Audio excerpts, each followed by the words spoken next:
Hey chat, it's me Patrician. I know I sound strange, but trust me, I'm just coming down from a cold, that's all.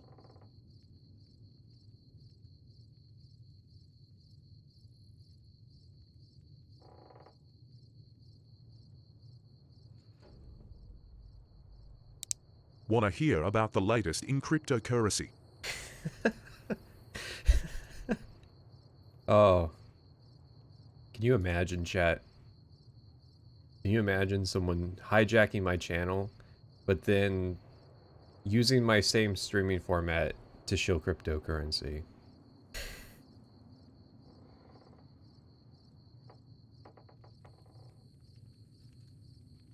Why am I AI? I can't do anything right. I cannot do anything right. I'm a VTuber, an anime girl. I'm filling that guy's... Oh, I deleted his message. I meant to unpin it. I'm filling that guy's subscription feed with spam. He subbed to a channel. He switched on notifications for a guy that uploads once a year, and then he made the critical mistake. He didn't check the live tab to see that I stream like 6 times a year.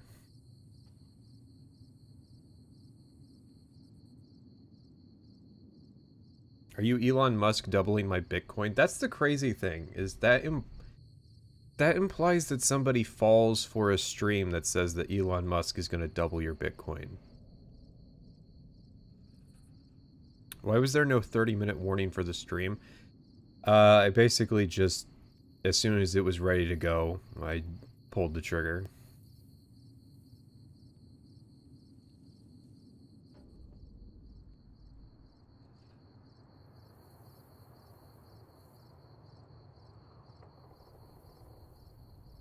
So we don't have private sessions today, so the stream is going to be a lot less interesting.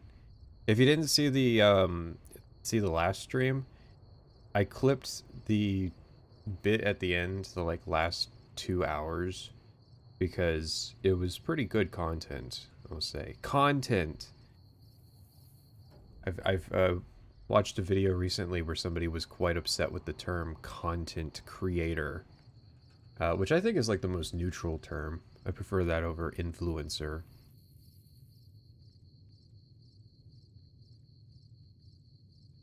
Is the stream Discord link expired? You can go to the channel page, but I'll just switch the invite over. I mean, FYI,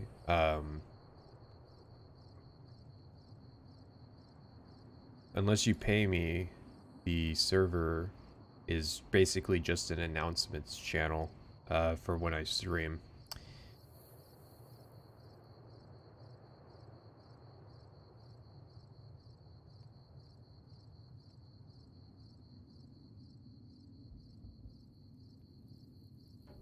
Right.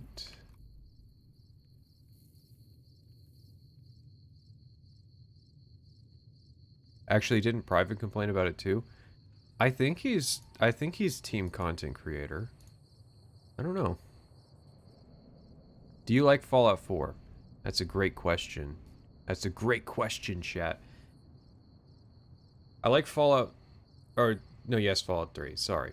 That's what I was going to answer. I like Fallout 3 more now. I still think it's worse than 4 and 76. I just like it, like the gap was so wide before that now that I've taken this look at it, I have grown to appreciate it a smidge more. I was being very unfair, but it is it is absolutely Fallout 3's fault that I was being unfair.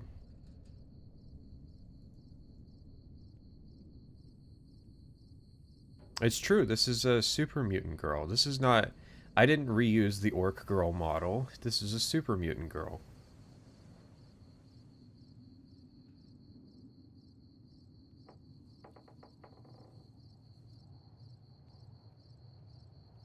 Because of lazy storytelling in 4? Because 4 just is a better game.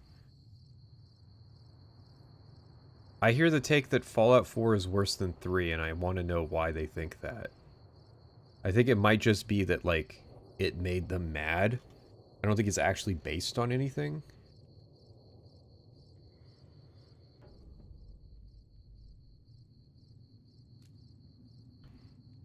Super mutants notorious for their girls. Hey, I ain't got no feminine features that you can see.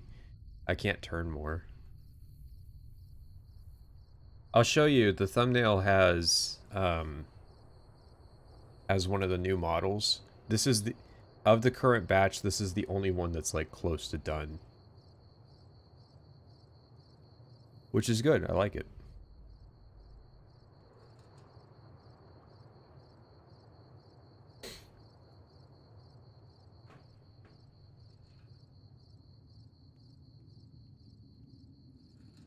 The way you have to play Fallout 4's story right, which is that if you're given an opportunity to betray somebody in Fallout 4, you should.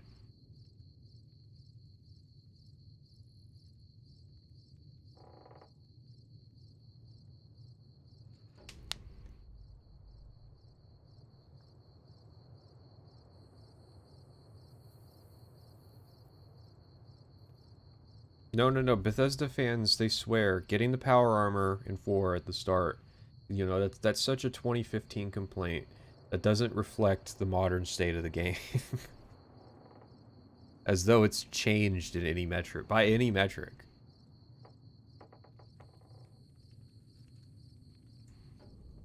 Listen, it's just, you know, the road that goes out of Sanctuary, that might lead you to the main quest, but if you go to Abernathy Farm...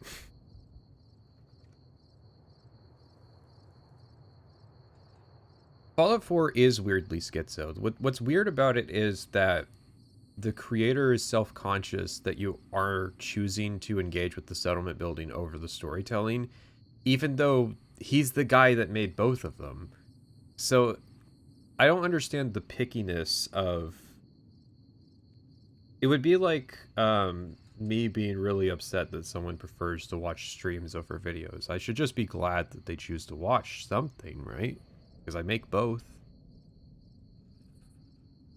How do I reconcile the fact that I had more fun with Fallout 3 than I did Fallout 4? I don't know, maybe you just like collecting the hundreds of skill books in Fallout 3.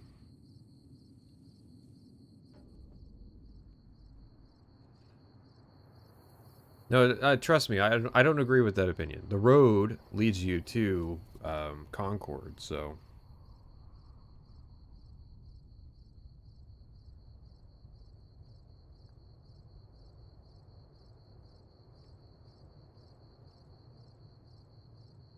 You can ignore Fallout 3's story way more than Fallout 4's, I think. I mean, barely. Like, barely. Okay? Fallout 4 is hobbled by the fact that the premise of the story is that your child has been kidnapped. That said, if Fallout 3's main story sinks its teeth into you, you're fucked. It's over. There's no way to roleplay a character. Like, it's just... It grabs on and it doesn't let go until it fucking kills you at the end. That's what's crazy about Fallout 3's main story, is that it kills you at the end and doesn't let you stop. You have to write a very specific character to roleplay in Fallout 3.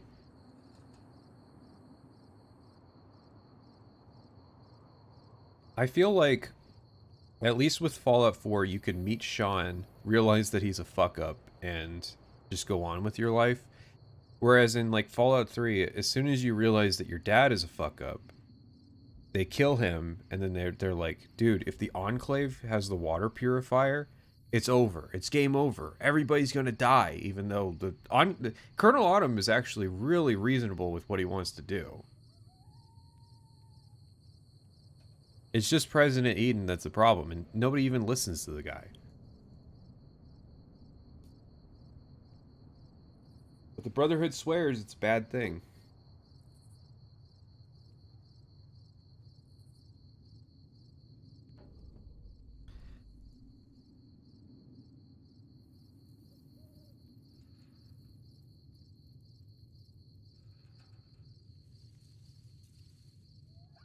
It really is an interesting thing. When was the last time that a DLC was released to retcon the ending of a game?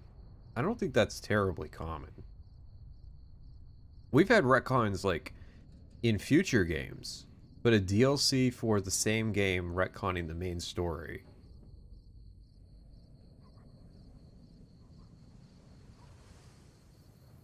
Fallout 4 has more lasting choices than Fallout 3 despite having less RPGs.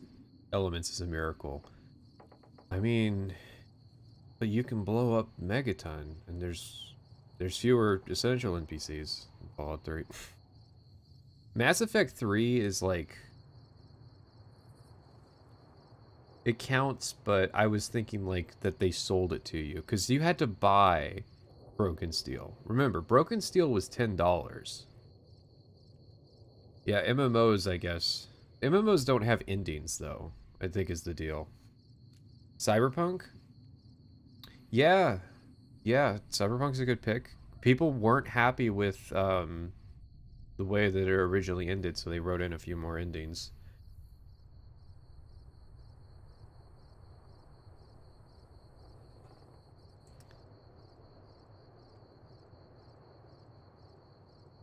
You think we'll get a new Fallout? Oh, absolutely. Fallout is a multimedia enterprise.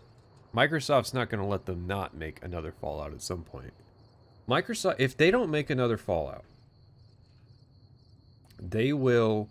God, YouTube's being really stressful. If they don't make another Fallout, they will... Microsoft will take the IP from them and, like, force Obsidian to do it or something. So Microsoft is showing me a countdown. You guys have 20 seconds until advertisements plays. I don't think I have time to warn you that the advertisements are gonna play. Don't worry, I skipped it this time. I slew the beast.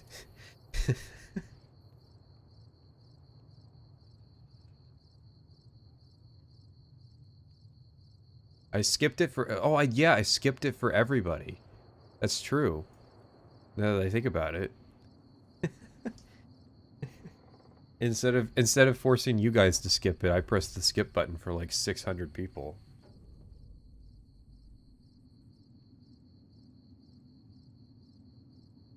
No, so last time we used the auto ad thing and it was atrocious. It played ads way too frequently. So now I have it set to where it will play an ad every 12 minutes. But I don't like that it counts down on my end to be like, hey, there's an ad coming.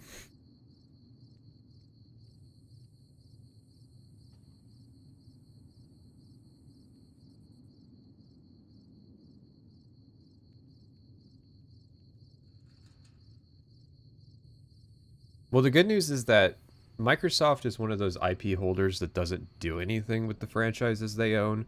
So it is actually a possibility that there might not ever be another Fallout game.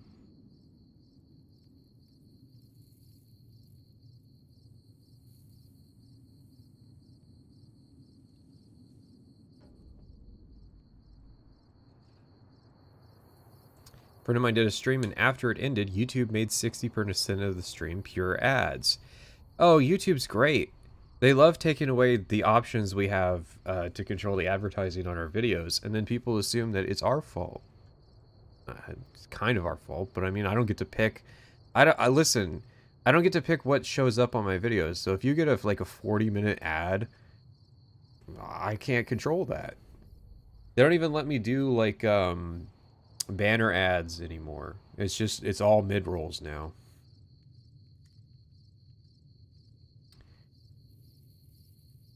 I think Fallout 4 sold enough to warrant another game. Oh, of course. You think that Microsoft just bought Bethesda for Elder Scrolls?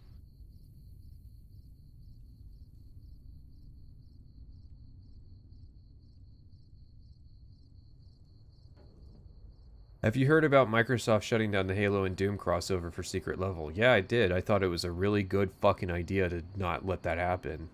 I'm sorry. I'm tired of crossovers. I don't want to see fucking Master Chief in Rainbow Six Siege. I don't want to see Master Chief in Fortnite. I don't want to see Master Chief in Doomslayer. You know, it'll be the Master Chief with 117 painted on his breastplate. It's the stupid fucking Halo Infinite Master Chief. And the Doomslayer. No, it's Doom Guy, but Doomslayer's the celebrity. They're gonna cross over for 6 minutes and do some shitty advertisement. Like, that's what I need in my life. Like, that's gonna make my day. That's supposed to make me excited. How about another fucking Halo game?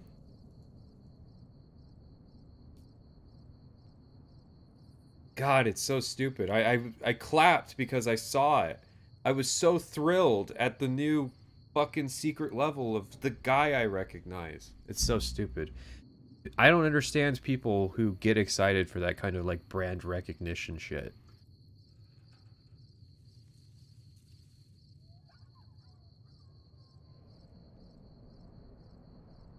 See, what I want, I thought Halo Infinite was fine in the specific part of being a weird open world game. As a fan of weird open world games, I thought that Halo Infinite was extremely novel.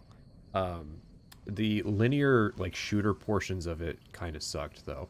The it's weird. The linear levels don't really use the like sandbox that Halo Infinite has to make it interesting. It's and yeah, no, the story's garbage. The open world stuff is cool though.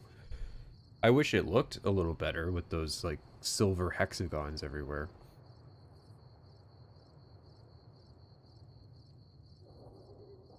But yeah, if you don't play too much of it, play enough of the linear levels to unlock the full open world map, and then don't play any more of the game. Don't get any more of the story. The story is just Master Chief collecting all of the Marines. That's the story of Halo Infinite. How autistic are you about Fallout exactly? Well, that's the thing. I might be a breath of fresh air because um, that particular rabbit hole gets really fucking deep. The how in depth about Fallout lore can I get thing like, yeah, that's not the angle that I'm going to be coming from.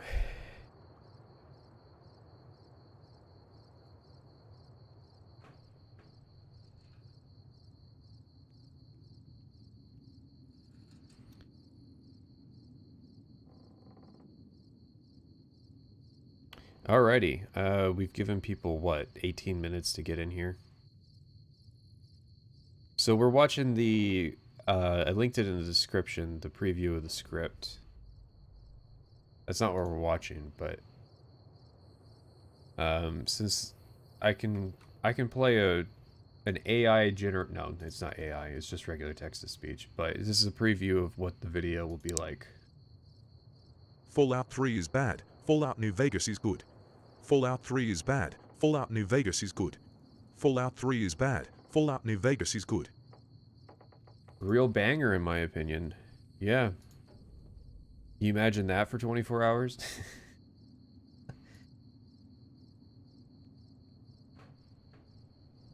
Yeah, there's people who are convinced that that's all the video is going to be.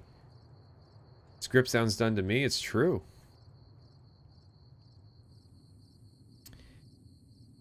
I'll tell you a story.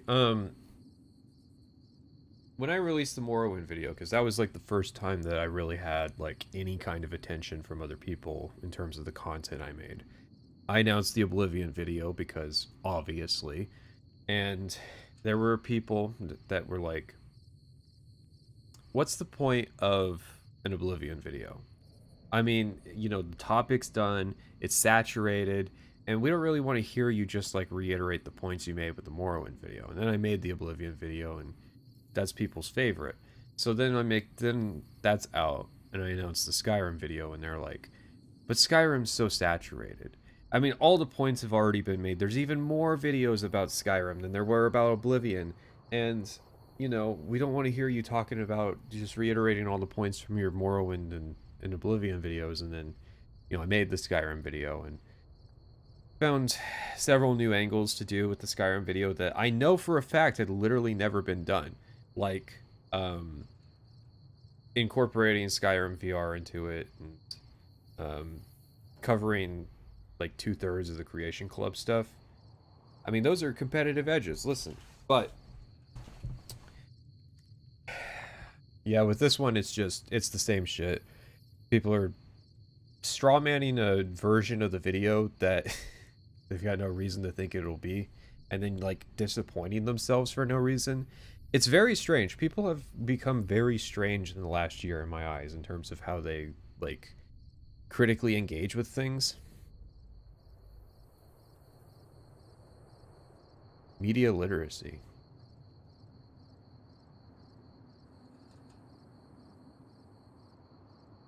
The only thing about Abatian Shores that I've thought about is that I kind of wish it was the Shadenhall part of the map instead.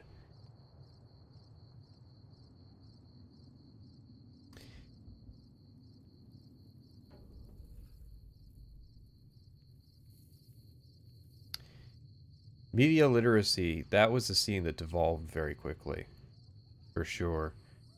I love the bread tube formula of, like, moderately compelling topic and sometimes compelling coverage, depending on the person, and then, like, mandatory political salient point they want to make 35 minutes in.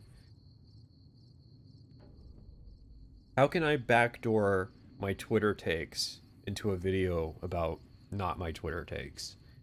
I know.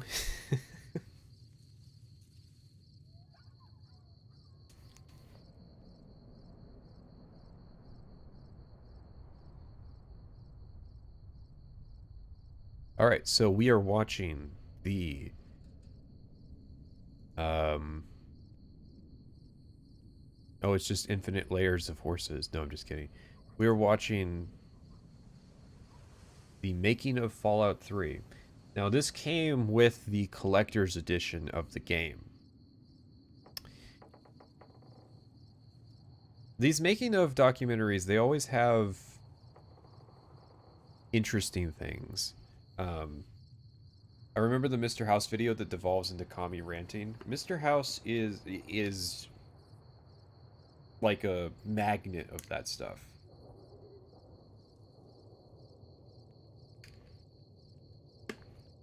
A Fallout video essay goes hard. One has like a 30-minute segment on Gamergate in the middle of a New Vegas analysis. I'm sorry, who has a 30-minute segment on Gamergate in the middle of their analysis? Because I want to mark down next to their name in my spreadsheet that there's going to be a 30-minute breakdown of Gamergate.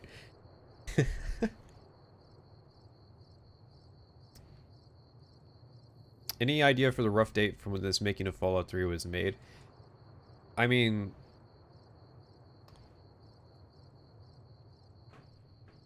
probably May or June of 2008, if I had to guess.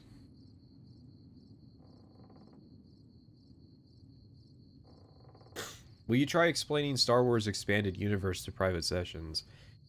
I can only listen. That man has gone on vacation because of what we did. He has disappeared because of how we broke his brain last time. I did pitch him on competitive Galactic Conquest and Battlefront 2, though. And then I realized he's never played it because he's not into Star Wars. But all the same, I think it would be a banger stream.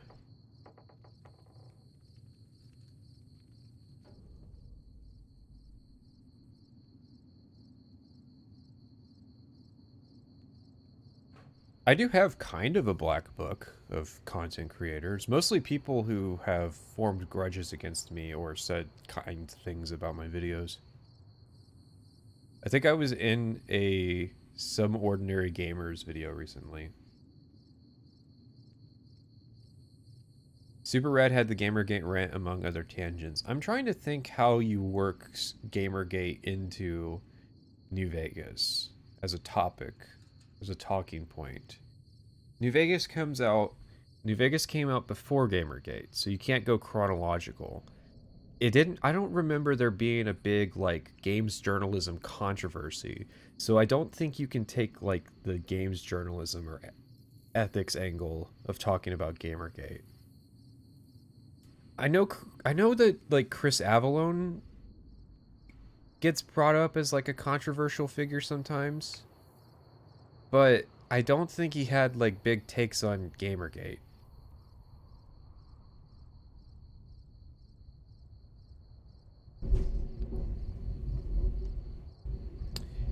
We're having thunder right now.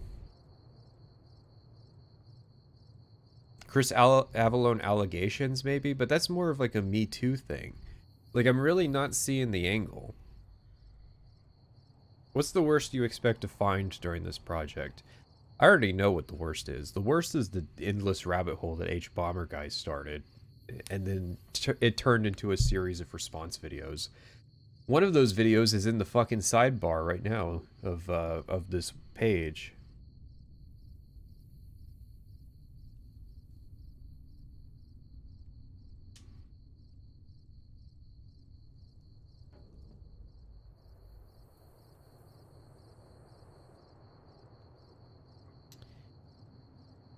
No, okay, so I don't know the granular details of all the Fallout drama lore. And to be honest, I don't want to know. Don't you remember the Five Guys scandal? I mean, that's literally Gamergate, so yeah. That was a very, listen, taking away the context of what happens and just the surface level of how it started, it was very funny.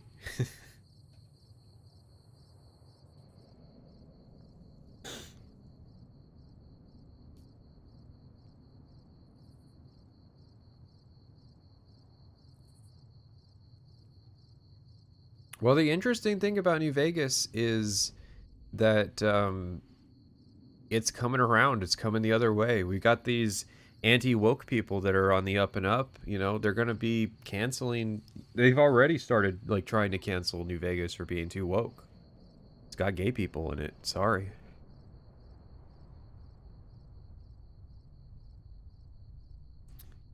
I've already done a Kretosis video.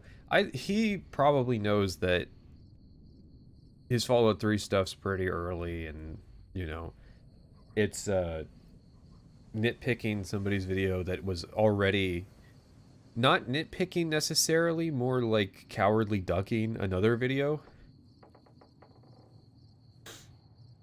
I thought about it's a stupid idea, but we play the H Bomber guy video, and then we find the response to that point in the Miniature Nerd video, and then we find the response to that in the Kretosis video, and then maybe if we get bored, we find the response to that in the somebody made a response to the 8-hour response to the 2-hour response to the 1-hour video.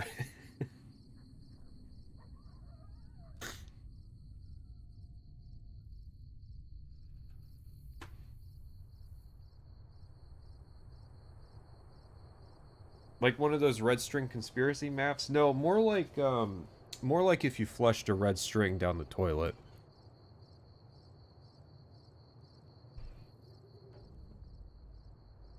All right. This is not the one that I wanted. This is the lower quality one. But that's the lower quality one is the one that shows up on search, but the one that I'm going to watch is supposedly, from my investigation, was higher quality.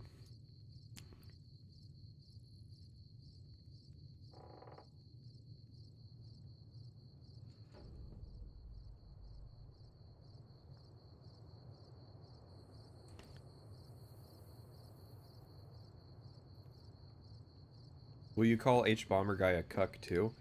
I will call H Bomber Guy a cuckold if he writes a metaphor in which he gets cuckolded into his video. Okay? I didn't call anyone a cuckold. I pointed out that the metaphor that they were using could be construed as cuckoldry. Now, if we want to get into the specifics, no, what Never Knows Best described wasn't actually cuckoldry. It was a lot closer to the genre of Nido-Rare.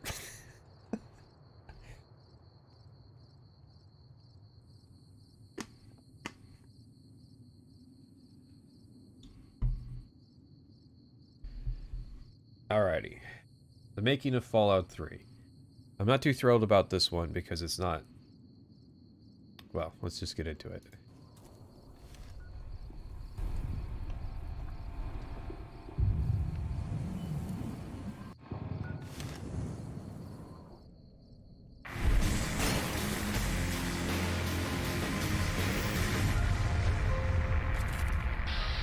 The Vault Tech files. Fallout 101.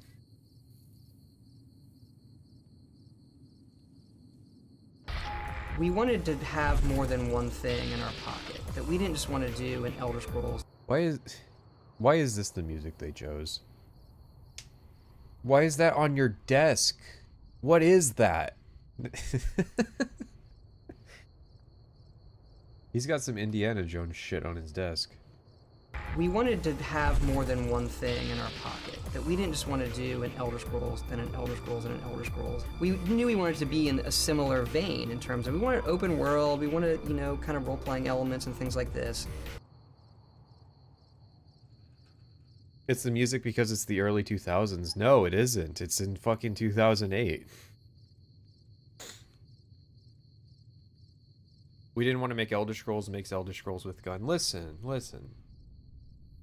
How much are you dreading watching the Fallout 3 is better than you think video?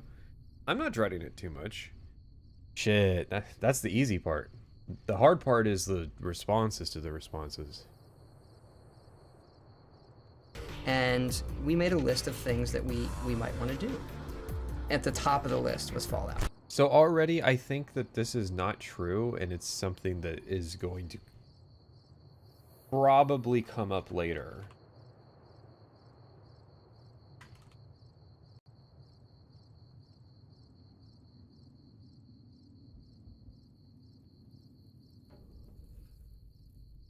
So as I understand,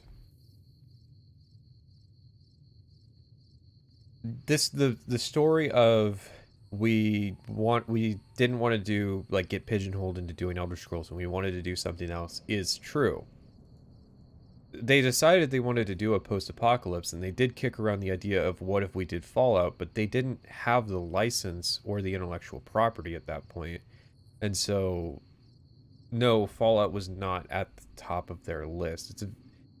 It seems like a purposefully revisionist thing to say, because I think they already knew that they were going to be in hot water with the old school Fallout fans, and so they wanted to ingratiate themselves. Like, look, we're just as big of Fallout fans as you guys. Didn't they start off with a Mad Max style game? I think that's been my working theory, is that a lot of the game makes sense as a Mad Max game that was, like, retrofitted to be Fallout, or at least 10% legally distinct from Fallout as to if they need to make it not a Fallout game. Why are you a goblin woman? I am a super mutant. Thank you. Please be polite. Isn't Rage just Mad Max? Well, that's a good question.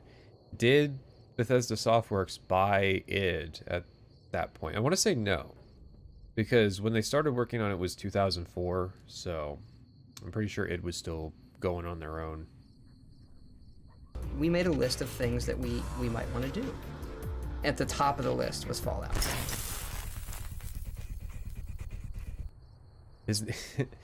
The captions are spoiling it.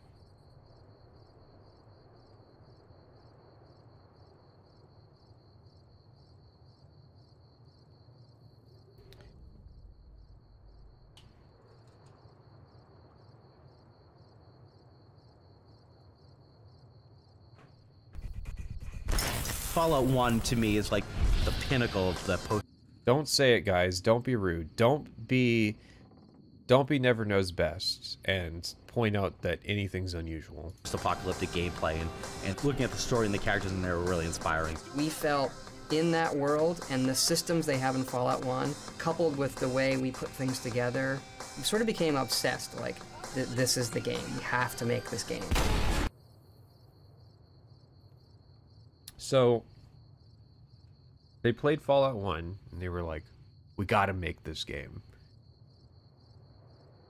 Yeah, this is sounding like more revisionism.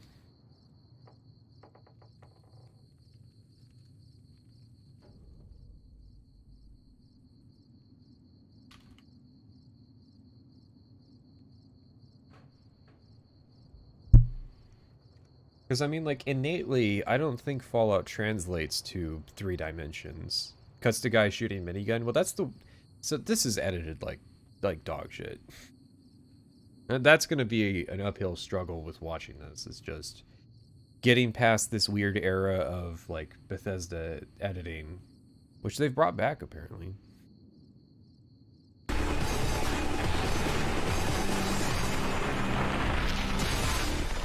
A bunch of the people who So run the company badass. knew the people at Interplay, and we pestered them and pestered them. Like, are you guys using Fallout? They weren't doing anything with it.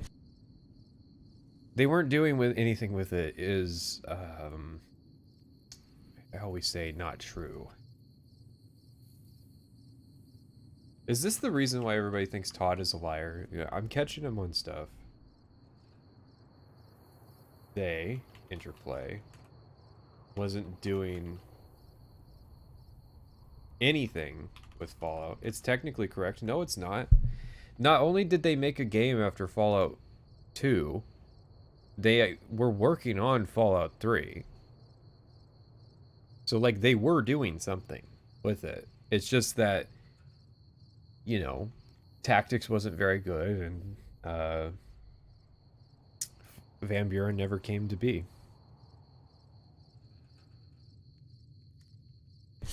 Can we do something? And eventually they said yes. I see why Indigo made this video. Does this come up in Indigo's video? Yeah, eventually they said yes. I mean, there was additional context. It's now ours, and we have always taken the approach. I love Pete Hines saying, "It's now ours. It's now ours." Establishing it hard. Hey, lore nerds. It doesn't matter what you say. We own the rights. We set the canon now.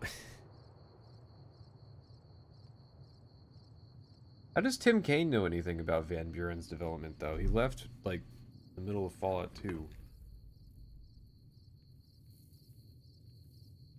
Hindsight.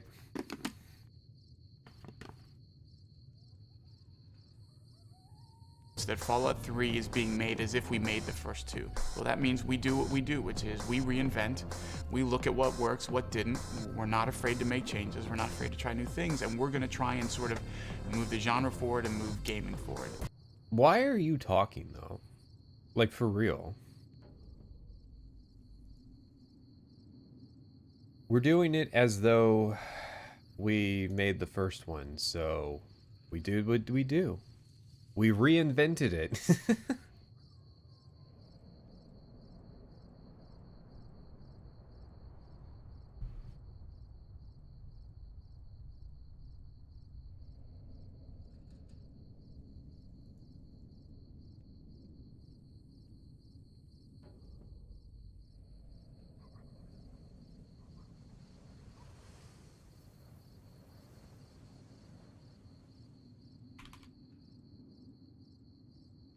Particular choice quote.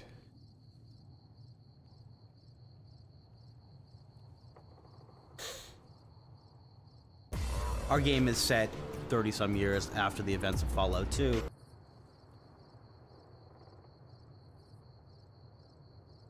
So we didn't want to step on their fiction, but the story itself is something that we came up with based on the themes of the original Fallout. It's 30 years after the events of Fallout 2, but it's 200 years after the original atomic holocaust. So in our game, things have actually gotten worse. You know, society hasn't progressed. I mean, it's true. Things have gotten worse.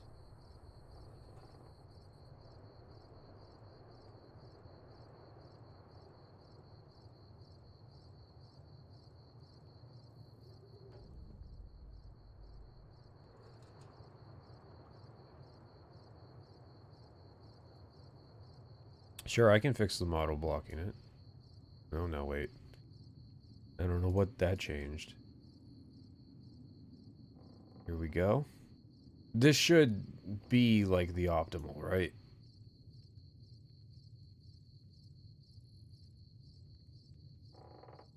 How are we feeling, chat?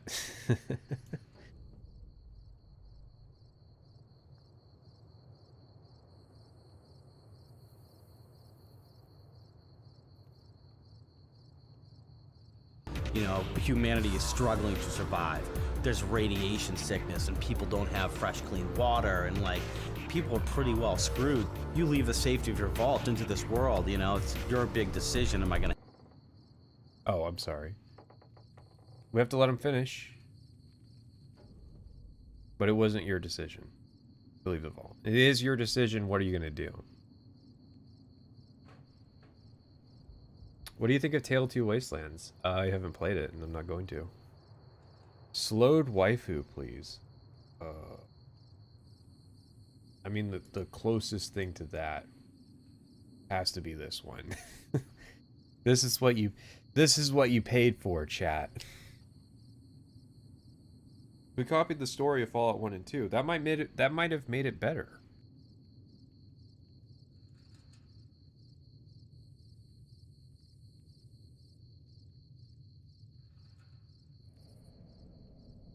help these people, or am I gonna, you know, do my own thing and serve my own selfish needs? We felt we needed.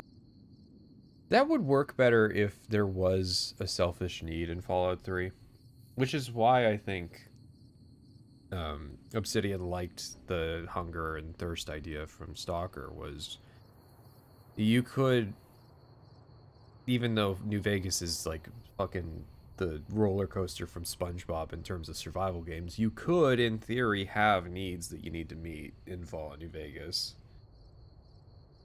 Everybody, it's super gameable.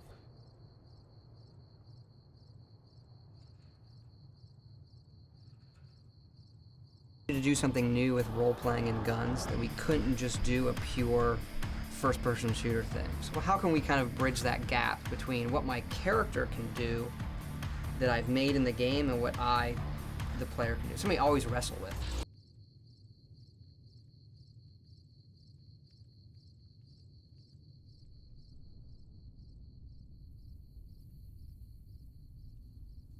What I don't get about this is that this is coming out with the collector's edition. So, why is it marketing? Why are they marketing?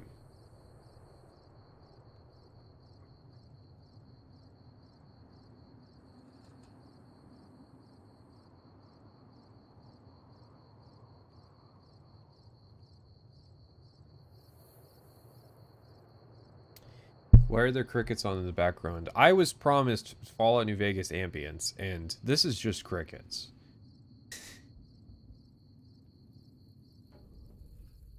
Why is Todd only getting hotter? Well, you donated the money, so I can thankfully switch models.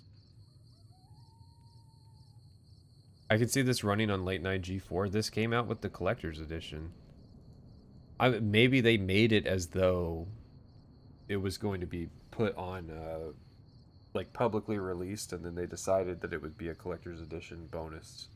I don't know, maybe somebody's got proof that it was pushed on TV for a night.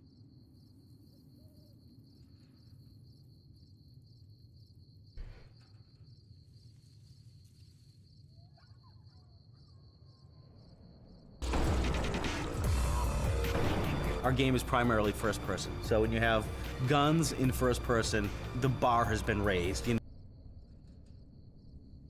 As opposed to what? What's the situation where you have guns in a perspective where the bar hasn't been raised? Oh, third person? You mean like Gears of War? Oh, what? Second person? You mean like Metal Gear? You know, like, what are you talking about? We gotta compete. Halo 3, Call of Duty 4, you gotta approach that level, but it... Listen. Don't flatter yourself. Although it is interesting that he says, did he say, he said Halo generic, but Call of Duty 4 specific? No, he said Halo 3. Raised, you know, you've got Halo 3, Call of Duty... Okay. I thought he said Halo general and Call of Duty specific. Do we take these as points of inspiration?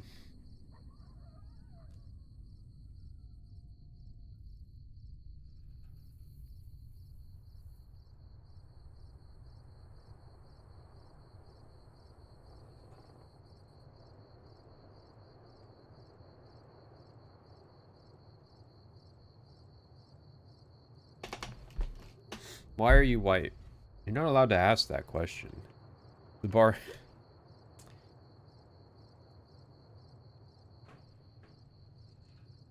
So this was something I knew about this. This is like the infamous part. The let's brag about the gunplay that we made for Fallout 3 that everybody and their mother knows is not good.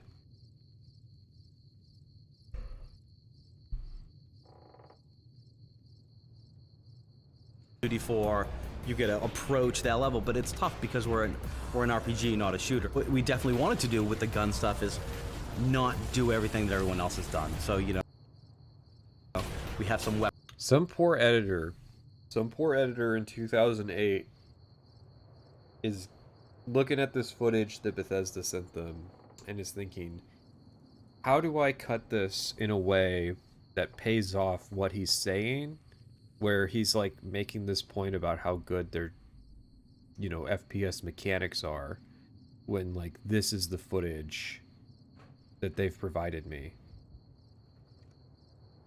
Oh my god, how many more fucking people are gonna point out, oh my god, is that Emil? He's lost so much weight. Yes, he's lost weight since then. Do we need a billion fucking people to point out that, guys, he's big? Do we need that? I've gone this far without ever pointing that out. And I like that I get like told that I was bullying Emil, but I've never pointed that out. It was never that pointed it out first.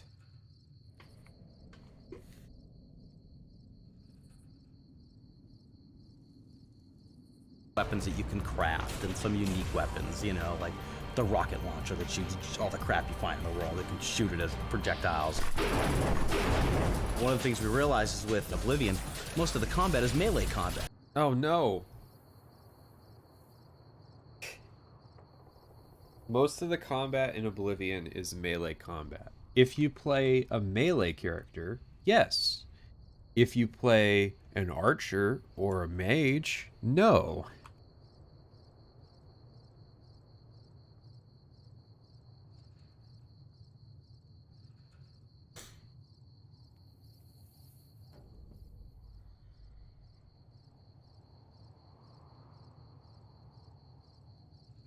Dog shit magic system, what the fuck? It's all melee. Well, I've been told that you can play Oblivion Stealth Archer 12 times and still be engaged. Why are you surprised Emil just plays sword? How do you... I get that you just play sword, but... Well, okay. No, he made the Dark Brotherhood. How does he not know that, like, Stealth Archer's a thing?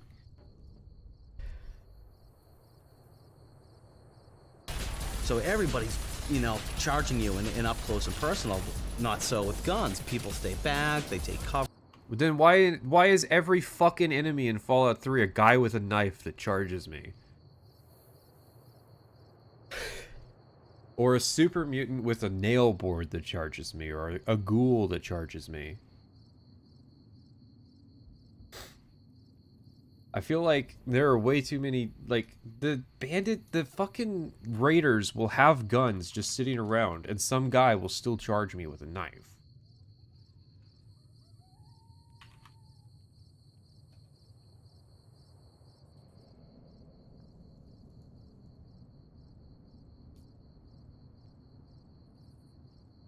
We've really had to compensate for that. What we're doing technically with Fallout 3, we're drawing twice as much stuff on the screen and faster. As opposed to Oblivion?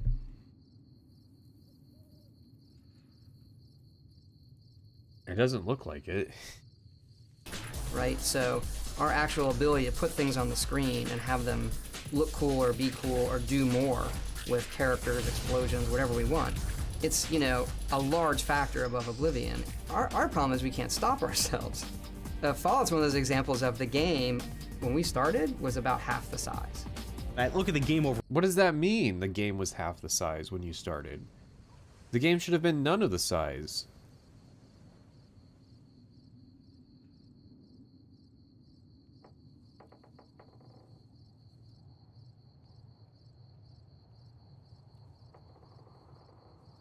Overall, and it's remarkably similar to, you know, what we had envisioned. There are some really big plot points that changed for the better. You emerge from the... What? That just came out of nowhere. That was like they just mixed that sentence in. It's like, what did you say? And it's remarkably similar to, you know, what we had envisioned. There are some really big plot points that changed for the better. You emerge from these No further context provided. Like, what the fuck do you mean? We made the game similar to what we envisioned. There were plot points that changed for the better. Moving on. I want to know more about these big plot points that changed for the better. I want to know how dog shit Fallout 3's story was that the way it is now is what's considered to be, you know, big ups.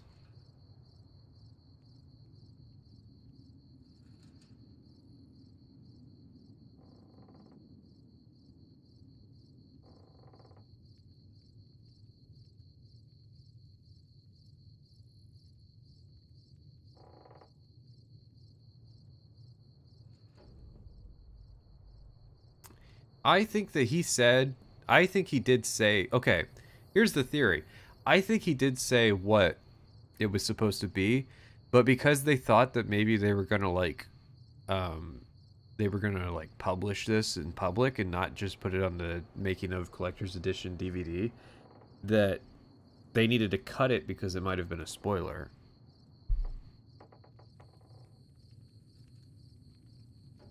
these vaults, and you don't know what's happened. So it's the optimism of this retro 50s.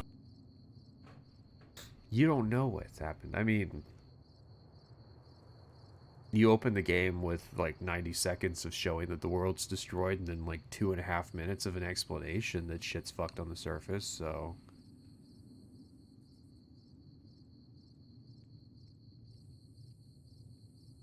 world, and it's all destroyed.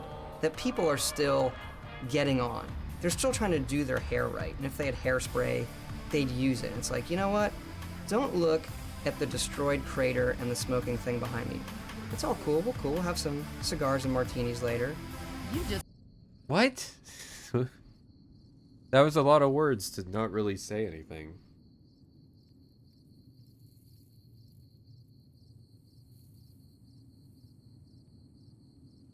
This absolutely sounds like it's meant to be for an ad, but it's like... It was 39 minutes. I guess you could put that on TV.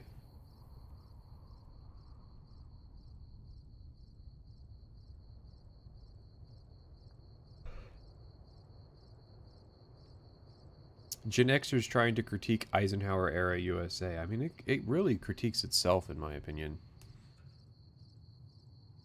You ever have a cigar and martini? I don't think that cigars and martini are in the game. I don't think, like, there's a physical cigar item.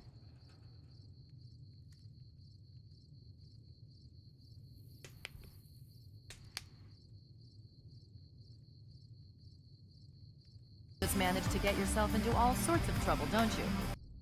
She looks so crusty. Why is she so crusty? What happened to her?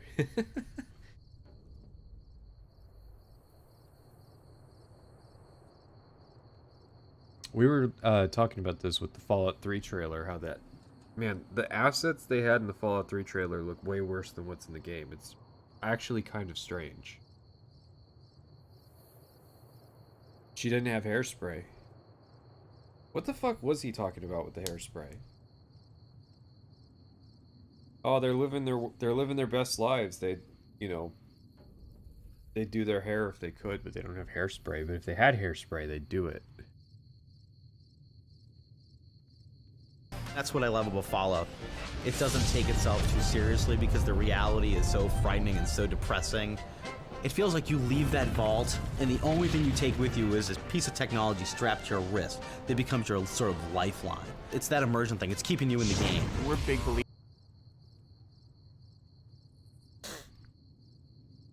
Calm down here. Calm down here.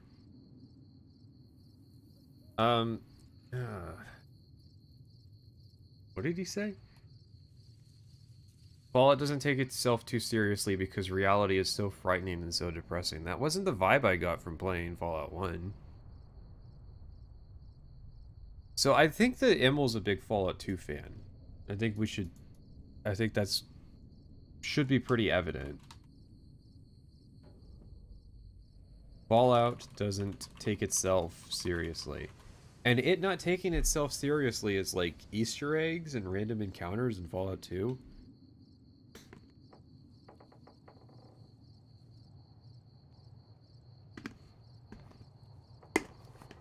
I feel like you should read the manual for Fallout 1, and it's like telling you all the horrible ways that you'll die in the nuclear apocalypse, and you're thinking, oh yeah, that's definitely it not taking itself seriously. Are you going to call Never Knows Best a cuck again? Well, there is another Never Knows Best video. So, if Never Knows Best writes a metaphor in this Fallout video about how Fallout was his girlfriend, and Fallout left him to go shack up with Bethesda instead, and he had to sit in the corner and watch as Bethesda kept railing his ex-girlfriend Fallout. And he goes on making this metaphor for about 45 seconds to a minute, so long that if I show it to other people, I have to fast forward it because it's so long of an unnecessary cuckoldry metaphor. Then yes, I think I would be justified in pointing out that what he is describing could be construed as cuckoldry.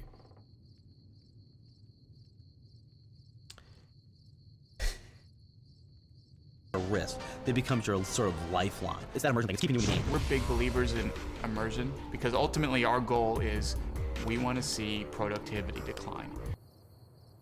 We want sick days to go up.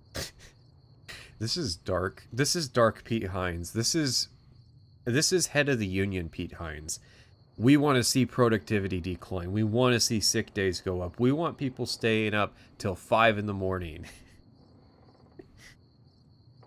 We want people staying up until 5 o'clock in the morning because they had no idea what time it was. This is pre like WoW game addiction hysteria.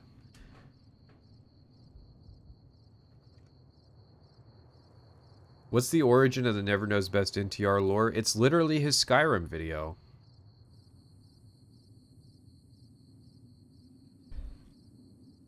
So many fucking fake fans.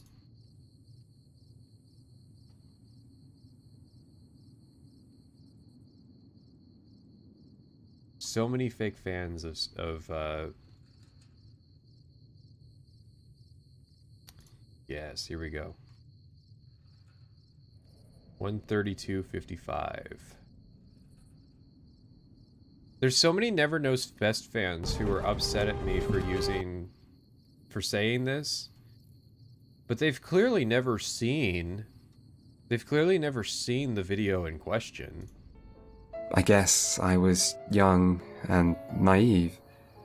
I didn't understand that things would change for both of us. A lot has happened since those early days, but I'll always cherish those memories. I've never felt as connected to any virtual world as I did with you back then. And now I'm getting older, I wonder if I'll ever feel that way about the virtual world again. I know you've gotten older too. I guess you've moved on. But I still wonder sometimes if you miss it. Okay, he's going on this tangent for over a minute. And I gotta cut the tension in the stream. Because what the fuck is that? So I gotta cut the tension, make a joke. You know, I point out the obvious. This sounds like a cuckold fantasy. Yeah, so many fake Never Knows Best fans have never seen his Skyrim video. And it's you know, pretty recent. And they just had to do that one more quest, and they have to get up for work in an hour later. I think one of the things. Man, can you imagine your game addiction being Fallout 3?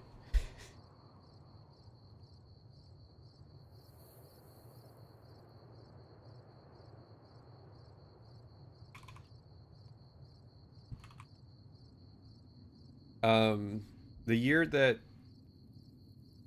Assassin's Creed came out, I stayed up until like 6 in the morning playing it. I got it for Christmas.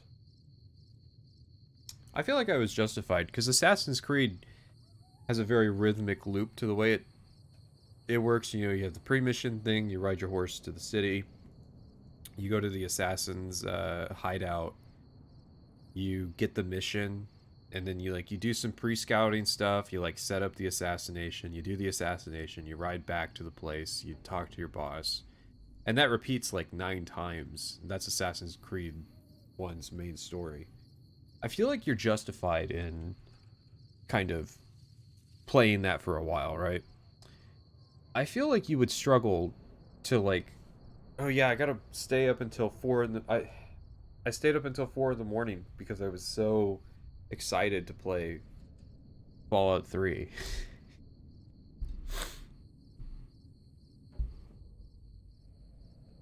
Things that we try to do really well are the worlds that are very, very realized. So for the moments you're in them, the amount of times you say, I wonder if I can, oh, I can. I wonder if I can, oh, I can. It gives you a level of attachment, you know, to the person you're playing in the game. I mean, that's the most true thing he's said so far in this documentary.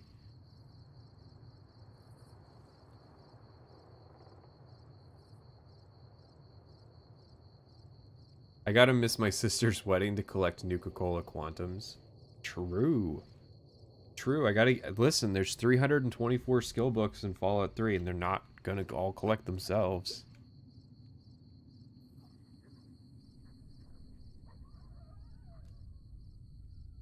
Fallout is just such a unique, wonderful world to explore. I think it fits the kind of games we make perfectly. It is unique. Is it wonderful? It's an open-ended environment, lots of characters, really interesting game systems. If you can... When they stop with the marketing speak, I'll note something down.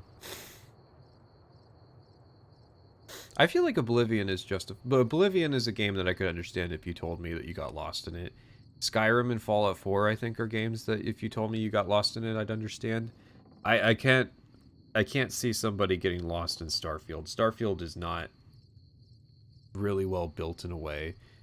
Fallout 3's gameplay is too, jarring, and its storytelling is too jarring to really, get sucked into.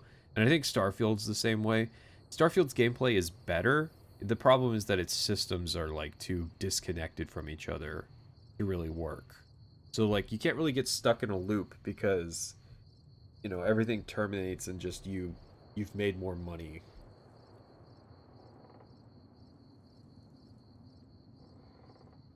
You can make whatever the repetitive action is really entertaining. That's where the rubber meets the road in a lot of these games. So this is something I know the player's going to do 1,000 times. Make that as entertaining as you can, and the rest of it is pretty much great. So why is the inventory management so bad?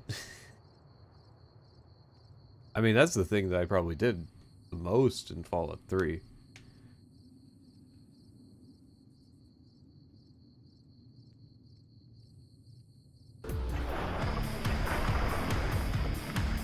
We had the story written, and we had the outlines for all the quests, but then, you know, we have a lot of talented designers here. We wanted to pass that stuff on to them, so they would be given the rough outlines of these, you know, miscellaneous quests, and then they would have the freedom to flesh those out themselves. Ah, welcome, weary traveler. That's not a quest. That's just a vendor. But okay. I mean, that's nothing new. That's really nothing new. We already knew that.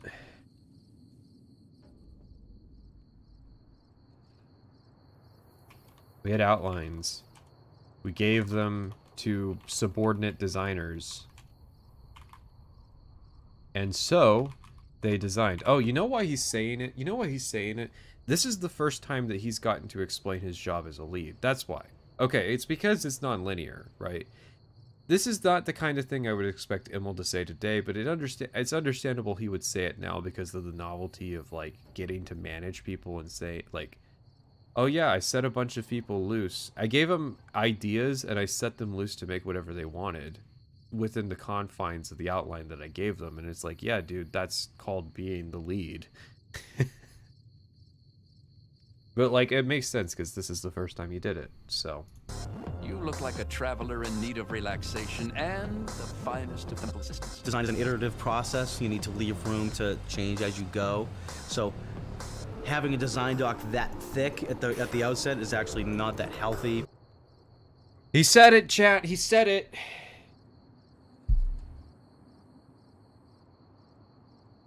Guys, he said it. He said the words.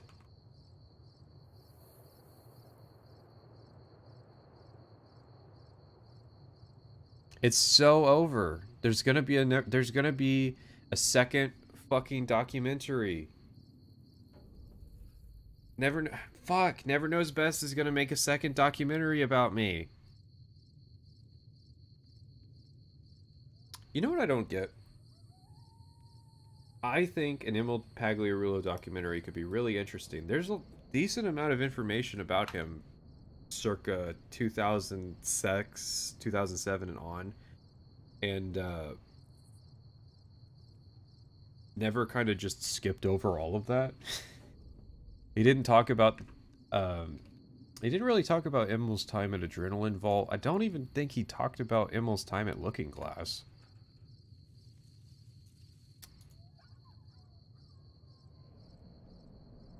...2006. No, okay, so what happened was I was going to say 2006 to 2007, and you combine those together, you get 2006. 2006. I thought it was a very Valley Girl way to say it. I think we did a much better job this time around than we did in Oblivion. We had builds of the game. No, I'm sorry, Emil.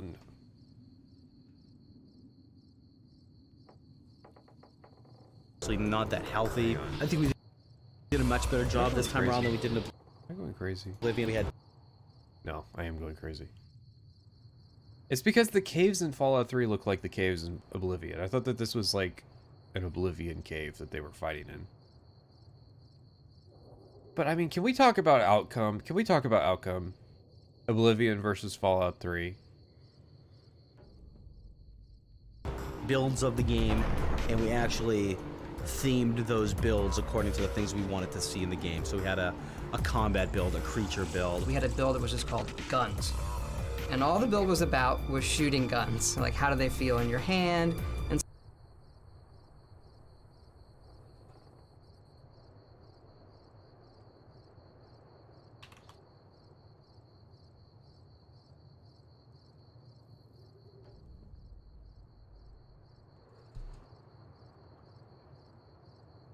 And so there was no, it must do this, it must do this, it must do this.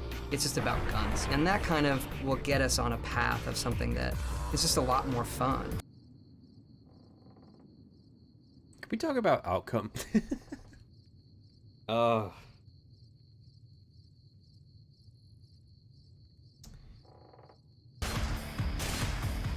We can sit in a meeting for hours and debate, you know, the pluses and minuses of it. And then we'll put it in the game, and in 30 seconds, anybody watching this would go, this is terrible. Or, great. And you don't have to, sometimes you just overthink it. So we try to force ourselves more to put it in the game and play with it as soon as possible. This is like if you have some family videos you were recording, and you're watching back the family video of your trip to the mountain, and you see your brother in the background. He's messing with something in the trunk. And you're curious, like, what's he messing with? You're zooming in, you tell the computer, enhance. And he's got, like, a belt around his arm, and he's shoving a needle in there, into his vein, and he's injecting himself with heroin. And he's like, oh, this is where Bobby's heroin addiction started. This was the origin.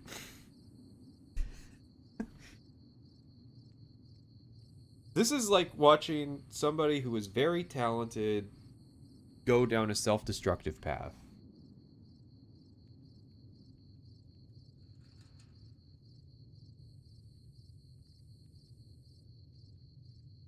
And you just know instantly. There have certainly been first-person RPGs that have had guns before, but I think it's been a while since PC players have had a game like that. Okay, listen. 2008 was a very different time. You know, back then, you know, more than 3 years was definitely a long time between games in a genre, right? But we live in 2025 now. We're used to, hey, you know, us RTS players, we've been eating good. Why is chat frozen?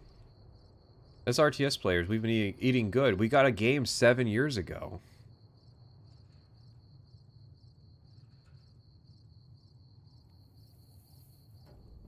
All right, I'm gonna reload the live stream.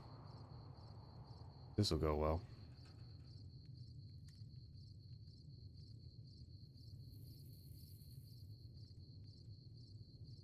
What the fuck is going on?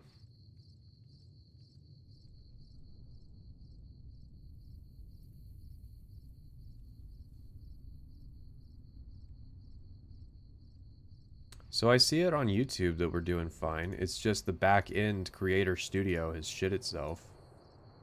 We don't have chat. Viewers are commenting on a video about the development and design choices of the Fallout series, particularly... Oh, and the summary disappeared. Yeah, I was like, I saw the chat was frozen, and I was like,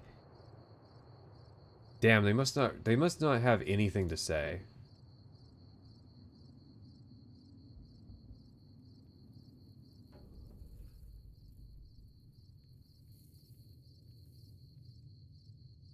They're bombing the stream, you know? Work with me here, YouTube. Work with me. You can do it.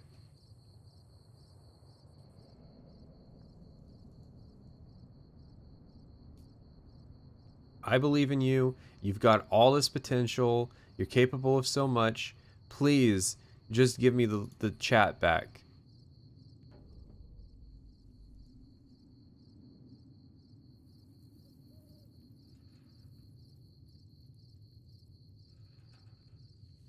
You know, I was thinking about how if there was any problems with the stream, like if my internet went out, I would just call it. Because I wasn't really into it. My headphones are fucking broken, and my co-host, he gave me like 5 days advance notice, but, you know, it wasn't 3 weeks, and the contract says that he's got to give 3 weeks notice of vacation.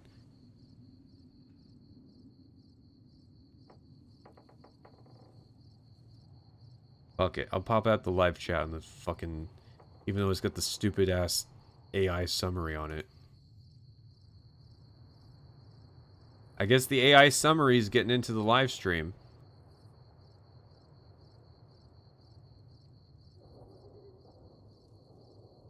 No, it's Fallout New Vegas ambience, and I'm pretty sure it's not even because the gunshot sounds are really quiet.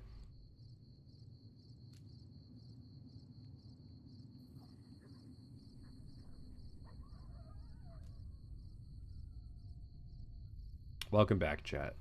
Listen, how many streamers, if their live chat went down, would stop everything to make sure that chat's doing all right?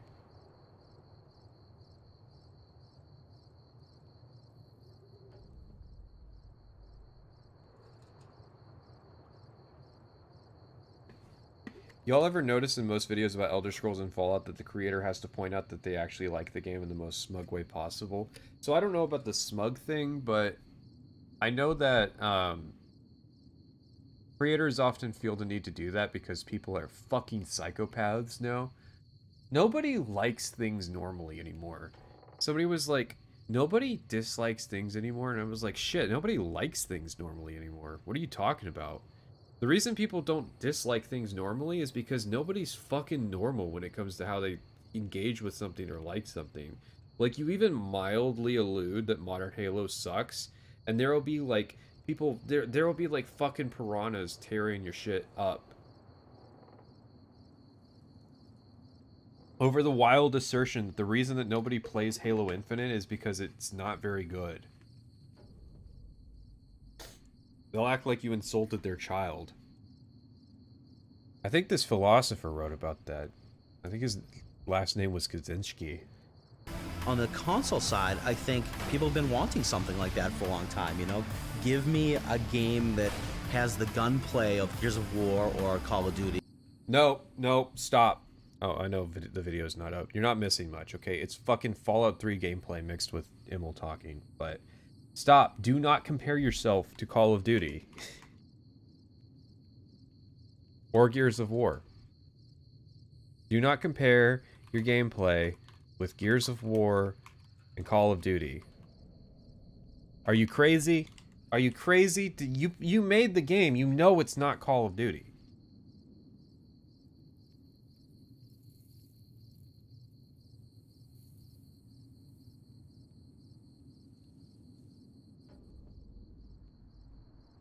With the depth of an open world RPG. And I hope that eventually, someday, maybe many years from now, that we are just as well known for Fallout as the Elder Scrolls. Because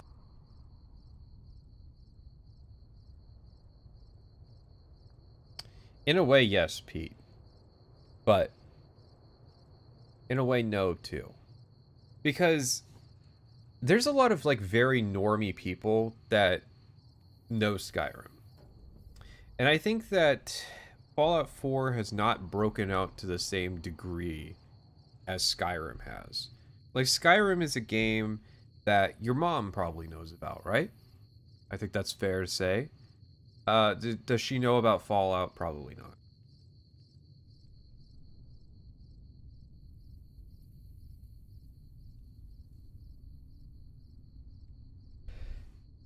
Known for does not equal loved for. Yeah, but at the same time, like,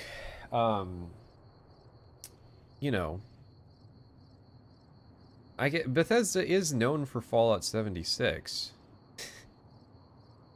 Yeah, I guess you got a point.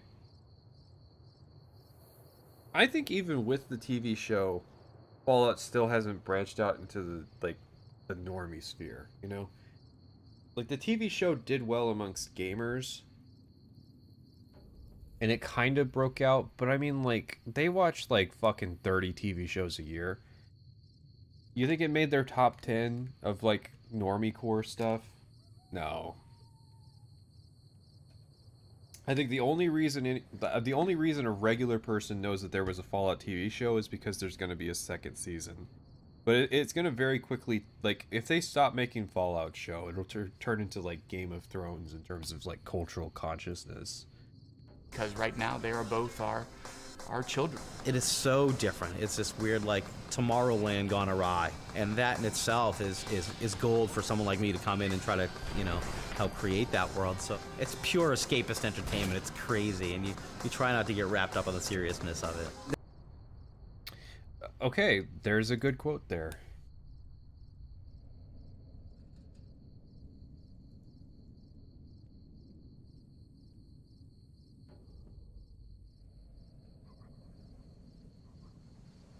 Because if that's the way that you are kind of approaching it as someone who's making the game, then, you know, that's kind of the way that it has to be interpreted. Listen, bro, you can't take it so seriously. It's not meant to be taken seriously. What I don't get is how it is meant to be taken. Is it supposed to be taken comedically? Because it's not particularly funny. Right? This is what I don't get, okay. If you're not supposed to take the story seriously, then what are you supposed to take away from it? I feel like in some way the end point of the logic at Bethesda is that they don't write anything, right? They just make a game and there's an open world and you run around it and there are dungeons you can do. And maybe there's, like, tiny little side quests, right? Or, like, quests every now and then. But there shouldn't be a main quest. There shouldn't even be, like, faction quest lines. It should just be, you roll into a town, you do a thing, and that's it. So why do they keep doing quests if that's the logical conclusion of the way that they think? I've always thought it was very strange.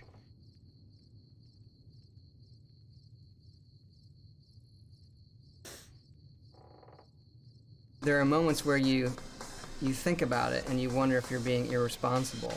The good news is the people of the game... What do you mean by that? There are moments that you think about it and you wonder if you're being irresponsible.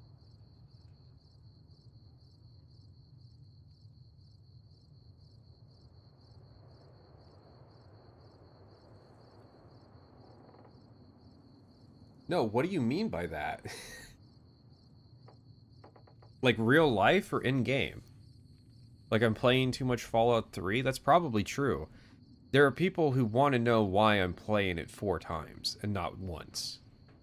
And you know, I think about it, and I think they probably have a point. But I want to be fair, because I'm playing New Vegas 4 times. And I'm finding stuff to do. Listen, I've got this wet rag, I am wringing it, I am wringing Fallout 3 for all it has. But I want to know if he means in real life or in the game. You're not supposed to take the story seriously as a fucking insulting approach to stewarding Fallout. I really want... Hang on. I've got Mr. Text-to-Speech set up, so let me go to my Fallout project folder. And let's open the Fallout manual.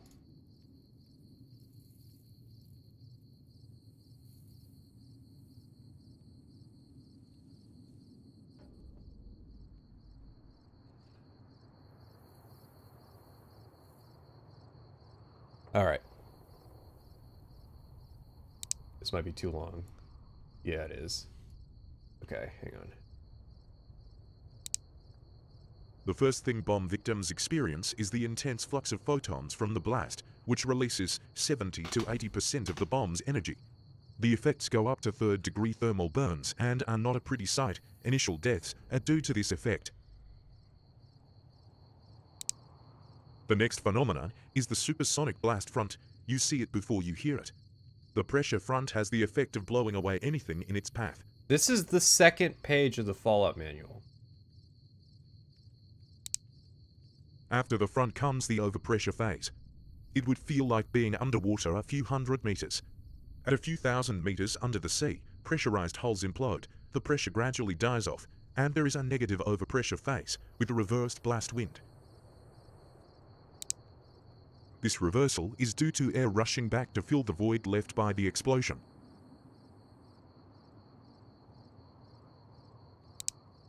The air gradually returns to normal atmospheric pressure. At this stage, fires caused by electrical destruction and ignited debris turn the place into a firestorm. Alright, one more. Then come the middle-term effects, such as keloid formation and retinoblastoma. Genetic or hereditary damage can appear up to 40 years after initial irradiation. Not very serious, guys. It's wacky! It's funny! It's a joke in the manual! Come on, guys. It's not a big deal. Stop taking it so seriously. Don't you know there's a random event where you can find the shuttle from Star Trek?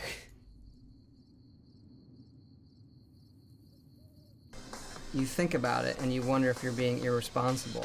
The good news is the people the game is for get it, but sometimes you talk to people. You know, I'm the worst person at a cocktail party. I mean, you go... Whoa. What do you mean by that? If you didn't see the subtitle, you might think that he said something different there.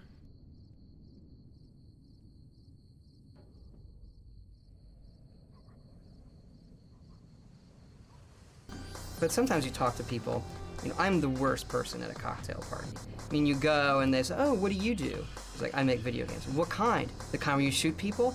Yeah, kind of. Are they really violent? Like, where's the set? In DC? Oh, that's cute. Yeah, it's all blown up. And then they just turn around. Wow.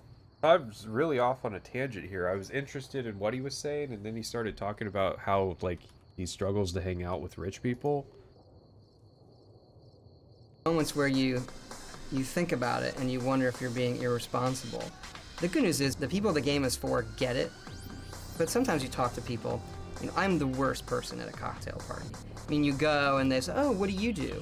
It's like, I make video games. What kind? The kind where you shoot people? Yeah, kind of. Are they really violent? Where's the set? In DC? Oh, that's cute. Yeah, it's all blown up. And then they just turn around. They don't want to talk to you anymore. That guy's sick. Okay. I wonder if that's like a real story, or if that's just Todd's insecurity of how he's perceived. It's the signature of a Bethesda game studio game is you're going to have a big open-ended world. You're going to be able to walk anywhere you want. If you see something in the distance, you're going to be able to walk to it, and you're going to be able to open it up, and you're going to find lots of cool stuff there. We've gotten better with our animation stuff. Is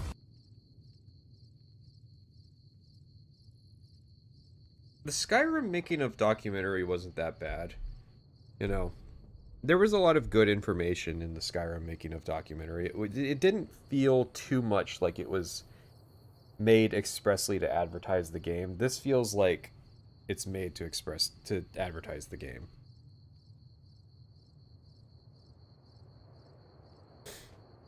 leagues Don't worry, you didn't miss anything. Because he didn't say anything. above what it was in Oblivion. Our portrayal of character with our animation stuff is leagues above what it was in Oblivion. Can I just say the animations in Fallout 3 are so dog shit?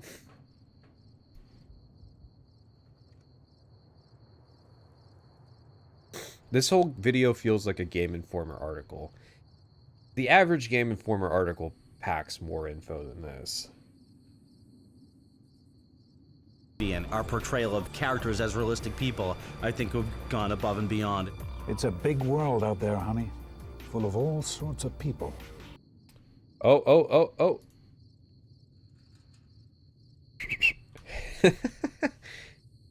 Liam Neeson talking into mic B-roll. We got him, ladies and gentlemen. What about you? What sort of person are you going to be? It's very, very interesting that there's a group of people who have hope for what's left of humanity. It's a very compelling story of the young hero or heroine has to go through a series of... Whoa! Story of the We young get that line hero again? or heroine of... Liam Neeson's talking about heroin, guys.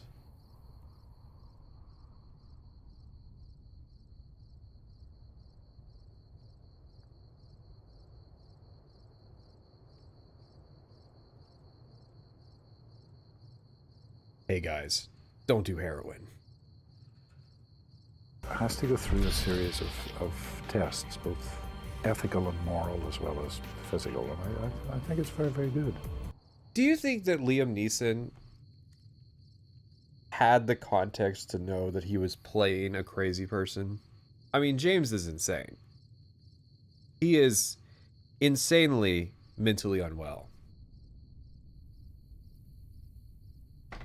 James from Fallout 3 is one of the most insane characters in a Bethesda game. And this is coming after Shivering Isles, right? Did they give him the lines like alphabetically so that he couldn't figure out the context?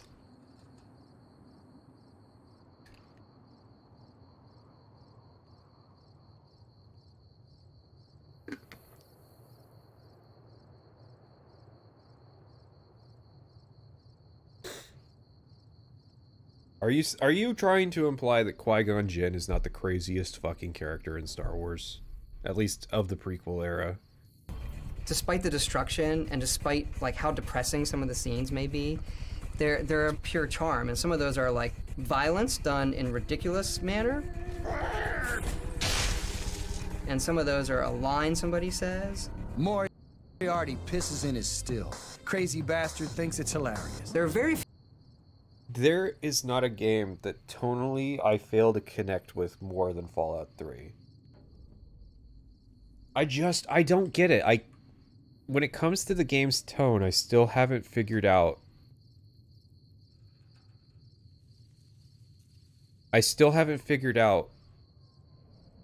what wavelength I'm supposed to be on to appreciate what's going on with Fallout 3. Totally. I can make myself smaller. I mean, listen, you're not missing much with this documentary. Unless you really like Fallout 3 gameplay. But give me 1 second, this water's catching up with me.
You gotta turn your mic on. Don't psych me out like this, Chad. I thought the stream was dead. But it turns out it's just because Master Chief had a stroke. You know, I've often heard the expression that people piss with the force of Secretariat, but I think I piss with the volume of Secretariat. I swear to God, my bladder's like twice as big as the average person's.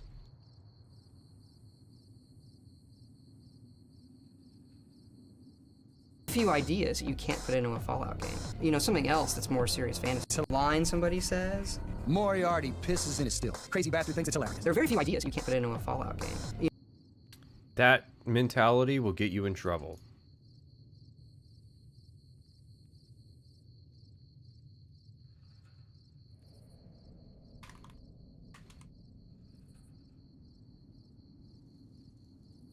Because there are absolutely things you can't put into a Fallout game. I think a good example of something that you really can't make fit into a Fallout game is a British guy who comes over to become a landlord for a bunch of rich people in a wasteland that has no agricultural economy, no fresh water. Somehow there are like generationally wealthy people who are able to like be tenants of this guy and pay him in money that, you know, they shouldn't be able to have, because it's not like there's a banking system or even really like, you know, broad capital. Like, you know how capitalism is like the collection of large amounts of capital. Well, you can't really have that in Fallout because it's not like there's a bank.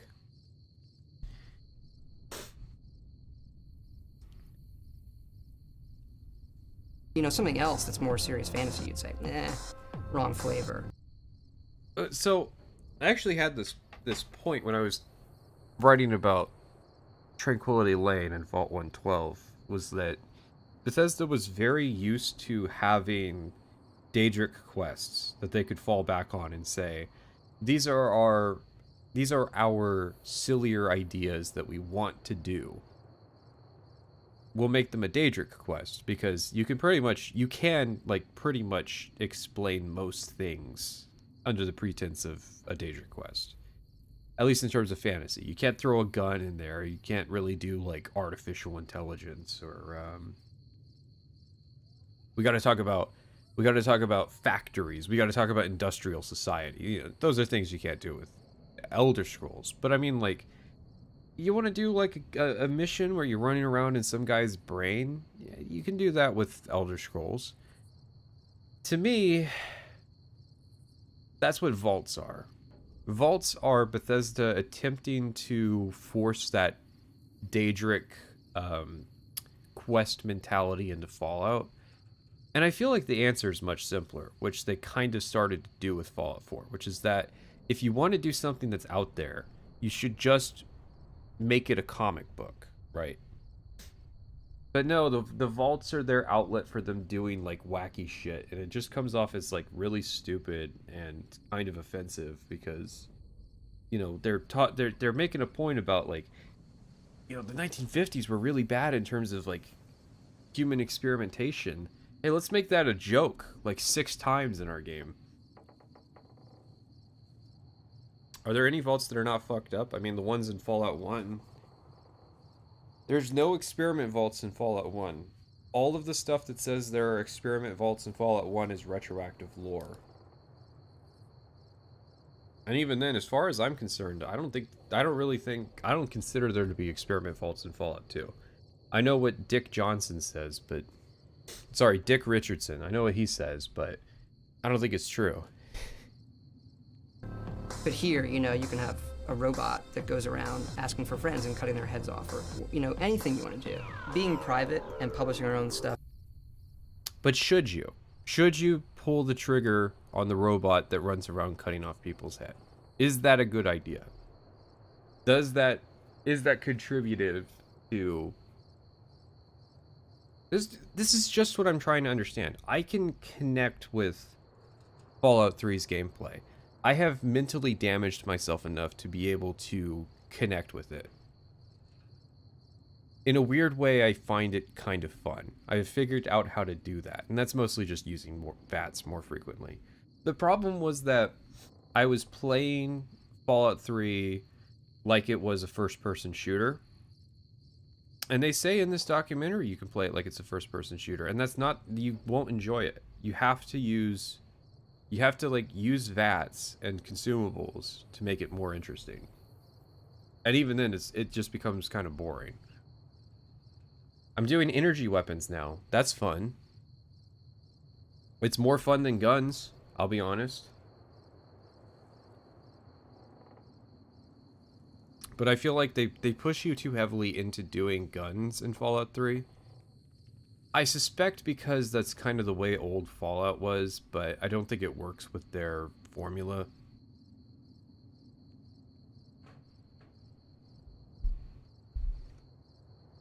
Now, you're thinking of it wrong if you're thinking that you're pausing every time you go in to shoot. You're thinking of it wrong. You gotta think of it like a turn-based game. That's why time passes while it does the vault shots, and you're like, why the fuck is my character waiting 10 minutes to pull the trigger again? Well, it's like, you know, it's trying to emulate turn-based combat. And I kind of got into the rhythm of it. But yeah, if you try to force yourself to play Fallout 3 like a first-person shooter, you won't gel with the gameplay. And then there's basically nothing redeeming about it. But the tone, man, the tone. I cannot get on the same wavelength with the tone. I can't get it. It's like forcing myself to enjoy Rick and Morty. Albeit, there is the odd occasion where I'll see a Rick and Morty clip and I'll be like, you know, that's a really funny joke. I think I can get why people want to play this.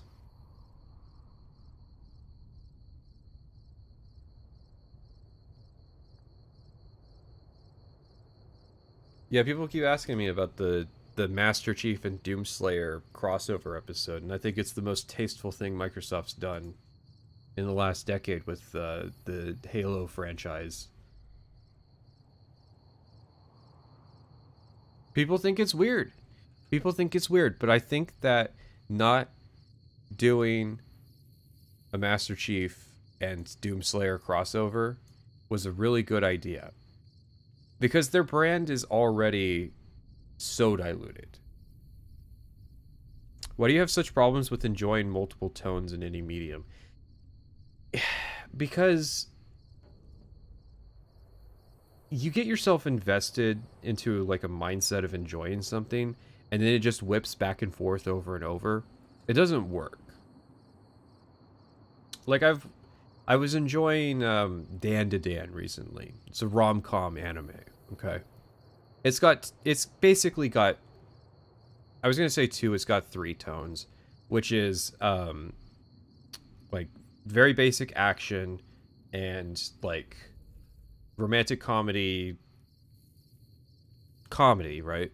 And then just the romance stuff. It's got like 3 tones, and it does a good job of like moving between the 3 tones where it doesn't throw you off. There is the odd joke that doesn't work because it tries to whiplash you too fast, but it does its job. What I feel like with Fallout 3, it's not even that the tone is more consistent. It just, I don't understand it. Do you like JoJo? It tone switches all the time. Not really, no. JoJo is very consistent with like it's just machismo and dudes thinking about problems and like trying to figure it out. I feel like JoJo has exactly one tone the entire time.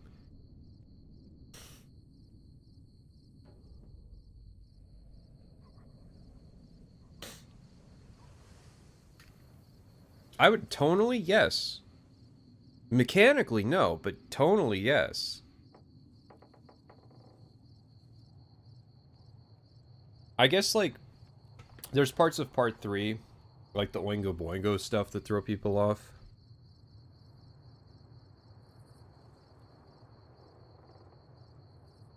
You can go from literal human trafficking at Paradise Falls to the fucking Republic of Dave, but Paradise Falls isn't particularly serious, right?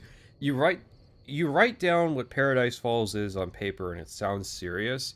You go to Paradise Falls and it treats the subject matter with a degree of levity. Like Clover's character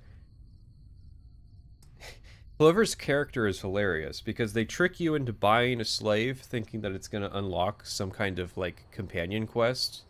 It's like, hey, maybe there's a story here about her, like unbrainwashing this chick, and it's like, no, you have now purchased a slave. You have now purchased a sex slave, and you can't redeem her.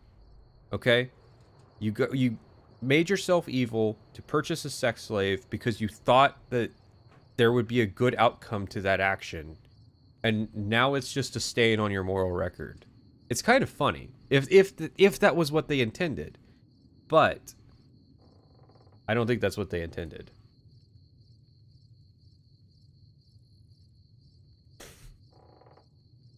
Lets us take risks that a lot of people can't. We're in a pretty fortunate position of having the time and the creative freedom to do games like this. We sort of feel like we like it a lot, and if we execute it well, it'll find an audience that it makes us enough money to do the next game.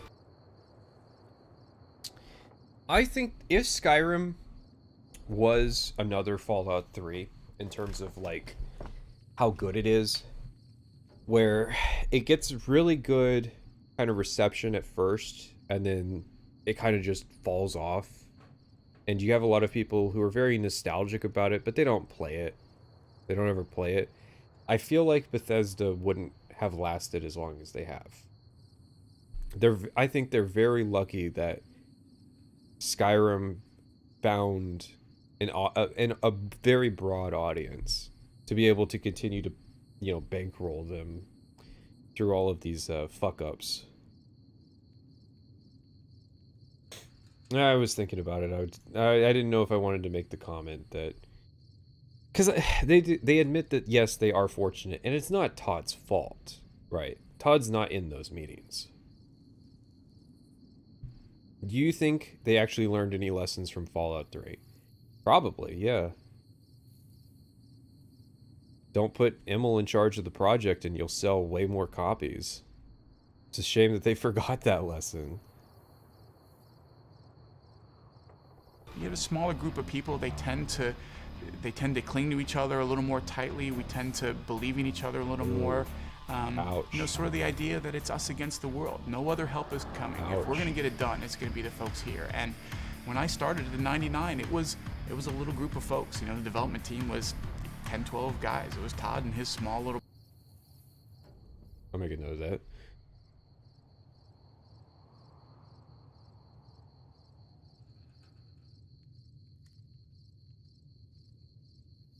So why are there like 1 billion fucking people that work for this company now?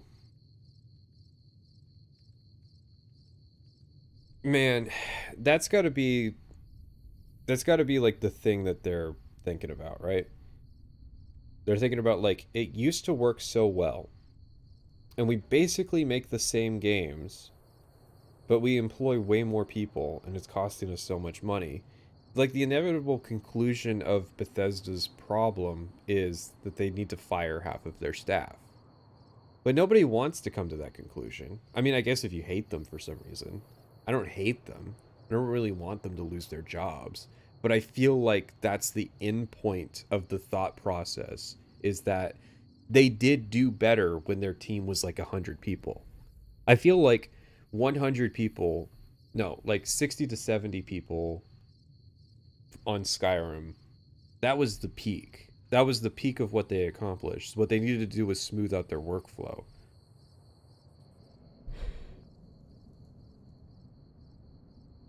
Band working away on Morrowind then. Even though we've grown and gotten a lot bigger, I don't think we've lost that feeling. I think that there are enough of us from those days, and just about everybody from that first team is still here.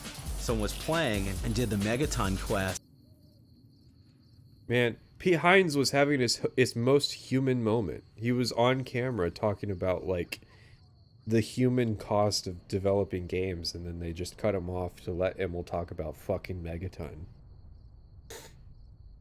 This is so cursed. This documentary, I wish that I shouldn't say this because this is the kind of this is the type of bluff that could get called, but I want to get all of the footage that was of this documentary and I want to recut it. I can cut 40 minutes of this that's better because instead of jumping around, I would actually let them make their points.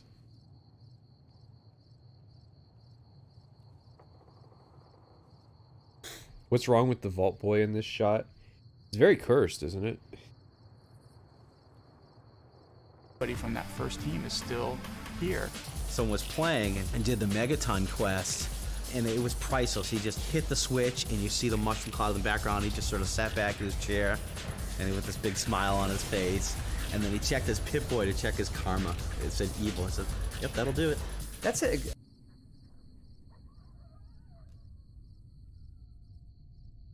I hate playtesters. Seriously, how are, I know how, but how are playtesters so fucking bad? And it's because they barely pay them, so it's like the least qualified people. Playtester, they got to do Megaton, was very easily impressed.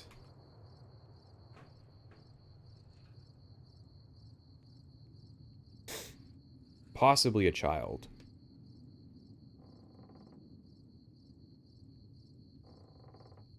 A pretty big element in the game. When you do something evil, we try to make it very visually entertaining, and then the game tells you, you've lost karma, you're a bad person.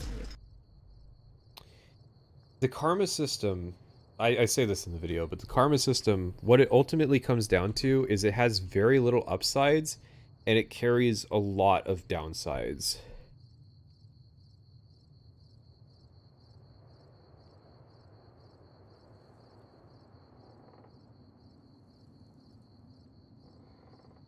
I think that the upsides are very minimal. It's like, you know, you get attacked, you get like junk occasionally. The downsides are that you have a very prescriptive sense of morality that's imposed upon every quest, where the game will make it clear, the game making it clear that you're doing something evil, it's very weird. I've never encountered a piece of media where the media is sitting on, like, it might be, you know, those people who talk about media literacy and they want to have an option where you click the button and the media explains it for like the media illiterate. That's what the karma system in Fallout 3 feels like. It feels like the closest thing to an incarnation of the game explaining itself to you as you're playing it, right? It's like, just in case you didn't understand where we stand on the topic of buying sex slaves, we have included a karma rating for you. Narrative yellow paint, basically. Yeah, I think that's it. I think that's it. So the example I was writing about today, actually, was Tenpenny Tower. Specifically the ghoul part. So if you kill the ghouls, who have, I will lay out the context. The ghouls to this point have stated multiple times that if they are allowed in Tenpenny Tower, they will kill the people in Tenpenny Tower. Right? Now, of course, the people in Tenpenny Tower are evil, sure. But that doesn't make the ghouls good people. But if you kill the ghouls, the game considers it karmically evil. The game has weighed in. The game has made an objective assessment that the ghouls are good because you lose karma for killing them.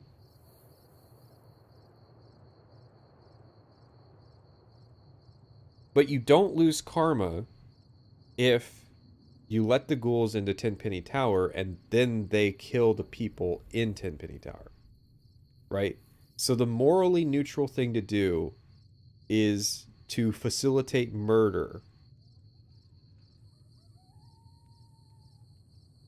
It's just silly. That's why you don't do that. Because as soon as you decide that you are going to prescribe morality to player actions, then all of a sudden you're just gonna see people in the back of the room with a notepad, with a yellow notepad, and there's a couple pages flipped over their finger, and they've got a pen, and every time that little message pops up, they write it down, and you know that they are purity checking your fucking morality system to see. My favorite thing was evilness power scaling. You can power scale evil in Fallout 3 because it has a numerical score. So my favorite is that it is equally evil in the eyes of Fallout 3 to enslave 2 human beings and eat 50 corpses. That is equally evil to bullying a teenage girl. Not even bullying her directly, just giving a bully ammunition to use against her. That's my favorite part of the karma system, is that you can power scale the morality. You can also donate 1,000 caps, and that cancels out you blowing up Megaton. So everybody in Megaton, your life is worth 1,000 caps, because we can power scale the morality. That's why the idea doesn't work, right? We're listing out all the downsides. What's the upsides? The upsides are you can gate companions based on morality, which I don't think is even necessary. I don't think that's a particularly good idea. And you will either have Talon Company or the regulators show up, so I guess you can sell their gear. Not particularly an upside either. And you will get harassed every time you're in Megaton by a person who wants to give you dog shit garbage. Woo, that sure is an upside of the system. That's it. That's your karma system, everybody.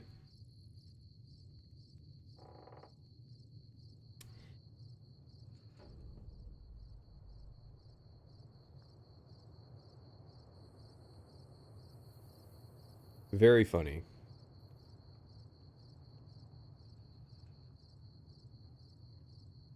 The robot Mr. Gutsy wants a neutral over, even though he's for sale. Yeah, he doesn't like you if you're good. He's just like, nah, you're too intense. I'm looking for somebody neutral to buy this robot. That was a lot of the reason we wanted to make it. That it was, oh, this is just so cool. And the pushback that I would get, that's like 10 years old. I'm like, cool is cool forever, man. This is gonna be cool 50 years from now.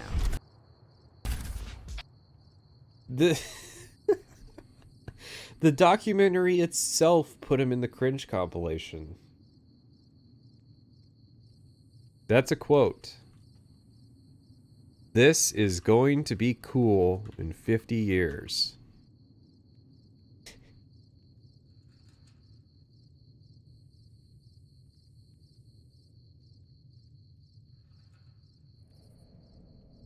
Okay, so he's talking about karma system, and then he's like, that's the reason we wanted to make it the karma system, is that it's cool. And the pushback they would get is that people would tell them that it's juvenile, and he would say, cool is cool. This is going to be cool 50 years from now. And then the documentary puts him in the cringe compilation.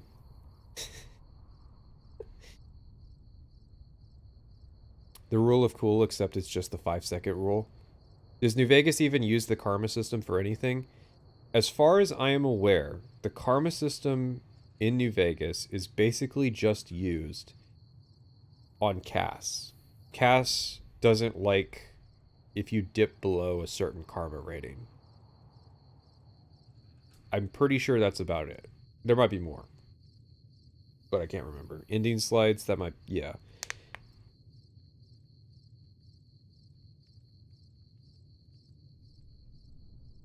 Yeah, so the reason for the karma system is the same reason for the rep system, which is that it's supposed to be a mechanical replacement for, like, jail. Right.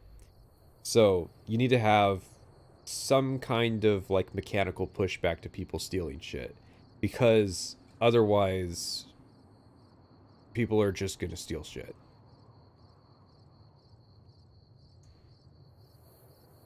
It affects the name of your level, which is obviously useless. Well, that's another holdover. So that wasn't useless in Fallout 3.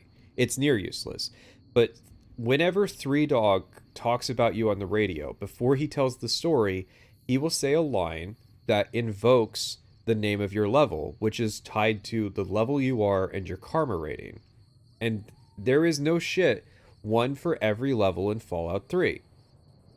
Now, they already had that system, so they just ported it over to New Vegas, even though they didn't waste the dialogue lines on the radio, because it's honestly not fucking worth it.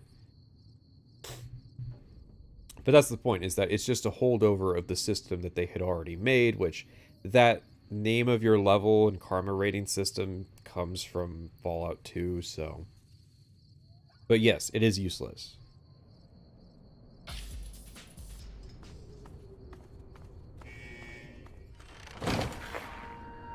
Oh boy, I really can't wait for an entire section of this documentary to be about retrofuturism. I'm so thrilled that we're going to get to talk about retrofuturism.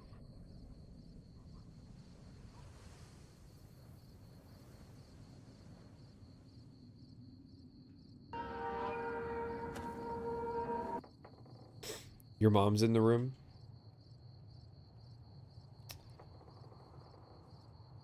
Nyan?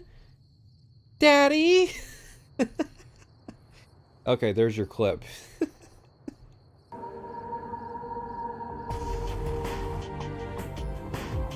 In terms of our design of Fallout 3, we had several goals.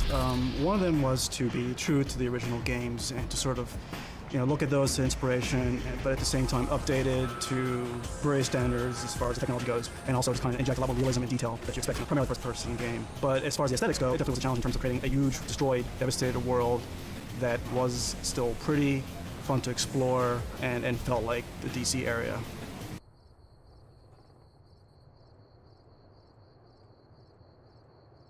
Little too faithful, in my opinion. I think that part of it is that these are East Coast guys, and maybe they've never been to Southern California. Maybe they don't know that the reason Fallout 1 looks like that is because that's what Southern California looks like right now.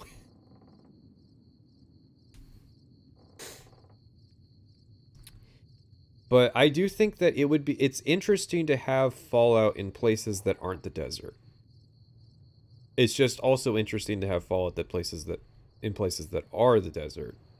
I feel like that meeting point at the Potomac of Virginia and Maryland is a really interesting area climatically. Climatically? Well, anyways. Listen, Mad Max DC, it's not good. It's very ugly to look at. My favorite thing is them being they have a sign that points to the vista when you leave the tutorial in Fallout 3 that says Scenic Overlook. And I am just so tickled that they thought that was impressive. Because it looks terrible. It looks terrible now. It looks terrible even when you take the piss filter off. And I further love the notion that my character walks up to that and actually sees Megaton in the distance, because it just looks like a brown smear. Like, Fallout 3's... The way that Fallout 3 looks is so bad, I actually asked somebody if... like, I had just forgotten what monitors from 2008 looked like, because I was there, I had, a monitor from 2008, and I was wondering if, like, it was a color space issue, right? Like, is my monitor not calibrated correctly for me to appreciate the visual art direction of Fallout 3? And it doesn't seem to be that that's the issue. I try to draw what I see in my head, and The part that I see the clearest, I tend to draw first. So I try to make things very story-driven, and that'll help me when I'm really, really stumped. I'll say, all right, what do I see in my head? And all right, if we got Ward Cleaver and he's kind of scared, but, he found some whiskey and a shotgun. All right, things start to coagulate, and I think a lot of times these characters and situations are really, for me, they're found. And I feel like I'm documenting something that I found, and if it's unclear, it's because, well, I haven't quite found it yet. In terms of the art specifically, you can't with concept artists. What they're trying to articulate is just impossible to communicate.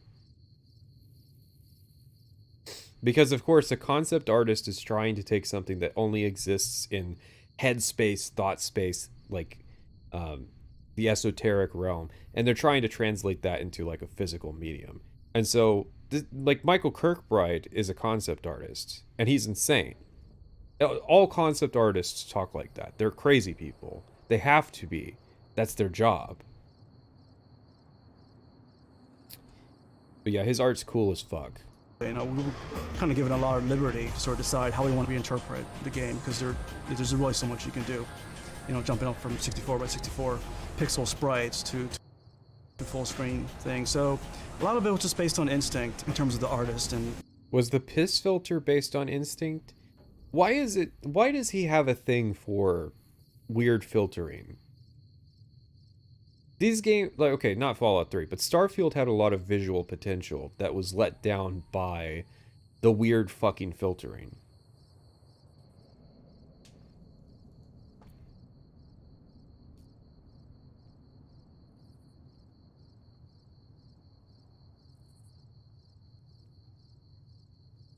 You really liked The Matrix? But okay, The Matrix uses color correction as part of the visual storytelling. It's only green when you're in the Matrix.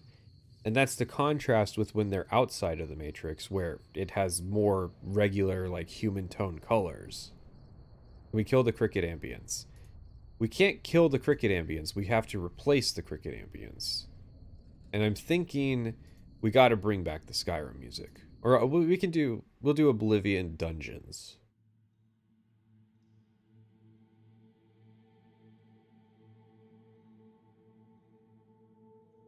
The crickets are dead. I shook the container until they all turned to paste.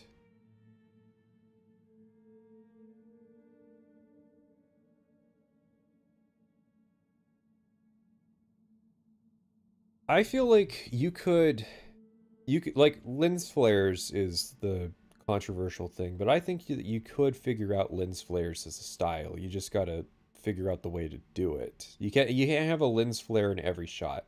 That's the thing with visual style, is it can't be every shot. You can't just put a piss filter on the screen the entire game. You can't put a garbage... I swear to God, it's just like a 20% opacity gray screen that just covers the Starfield screen. Just turn that shit off. That doesn't need to be in the entire game. If we're going to redesign a certain character. The Mexico orange filter. Well, yeah, that's another thing, is they try to communicate, hey, this is in Mexico. I think that's a bit overdone, but yeah. Like, New Vegas does that too, and it looks like dog shit. When you go to the fort and it's got the red filter, and it's like, God, why does this look like this? This sucks.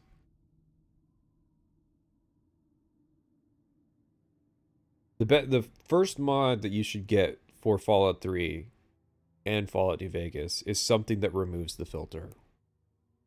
If we were going to, like, take Mr. Handy, and what's the new Mr. Handy going to look like? It's like, we wanted a connection there, but at the same time we want to do something new and take it in a new direction, give it a new spin, just to make it feel a little more fresh. Why, though? I ask this from the perspective of, we all know that the average person who played Fallout 3 doesn't know what Fallout 1 and 2 are. So why does Mr. Handy need to be reinvented and taken in a fresh direction? People bring up this fresh direction thing all the time. Why? What's the point of a fresh direction?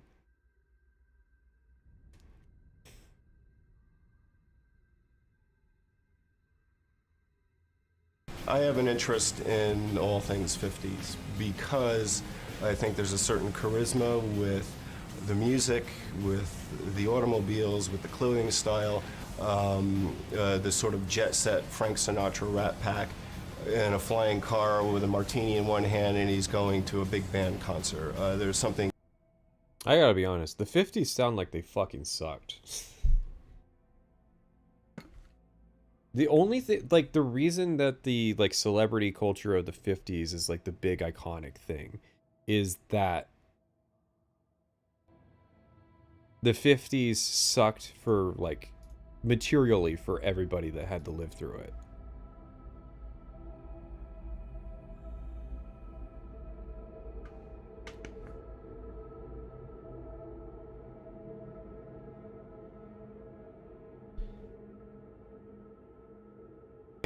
That's always fun about that. And so designing any of these characters. Listen. Why? I've never liked this suit. Why? Anyways. I've always found this to be a really ugly set. And then throwing them into the wasteland, the dark humor kicked in for me when I imagined Lord Cleaver. Whoa, whoa, whoa, whoa, whoa. Dark humor? Not everybody is on the same page with you here, you know. This is a PG-13 chat, you know. Does he have the pass? Can he say that word? Being pushed out of his bunker. I'm not going to say the Merc clothing all sucks. There's a few sets of it that are decent. It's bad stat-wise, yeah. And now he's in the wasteland and he's looking for, you know, fresh tobacco for his pipe, and here comes a raider over the, you know, the top of the horizon. The raider sets look bad though. The raider armor, very strange, very very Mad Max. I don't know. I've never been big on the Fallout Raiders. I try not to look at them. I try to blow their heads off so I see less of them. That's why, maybe that's why the energy weapon builds is so fun. Because I'm just melting everybody.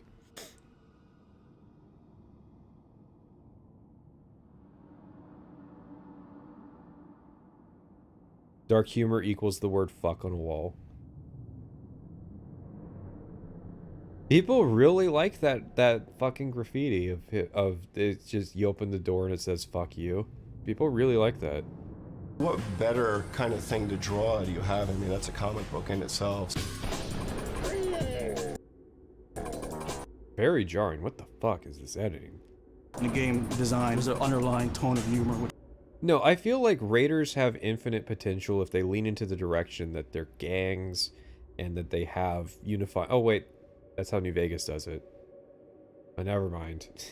But yeah, like, there shouldn't be generic Raiders. I've never understood this about Bethesda. They're obsessed with generic Raiders when they have always gotten more success out of very unique gangs. Like, to me, the most memorable band of generic enemies in Skyrim is that one dungeon near Falkreath that is an orc stronghold. The dungeon is an orc stronghold. And the reason it stands out to me is because they have a unifying theme. Everything else is just like... Bethesda Raiders are basically Oblivion goblins and ogres with guns. Yeah. I like the Forsworn. That's...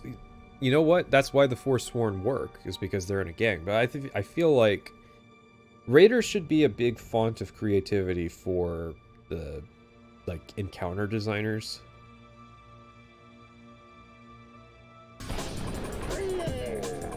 The game design, there's an underlying tone of humor which is appropriate for the franchise, for Fallout.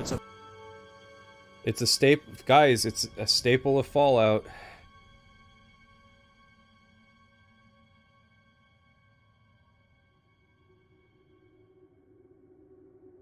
Humor is a staple of Fallout, guys.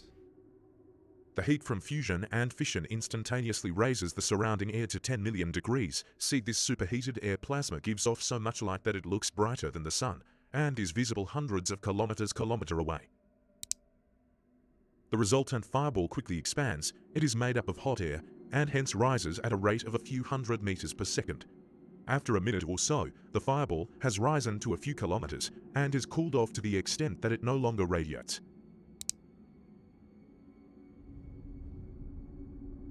There's that humor thing again.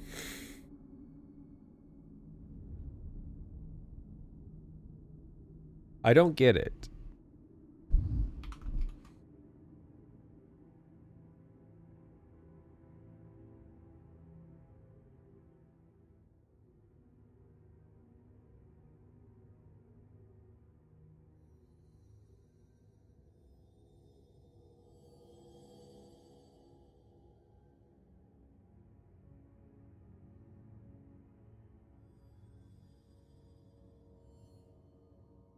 Definitely a staple of it. How we reflect that in the artwork is more subtle, but there are little things that, for example, we were trying to come up with a list of, all right, what sort of objects and clutter items can we use in our urban landscape in DC, just to fill it up, to clutter it up. And our concept artist, Adam, came up with, he does a sketch of like a coin-operated fallout shelter. It's just like a little steel tube that if you put 50 cents in, go in, close yourself in, you're in a little one-person fallout shelter. Of course, like, the one of the like interesting details of this game was his idea. I feel like this is the designers letting the artists down. Because artists don't like it, but they are kind of subject to what the designers are planning to make. And so if the designers are taking the game in a humorous direction, the artists are going to be expected to make things that tonally match humor.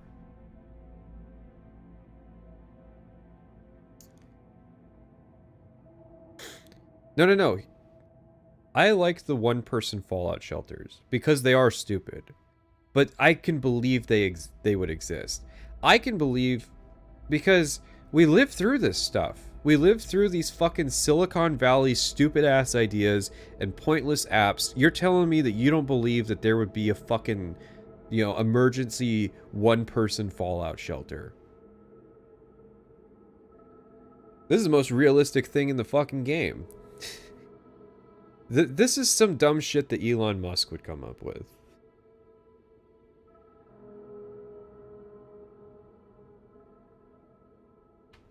I don't even know if it's like dark humor. I get it's humorous that it happened, but like, I don't know, it just seems real to me. This seems like the type of dumb thing, like, I can envision in my head, because I remember it. There was this time that Kamala Harris was presenting, like, the new electric school buses that they wanted to do. And she's on stage and she's talking about, and it's yellow like a school bus. And I'm just picturing in my head Kamala Harris standing on a stage next to a one-person use fallout shelter. She's standing next to this thing and she's saying, like, I can't even envision what she's saying, but I can picture it in my head.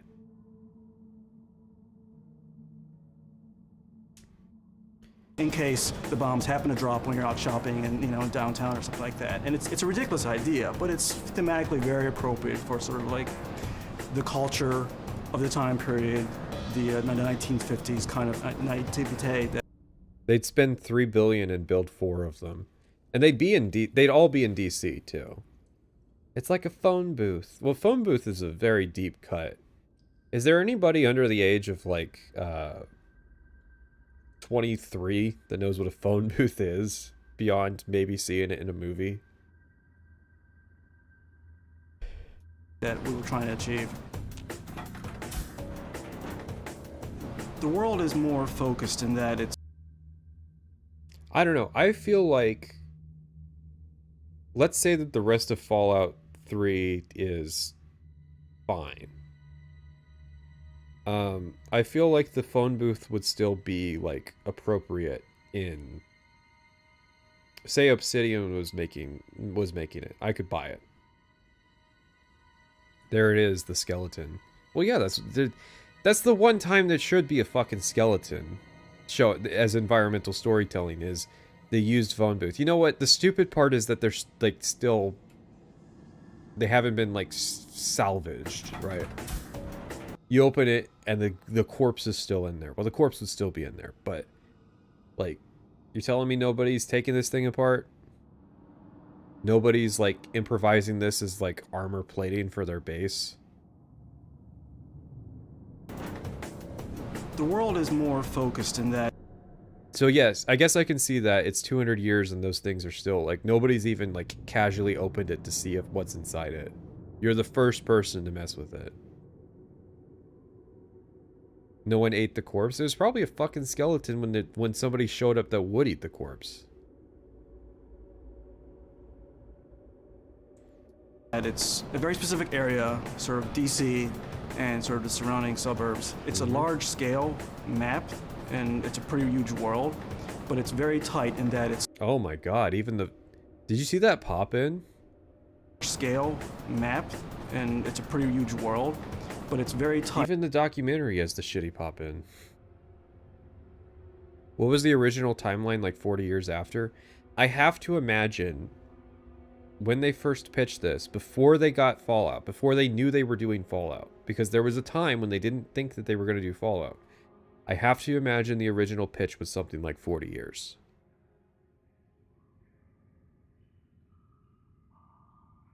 In that it's basically one region. It's very cohesive. No. Stop. Wrong. Have you been to this part of the map? Nope.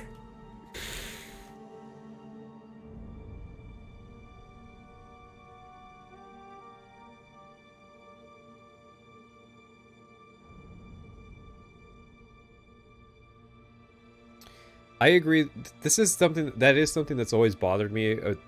Like, I don't buy that 200 years after the war that people are living in like buildings where they still have like the blown out wind. Like I pointed this out when we played Far Harbor. These guys are living on the coast in a house that has no windows, right? So the windows are blown out. There's no glass. So the wind just comes in and fucks their shit up all day with like the sea salt. No, nobody's going to put up with that. People would cover that shit up with a tarp, right? That's what people would actually do. There wouldn't be gaps in their walls because they live in the post-apocalypse. People will rehabilitate their houses to make them more livable as shelters, because the point of a house is that it's a shelter from the environment.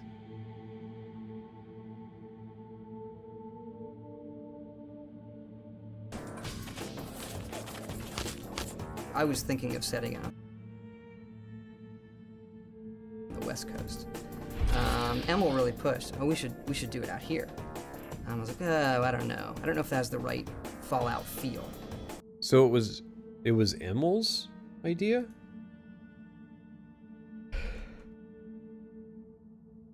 Man, can you imagine the timeline? I want to visit that. Goddamn. There's so many timelines I want to visit. I want to visit the timeline where Fallout 3 is set on the West Coast.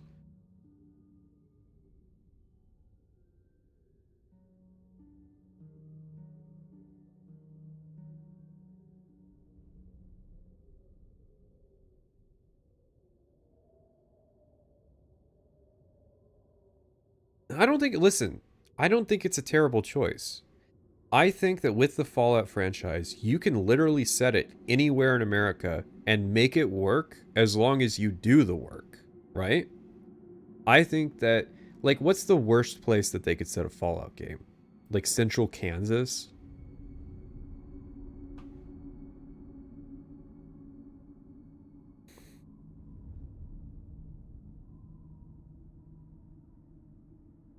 No, it's got to be in America. Come on. Come on. North Dakota, Wisconsin. I feel like you could do Wisconsin. You could absolutely do Alabama. Nebraska. There's parts of Nebraska you could do. Indiana. There's parts of Indiana you can do. Alaska. You could easily do a good Fallout game in Alaska. Are you fucking kidding? Alaska is the easiest goddamn game to make interesting. Which is literally they just make Skyrim. Utah is full of great stuff to do. Texas would kind of suck. It's like depends on the part of Texas you do, but man, there's a lot of like coastal people in this chat who believe in flyover country, don't they? Hawaii, easy Hawaii game. Come on. Hawaii would be so easy because they don't need any invisible walls. They can just do one of the full islands. And like they've got the volcanoes, they've got nice greenery they can do. They can do like tons of theming with the Hawaiian culture.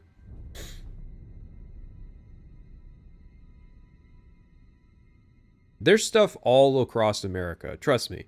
There is stuff in pretty much every corner of America except the very center of the Great Plains that you could make an interesting video game out of. Great Plains, you gotta do like cars to make that one work. But in terms of like walking around and seeing interesting stuff, no, most of the states in America have great things that you could do.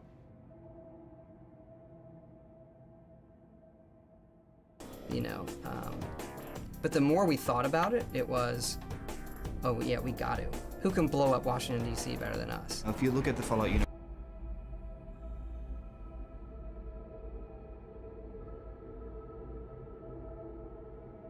it was necessary to make a split. To take the series where we wanted to go with it, you wanted to get away from the West Coast. You want to get away from the playground that we knew in 1 and 2. So we came all the way over here. It's what we know. And then there's just a lot of great symbolism in having DC in a post-nuclear landscape. There's lots of great architecture that we all know and love from the area. So it was just a natural fit, I think. It's so natural of a fit that I don't believe for a goddamn second that they considered doing anything other than DC.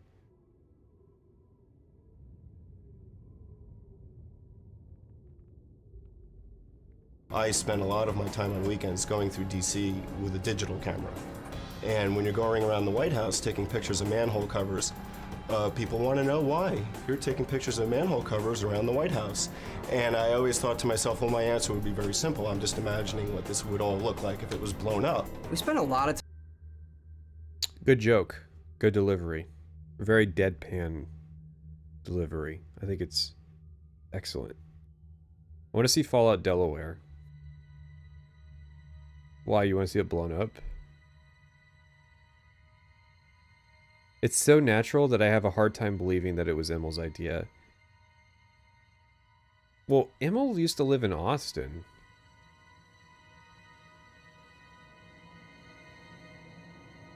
How many devs end up getting shot in the making of Fallout 3? It's surprising that more devs were arrested making Arma 3 than Fallout 3. Time trying to figure out how the wasteland around here would actually look. And going and visiting buildings they had knocked down in DC. They knocked down a few buildings, and we would go and click, click, click, click, click, click, click, just to see what destruction down there would look like. For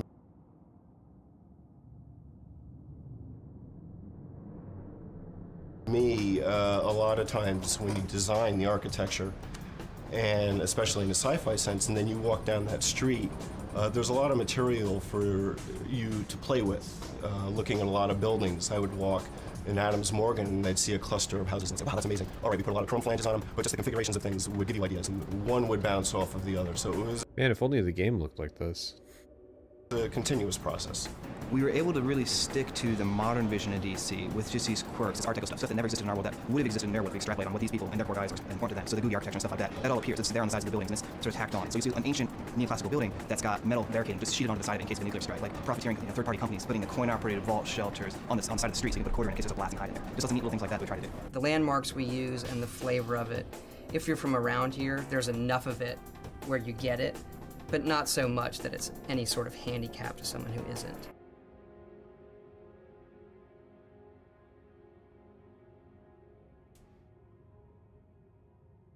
Emil's name is pronounced Emil. That's how everybody that speaks of him in the third person says his name, and I think he said it. He has said it before. It throws a lot of people off because usually it's pronounced Emil, but he's from Boston, so they've got a speech impediment in that area.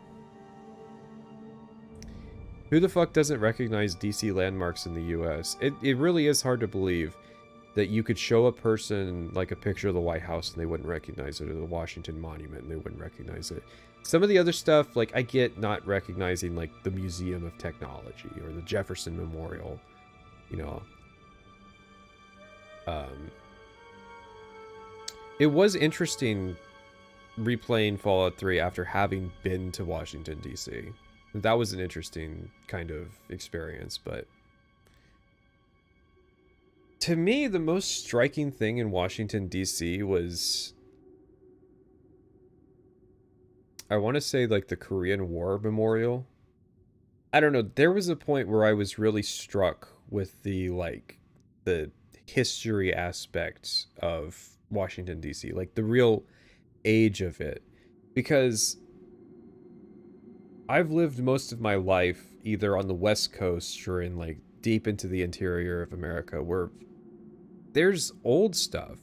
You know, there's houses that are like 100 years old, but they look like stuff that could be made today, right? They don't feel like old places. It's very rare that I get to interact with something that's old. And when I was in DC, it felt like I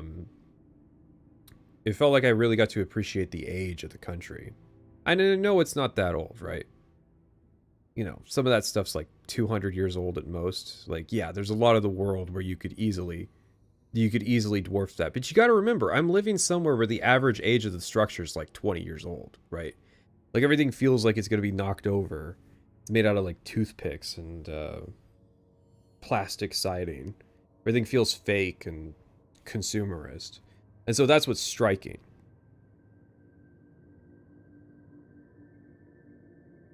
And the fact that we kind of had an alternate history helped a lot. So because the Fallout universe splits around 1950, we could take great liberties with DC. So we have all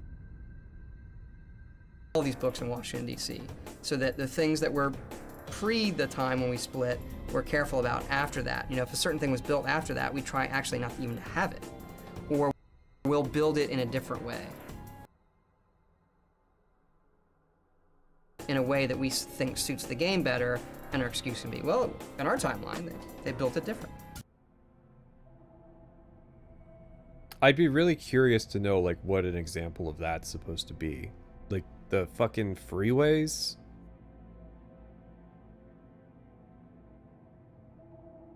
No, we will...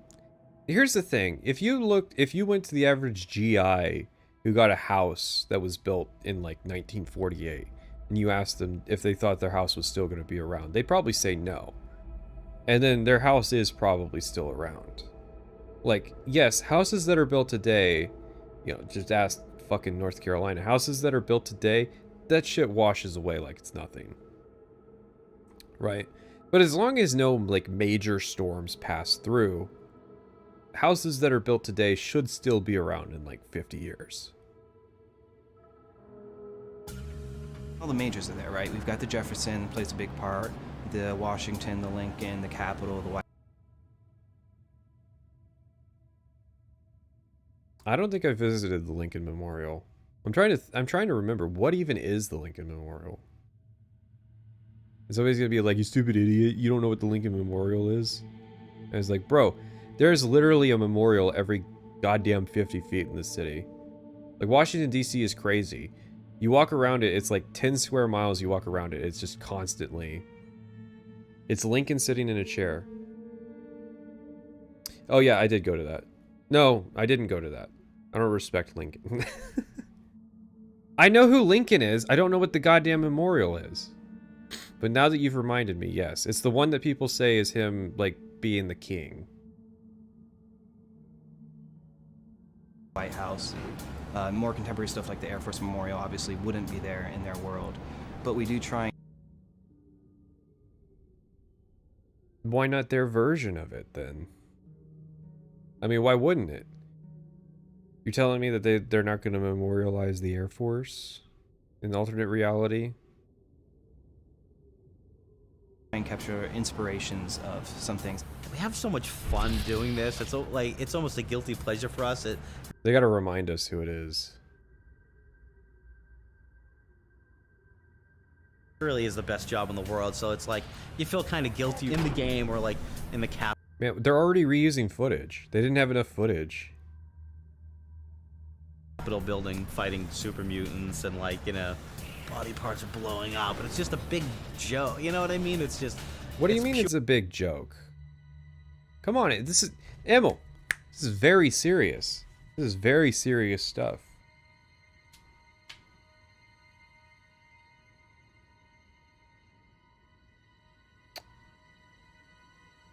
Hang on. Hang on. We're getting hang on.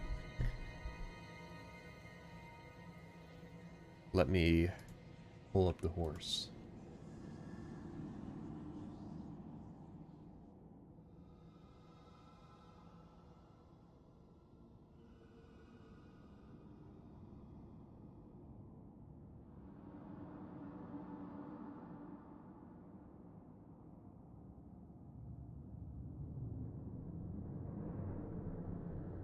Why is it a joke, though? Like, for real. Emil Bully stream? I'd like to talk to Emil one day. I really would. Because I don't think there's a bigger Emil appreciator than me. Listen, there's two categories of people. And I'm in the third category, but there's only two. There's two categories. People who don't know who he is, and people who do know who he is and don't like him. Okay? I'm in the third non-existent category. By myself. Maybe there's like 4 other people in this category. And it's Emil appreciators.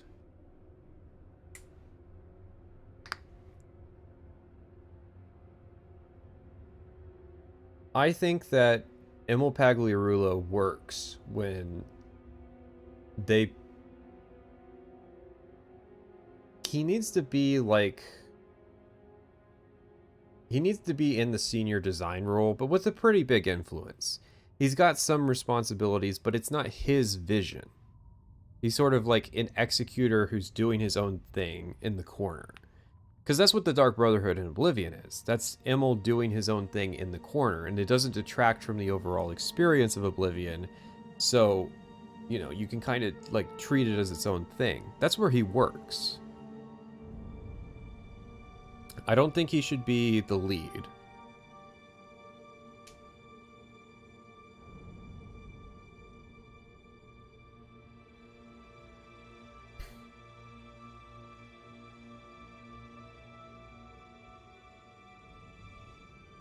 If he died in 2000s tragically or whatever, do we just not have these games? No, we'd still get these games. Let's see. Ken Rolston left Bethesda after Oblivion. So who steps up in his place? I guess it's got to be like Bruce Nesmith and Kurt Coleman. They're the ones that are... Maybe Fallout 3 is good in this timeline. Because, I mean, they made Skyrim.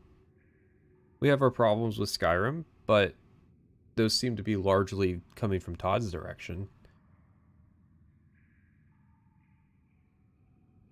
I think Emil needs someone to encourage him to make new stuff. He copied his own work in Skyrim with the Dark Brotherhood. I feel like Emil's too caught up in responding to his conception of the criticism that he receives, where he doesn't directly engage with it. And I don't think he knows or understands it.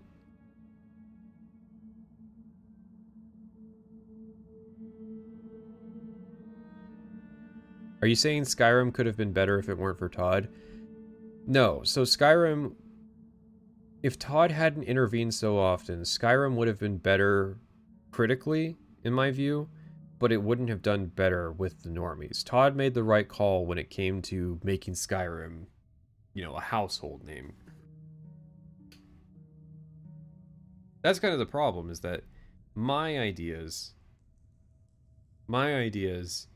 appeal to a niche, and niches are not what Bethesda can do anymore.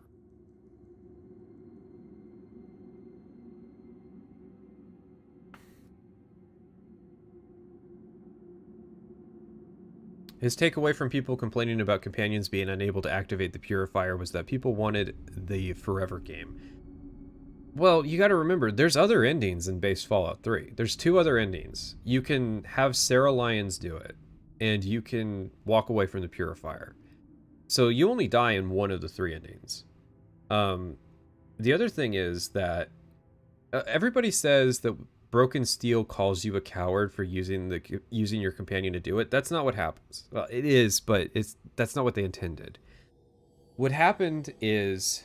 People don't know this because nobody ever sends Sarah Lyons in to do it for some reason.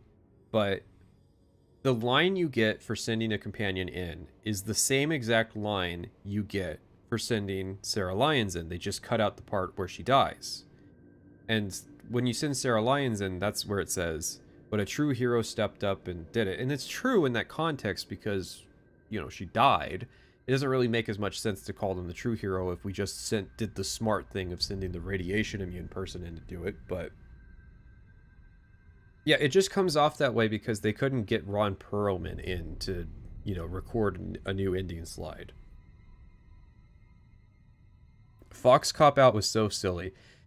The silly part of the Fox cop-out thing is that it's their own goddamn fault.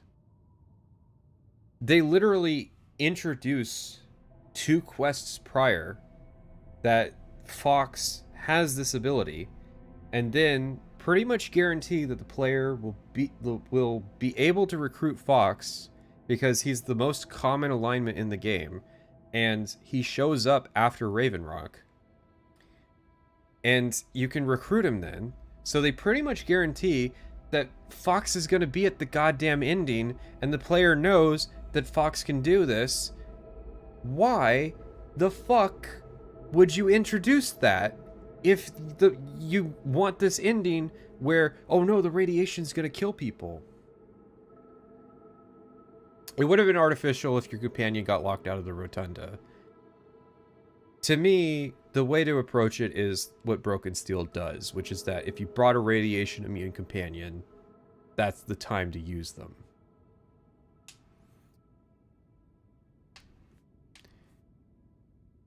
And you can tell that they wrote themselves into a corner based on how those lines are written, because, you know, Fox is, you know, snickering. I said, with a CK, he's in the corner snickering, you know. I'm gonna get this dumbass to kill himself. Everybody has their own destinies, and yours terminates here. Time to die. Which is like, damn, bro.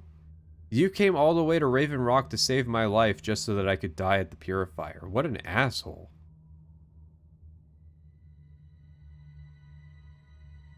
But those design documents, they don't help anything. That's the weird thing. So Immel has retroactively told the story of Fallout 3, where he said that they had a big design document and it didn't work. I guess mid Fallout 3 is when they figured out it didn't work. I would not rob you of your destiny.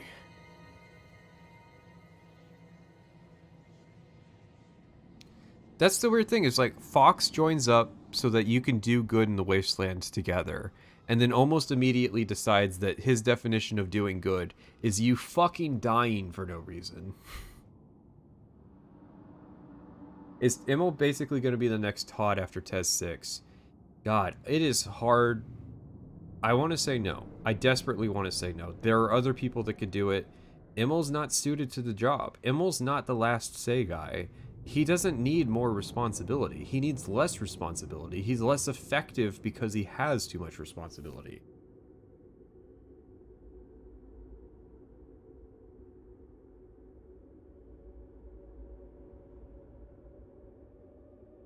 I read somewhere that James was supposed to be Fox. There is this concept art of James who's like been turned into a half super mutant. And I think maybe the idea was that James was going to try to get the Gek in Vault 87 and like decided to turn himself into try to turn himself into a super mutant but retain his humanity. And I feel like they kind of did away with that idea.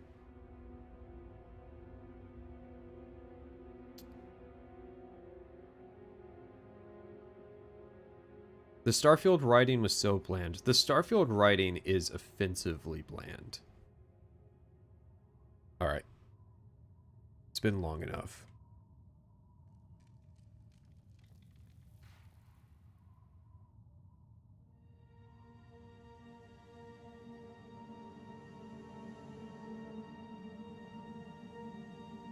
Chat, we gotta chat for 2 more minutes. 2 more minutes!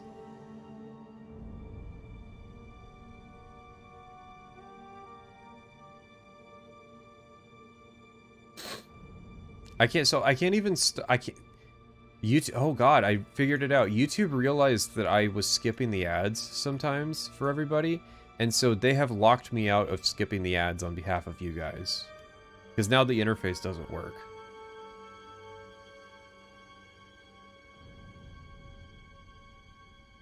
Alright, let's Body parts are blowing up, but it's just a big joke. You know what I mean? It's pure escapist entertainment. It's crazy, and you try not to get wrapped up on the seriousness of it.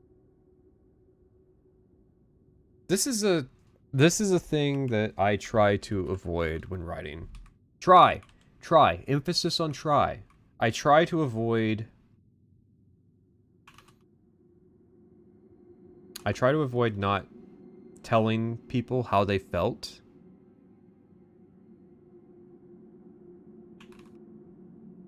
I don't think that you should ever tell people how something makes them feel, because you're going to be wrong, right? So it's like, I try not to tell people to get wrapped up in the seriousness of it. You can't control how people are going to engage with the thing that you made. Like, this is my big problem with it, is that I have a very analytical perspective, and I do tend to engage with things that are more serious. I engage with the world building, and I feel like Fallout 3 is trying to get me to engage with it seriously. I feel like it wants me to take it seriously, but when I do engage with it seriously, it's stupid. And so then I try to be like, okay, I gotta approach it like a comedy, but it's not funny. There's nothing in this game that's funny. It's not funny, so it's not a comedy. It's just not, it's not that it's funny, it's just that it's not serious. But what does that mean? What does it mean to be unserious? It's like that fucking image of that dog with its hands in its pockets. And he's just like, I'm a cool guy, I'm just chilling. I feel like that's the quintessence of unseriousness, in that it feels like it gets co-opted and forced and ruined within a day.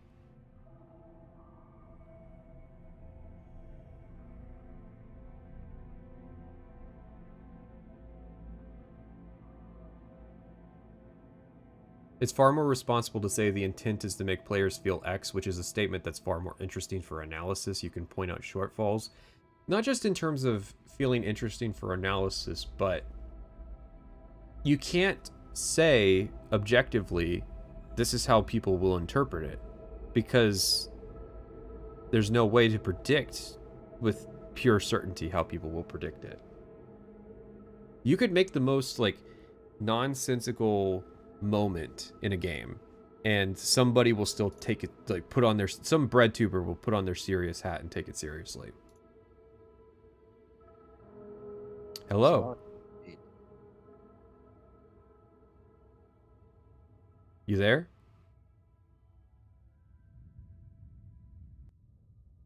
Hello? Hello. You doing all right, patient? Fuck, I can't hear you. 1 second.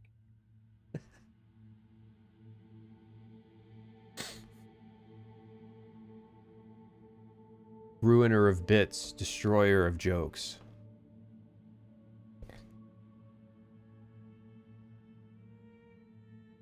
Maybe, oh, okay. Private Sessions is a known Fallout 3 fan, and I'm glad I'm hopefully saying this before he actually hears what I'm saying. It seems to be the case, so he hasn't heard the serious slander of what I've said. Hopefully, Hello? I can solve. Yeah, yes, hello? Okay, I can hear you now. Okay, good. I'm glad you could. Discord decided to output my audio to my monitor this time. You need to stop. You need to keep it from changing the settings. I have made a damning indictment of you. I have made a damning indictment of you because I'm going to ask you a question. Yeah. And I have made the statement that you like Fallout 3. I like parts of it. People are saying I'm quiet. Yeah, I'm turning you up. There were parts of it I liked. Mostly it's the world design and like just like the atmosphere. Okay. The gameplay's dog shit. The writing's even worse. I'm trying to understand how to get on the level to appreciate the tone of Fallout 3.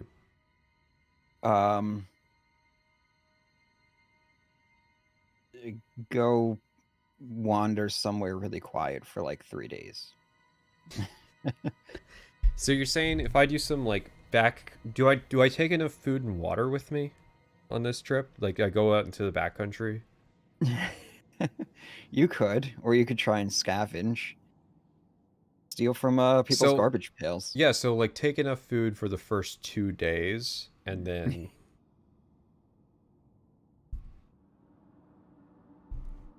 Because that's the big mystery we've been trying to solve with this making of documentary so far is how do we get on the correct wavelength to understand the tone of what Fallout 3 is trying to present?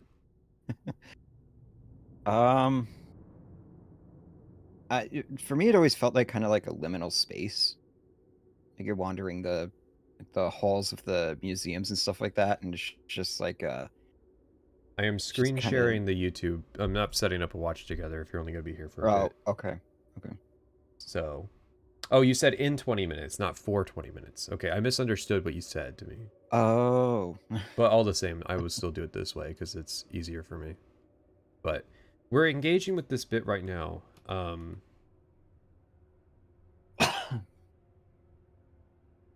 And we're trying to understand what the point is. But we do try and capture inspirations Not this of part. some things. We have so much fun doing this. It's it's almost a guilty pleasure for us. It really is the best job in the world. So it's like you feel kind of guilty in the game or like in the Capitol building fighting super mutants and like, you know, body parts are blowing up. But it's just a big joke. You know what I mean? It's pure escapist entertainment. It's crazy, and you try not to get wrapped up on the seriousness of it. It's What? So it's not just me. No. Yeah, the end of the world, like this whole fucking everybody's dead and stuff. Oh, it's so crazy, right? It's so wacky and unserious. Yeah. Okay, there you go. I think you're starting to dig into why I struggle with Fallout 3's tone, because you're correct. It's the end of the world. It's the post-apocalypse. We're seeing how like awful and miserable everything is, but then everything is written like it's a fucking Rick and Morty episode. Yeah, correct. Well, so I should also mention, like, I think I mentioned it last time, what my usual like playthrough for Fallout 3 is. It lasts about 15 hours, and after like Vault 101, I basically don't do any quests. I might do some of Moira's stuff, but that's it. Because like once an NPC opens their mouth, the illusion is shattered. Right. Like just any like the world and like what the world design team was trying to convey and what the writers were trying to convey are just like completely at odds with one another. It's like night and fucking day. I think you've solved the mystery. Yeah, so like if you go in like some of the best places honestly to like get that sense of tone from is like just going off into like the corners of the map, especially like the top left corner, the northwest area, where there's no quests to take you up there or anything. It's just dungeons. It's like the most difficult. It's the highest scaled part of the map. Yeah, I think so. And it's just kind of depressing, but like in a good way. That's where the world is actually working. So he's not saying skip all dialogue. He's saying don't even engage with it at all. Yeah. Just try to avoid NPCs and stuff like that. Like I said, I only get about 15 hours before this. It sounds like Project stops Zomboid. Working. You know, that is a fair assessment. Fair comparison. Build 42 soon. I've been playing the unstable version. Oh, you finally caved in. You're playing the unstable. Yeah, it's I like a lot of the changes. Some people were complaining about it, and I think it's because they've been very ingrained into Build 41, the way it works and the way that the modding sets it up. Because the unstable is not going to have any mods at all. So like. People are like, oh yeah, this is what base Zomboid's like. But I like a lot of the changes. I think that there's aspects of it that are typically tedious, like the panic system, that work a lot better now. And there's a lot more interesting mechanics in the way that things are set up. My biggest complaint about Build 42 is that they added things to the loot pool without changing how loot distribution works, and so there's certain things that are significantly rarer. There's a lot of indie games that make this mistake. Like, the biggest one that pisses me off is H3VR, because they added a shit ton of, like, single action revolvers to it. So when you roll a random gun, your chance of getting a single action revolver is significantly higher than what I would consider to be the golden age of that game. Yeah. And so it gets really annoying because like you press that random button and it's like, God damn it, it's another fucking, you know, load one bullet at a time revolver.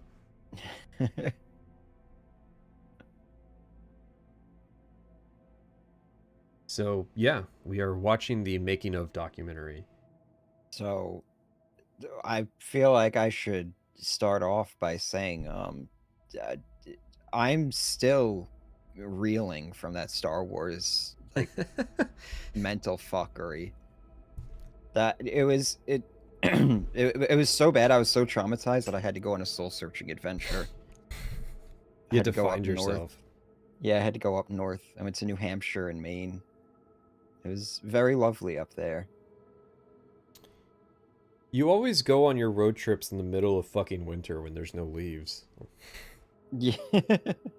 No, I was going on road trips earlier in this year and stuff, but I wanted to go up there and experience like what cold is like. So I want to ask you, do you know what the Star Wars expanded universe is? Weren't we talking about that last time? No, that was just the base movies. The expanded universe is like all the games and books and comics. What? I mean, I imagine there's a lot of retconning that's going on in there. No, it is very funny. The fucking rabbit hole I could take you down. You just got the movies, right? If I started talking about all of the books, we'd be there for days. Well, I guess I could use another trip up to Maine. We got to do that during the Battlefront stream. No, the thing is that I actually don't know most of the cursed stuff about the expanded universe because I never really like engaged with the books or comics. Like the games was the most that I engaged with. You haven't engaged with the official fan fiction. Yeah, and that's a pretty good way to put it. Like the basic gist of it is that like episode 6 came out and then there's like a gap of like 10-15 years until the prequels come out, and George Lucas was just like basically signing off on letting anyone write about it as long as they were mildly competent. Oh, God. Oh, well, isn't that how we got like Knights of the Old Republic and stuff though? No, that was the prequel era. So the prequel era, Oh. George Lucasfilm gets the license back under control and were a bit more methodical with how they would hand it out and who they were giving it to. But yeah, Knights of the Old Republic was, especially 2, was written as mainly like a commentary on what the prequels were about. Just Yeah, yeah. significantly more interesting. Yeah, I remember, you know, I've watched analysis videos and 2 sounded really interesting. I was like, man, if Star Wars was like this, I would probably care about it more. Yeah, it's definitely like Knights of the Old Republic 2 is an outsider kind of critiquing Star Wars and the like, methodical patterns that it follows. But yeah, it was very interesting. Let's not get too interesting. We gotta talk about Fallout 3. Massive world, and there's a lot of small elements that have to be individually created, which will all come together at some point. It's fucking awful. It's been going on the entire fucking making of documentary. They couldn't just use the game soundtrack. The working theory we've come up with is that they maybe thought when they were making the documentary that it was going to be on like G4 TV because it's exactly the length of like a television episode where they could have 20 minutes of advertising play in the breaks. And it's presented in such a way to like pitch the game, but then it ended up just being in the collector's edition. Like nobody has like said in the chat so far that, oh yeah, this played on G4 TV in 2008. I don't think so because I was following Fallout 3 pretty closely, and that was in the era I was watching G4. I feel like I would have remembered seeing a 40-minute documentary. Yeah, so I absolutely would have watched that. Yeah, so that's like our best theory for some of the interesting decisions they've made. A lot of this is just marketing. Wasn't Oblivion's making of also like 40 minutes long? I don't remember Oblivion's making of, to be honest. You used it in your video. I used the demo. Hang on, let me look. Making of Oblivion. Hey, there it is. No, I don't have very many notes from it though. Oh yeah, by the way, we have this video open. Nothing. Don't worry about it. What? Oh yeah. The at least Vardenfell, at least Oblivion has trees, unlike Vardenfell. Yeah. Yeah, Okay, like here's the thing. 41 minutes. The making of Oblivion documentary is like centered around E3 and like the E3 presentation they did. So that's why I kind of conflate it with the E3 demo. Because the E3 demo is pretty long too. Yeah, it is. It's like 20 minutes long. Yeah, like 15-20 minutes. Point to sort of finish off the spaces, all the cluttering, all the architecture, all the environments, the lighting, the effects. There's so many elements, and that, you know, a lot of it is just kind of, you know, guessing. Okay, whoops. That was a big one. The fuck? I think that they had like a real life, like they had a brownout, black, and they just like included it in the documentary. Oh no, it's part of the narrative. Get back to that You don't need computers. Draw it up. Where are you going? Know the triangles. This is on your frame rate. We had some electric storms pass through and basically down power lines, trees went down. It was pretty insane. We lost power for a good, I would say about 8 to 10 hours. It happened around 3 o'clock yesterday. It's a little weird. All right, everybody, usually... get out the pen and paper. What the fuck? Right. Why do we need to know this? This is the type of adversity they faced. Hey, remember when Hello Games had their office flood and they lost builds of No Man's Sky? Yeah. You know, when it rains around listen, here, that was after this. That was after this. We can't. So true. You know, actually, no. I bet Hello Games saw this and they're like, "Oh, we got to one up this." Yeah. It was a Sony conspiracy. Lose power for like a brief 2-3 minutes. Note that when the power is out in their building, it's actually dark and not gray. Stop it. So, you know, it was kind of like business as usual, but then the power never came back. At this point, I don't see a lot of changes affecting, like, you know. Why are they still there at 7:30 if the power went out at 3? Listen. Do they they just hung out? They hung out for 4 hours? They got a deadline they have to hit, and they were like, well, you know, we can knock out all of our meetings and stuff. I applaud them. That's productivity right there. If the power goes out at my job and 5 o'clock rolls around, I'm going home.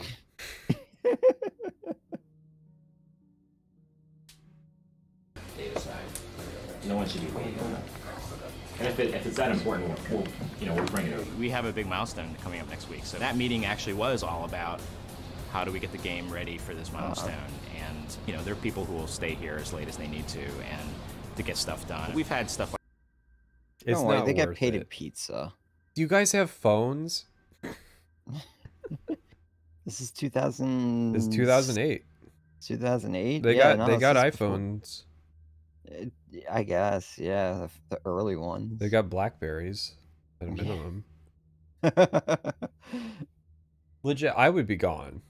Oh, even with the milestone meeting, it's like, bro, call me if the power comes back on. You know who's gonna stick around though? Emil. The go-getters. Emil. Yeah, exactly. Emil, Will Shen.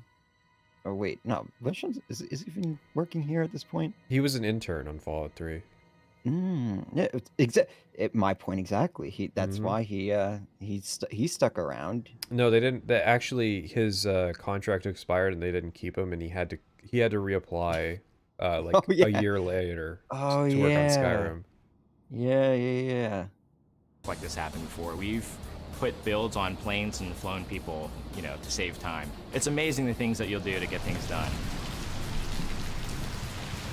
You guys got like the weather app? What a cut. What a cut. Let's play that one more time.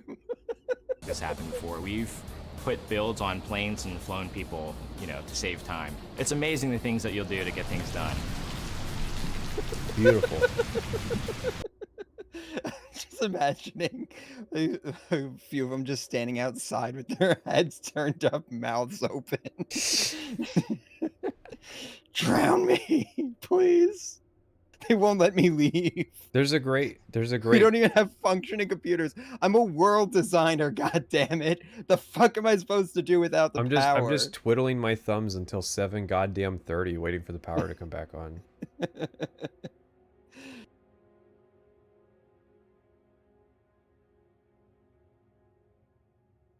When did it happen? Looks like I didn't note it.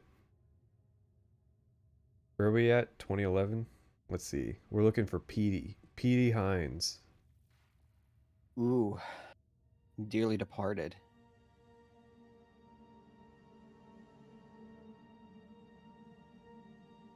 Well, don't say that. He's not dead. We got Liam Neeson. Dead to all of us. He's off on... We can't blame him anymore. Yeah, it was before the concept art thing. He's off on some island somewhere.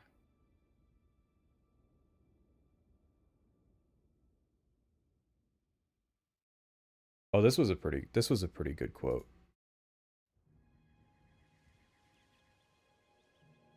We pestered him like, are you guys using Fallout? They weren't doing anything with it. Can we do something? And eventually they said yes. It's now ours, and we have always taken... It's now ours.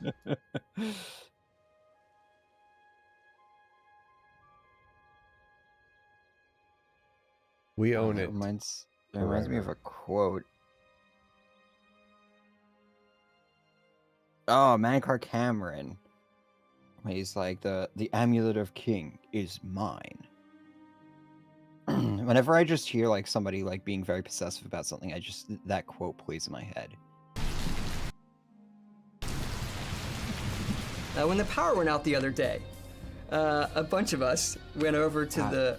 Like, let's get out of here. The power's out. So have mercy on me. Like they have the piss filter on. They have a awkward Dutch angle with the camera. It's just like, please, it's enough. It's too much. 2008 was a different time. It really was.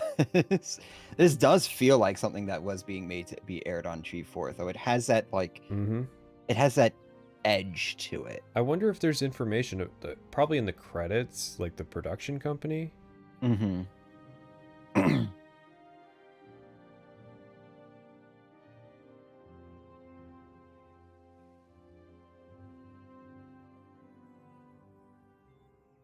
3D Productions Limited, Vancouver, British Columbia, Canada.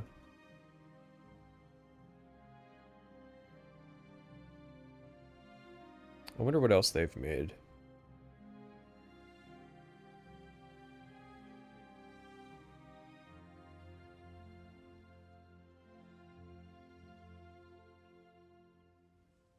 Well, IMDb doesn't pop up when you look them up, so...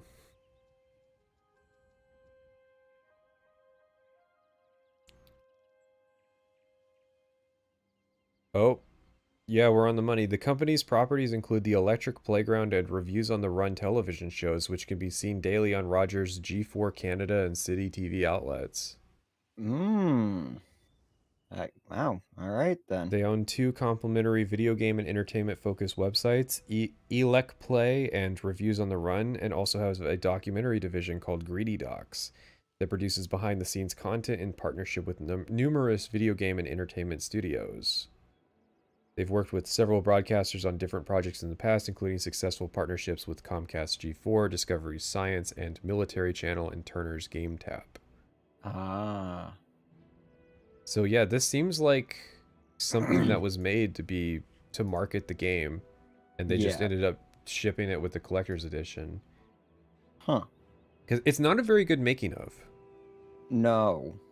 I can already tell. I mean, they're standing there looking at this the is rain. especially bad. Okay, there was like the art part had some bits that were like actually insightful. Of us went over to the well, let's get out of here. The power's out, so we went over to the supermarket, and the power was out there, but they had enough emergency power to run the cash registers.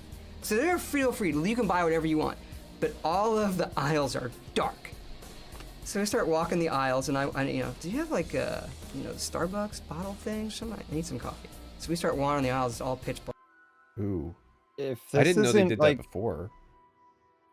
If this isn't a build up to like the super duper mart, I'm gonna get out my red ink pen, circle this whole thing, and write in the margin relevance ? Points off, Todd. Black. I'm using my iPhone as like. Oh, see? Oh, chat confirmed. What the fuck? Oh, they hit the cell Confirmed. towers. The power went out and hit the cell towers too. They're taking the towers down. A flashlight, and I said to one of the guys, like, this is how the world ends, man. This is cool. Like, we're in the game. Like, what else should we get? And one guy's like, antibiotics. Like, get antibiotics before food. And we're like working it out in the aisle at Safeway just the other day. So yeah, sometimes it creeps into your head. Imagine if Fallout 3 had antibiotics and a disease system. Oh wait, Starfield didn't. It was fucking terrible. Never mind. Starfield did it and they weren't committed to it. Yeah. I just find it funny that they're like standing there talking about getting antibiotics in a grocery store. Maybe that's why it's not in Fallout 3. They couldn't find it in the grocery store, and they're just like, well, guess we're gonna die. Yeah, because you need a prescription. Yeah. Can I get a condom? Yeah, that's what's important at the grocery store that you need to get.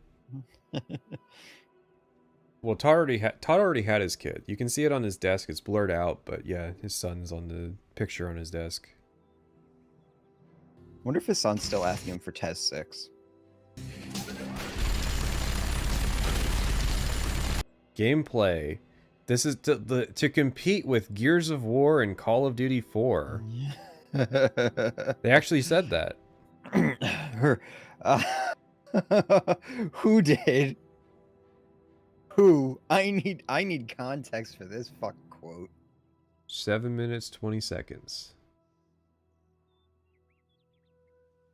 Time, give me a game that has the gunplay of Gears of War or Call of Duty with the depth of an open world RPG. And I hope no. He wasn't. He was just saying, like, he wasn't saying that that's what Fallout 3 has, right? Yeah. Right? Yeah, I mean that was basically the. He was just the gist of it. He was just saying out loud, like, just give me a game like that. Well, he's saying that's what they're delivering on. No. Context? No. There's no Check way. the context. Or, great.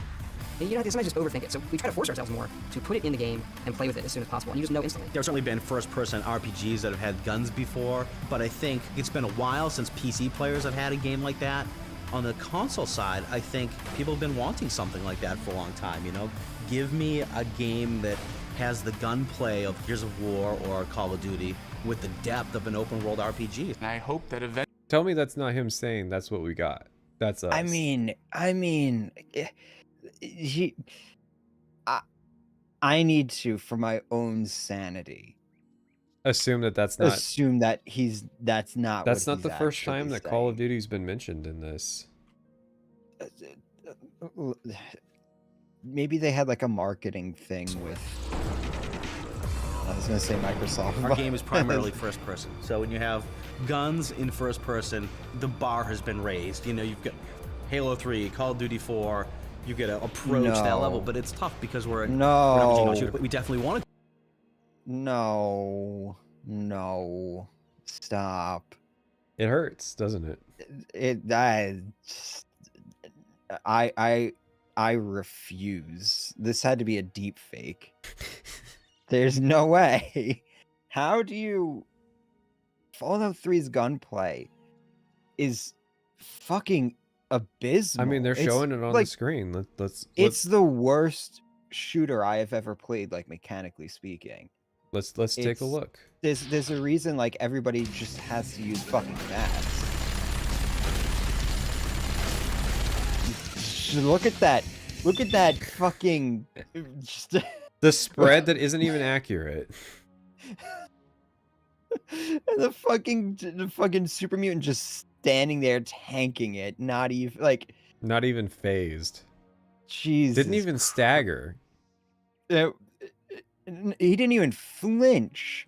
I don't know if I was even seeing blood splatters. It looked like the bullets were just I saw blood painting around him. But yeah, it's the feedback is terrible. Like he's just cycling that hunting rifle like. Yeah, like that's to say nothing of just like the fucking terrible controls. Like just you can't even ADS. Excuse me, he's fucking they're you know what Gears of War, Call of Duty 4, and Halo 3 all have? They have ADS. Fucking Call of Duty 4 like this does the BR. Oh well, I mean, I feel like the scope is different than ADS, but sure, yeah, go on. It's still, yeah, it's still more than what fucking Fallout 3 has. Fallout 3 has a decrease the FOV by like 10.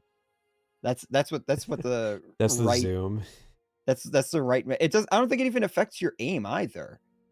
It just fucks the FOV. Mm-hmm. So it's like you're going to call upon Call of Duty 4, and you're not going to copy its most like basic premise, which is ADS on everything. I feel like Call of Duty 4 is not something you want to copy because it's very much focused on the snappy mechanical. Like the time to kill is almost nothing, and you can't staple RPG mechanics onto Call of Duty system. Try as zombies might. Well, I was gonna say, even when COD 4 was coming out, people were saying like, "Oh my god, the perk system and stuff. It's an RPG." That's basically kind of what's like started the whole thing of like RPGs,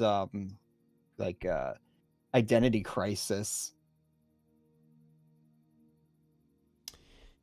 Yeah, that was people comparing Call of Duty to them. Call of Duty, BioShock. It has BioShock perks. BioShock is closer because BioShock actually has a progressive system. Yeah, it has it's not just slapping perks on. Mm-hmm.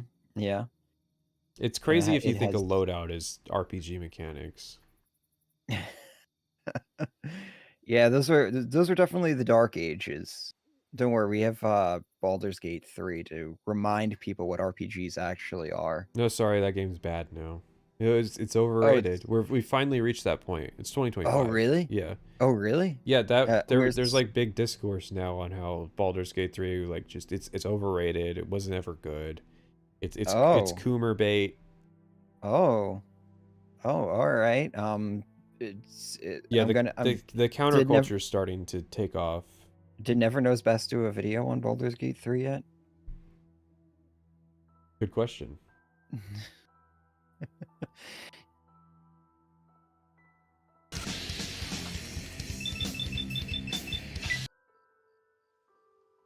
Gameplay.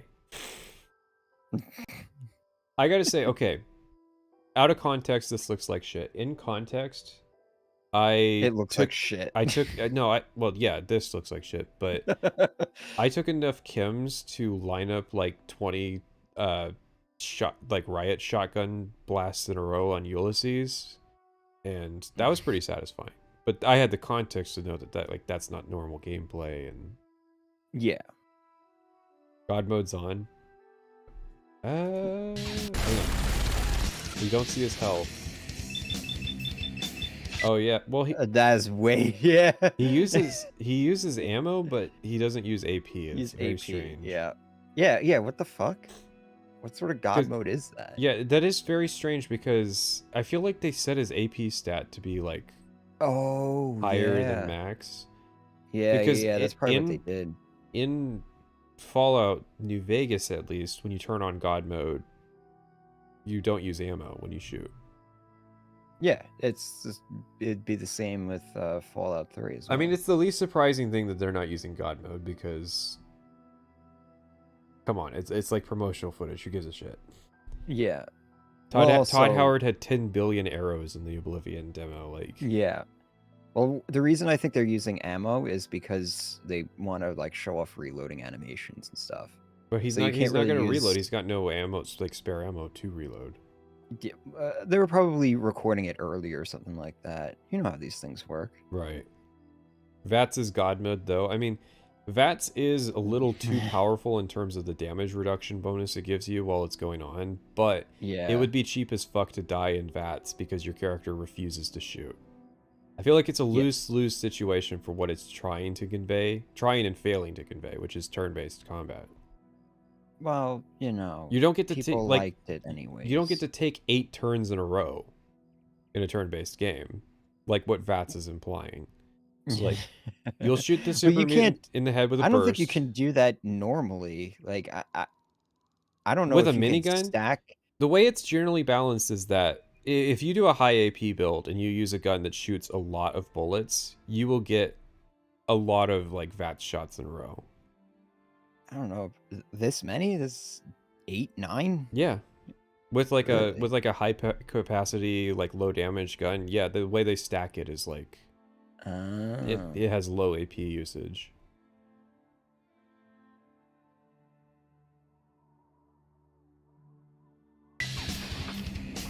Gameplay, God, the spread looks garbage even in V.A.T.S.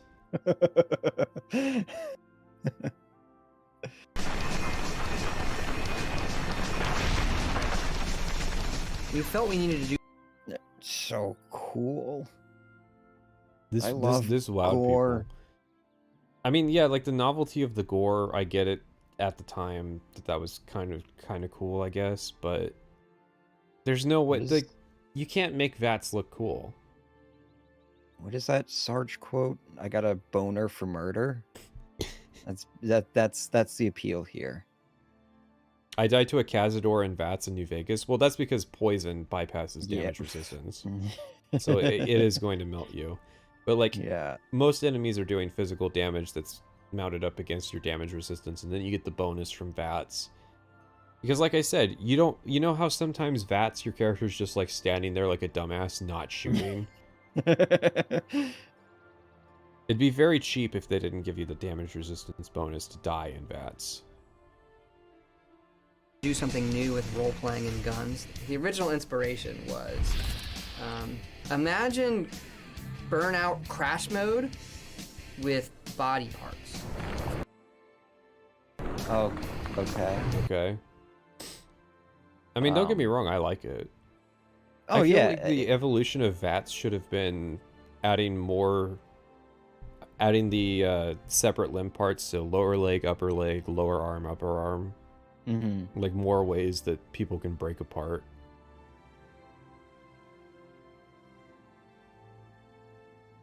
V.A.T.S can be fun, but it shouldn't be a necessity.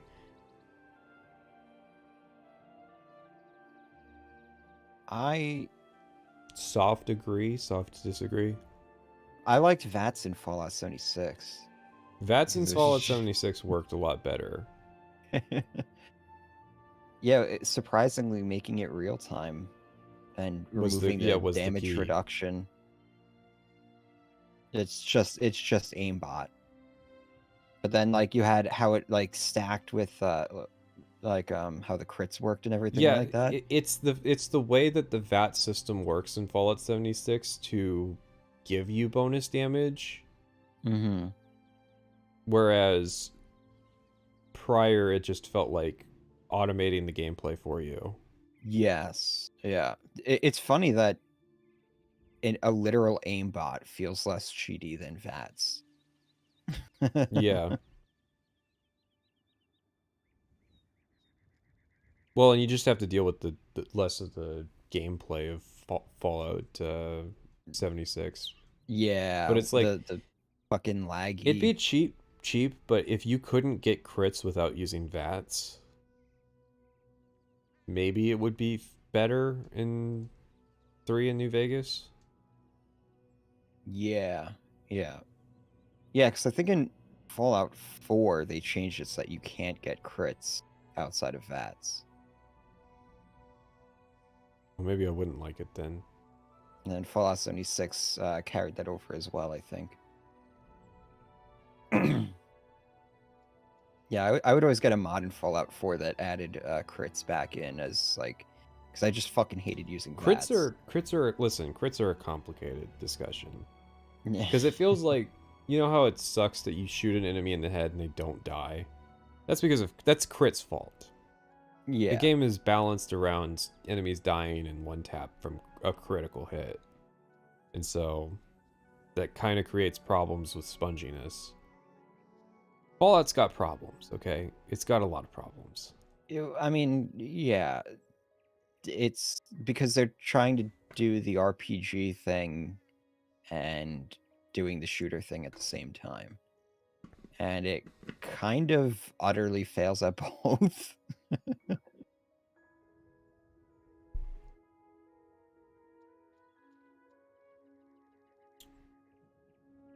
Yeah, pretty much. I feel like the only way to make the RPG elements of Fallout work in terms of like a 3D game is to lean more into the RPG skills being like your crafting and your effectiveness with a weapon, like in terms of like weapon spread, the rate at which you reload, maybe stuff like that.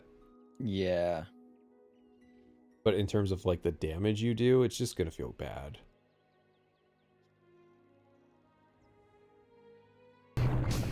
And we talked about it, and then Emil came up with the name. See? He said it. He said his name. Oh my god. Clip it. For the person in chat who was asking.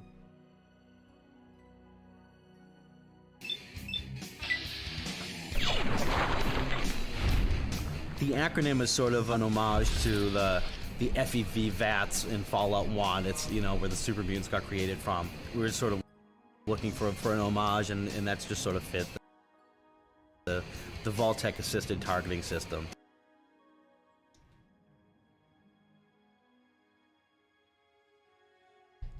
I have a point where like Isn't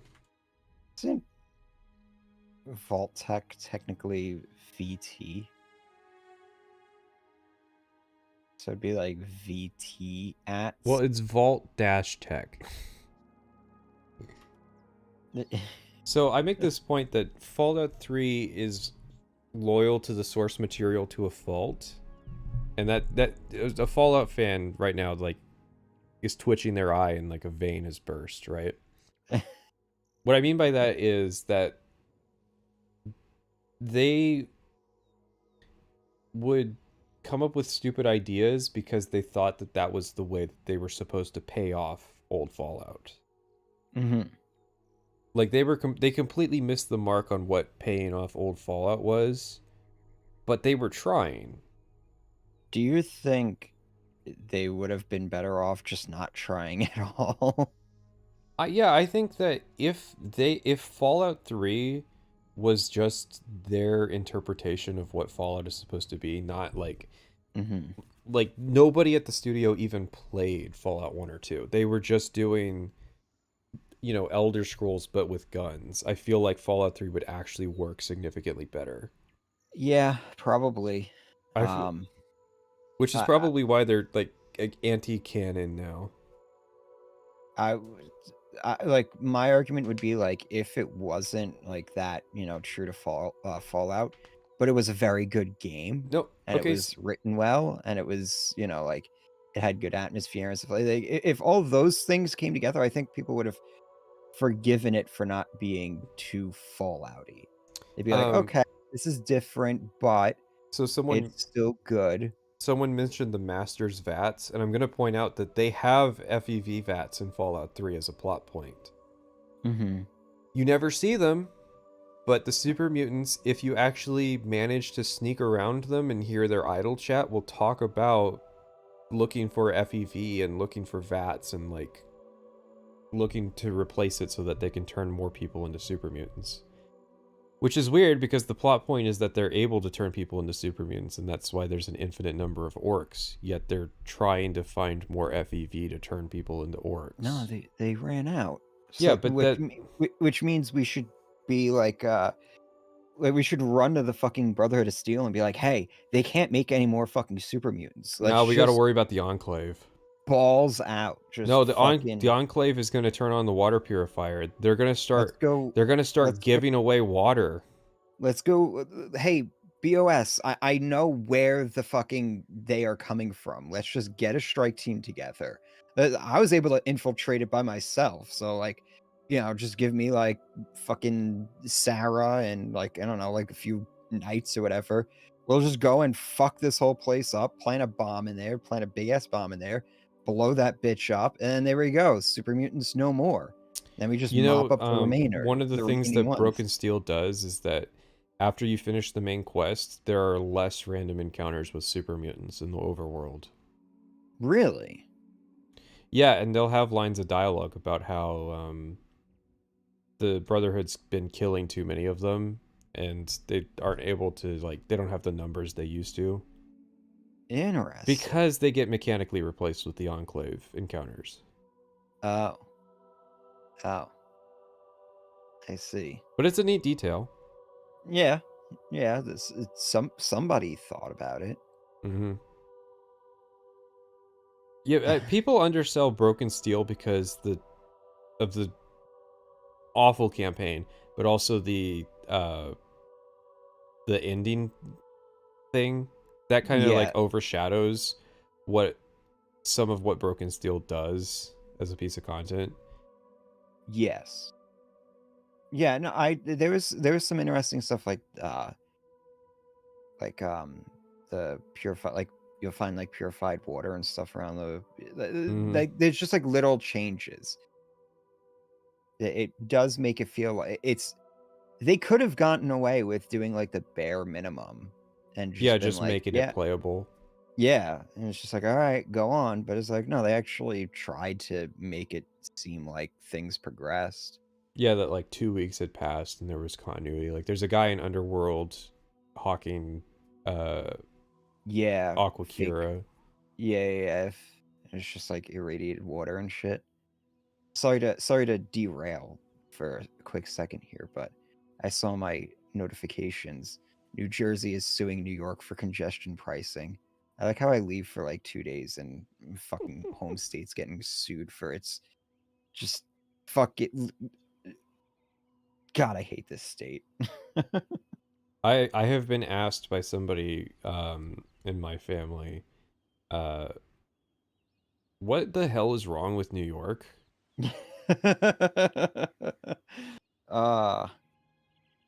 It's the person that does chargeback cases and told me a bit about like Blizzard's back end.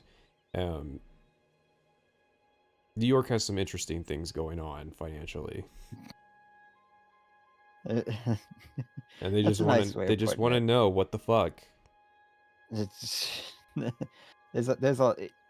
thing is it's just like blatant corruption. It's funny too because like people around here are like, oh, New Jersey's such a corrupt state, and it's just like that is the pot calling the kettle black if I ever fucking heard one. New York is like urbanist corrupt, and then like New Jersey is like sprawl corrupt. Like, it's different flavors. It's more obvious in Jersey because they're building those awful like suburban environments. Yeah.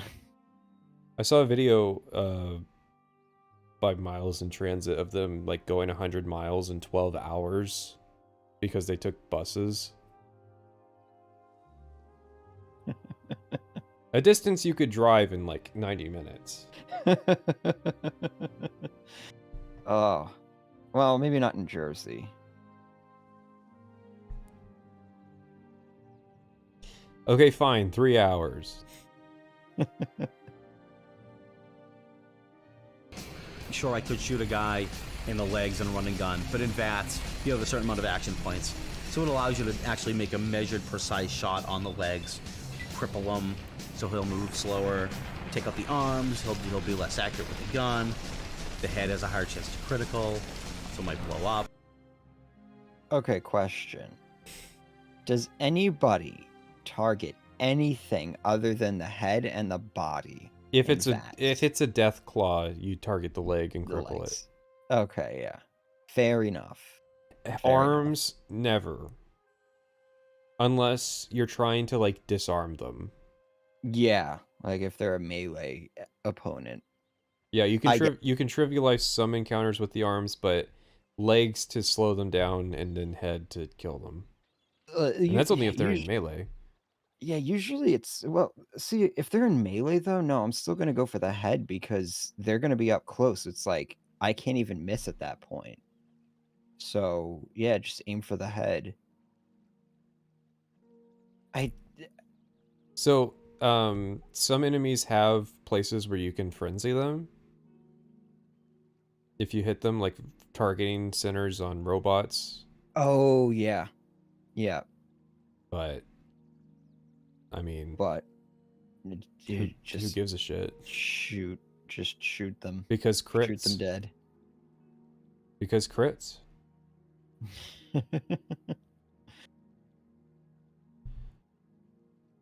But it's hard to hit. So really taking...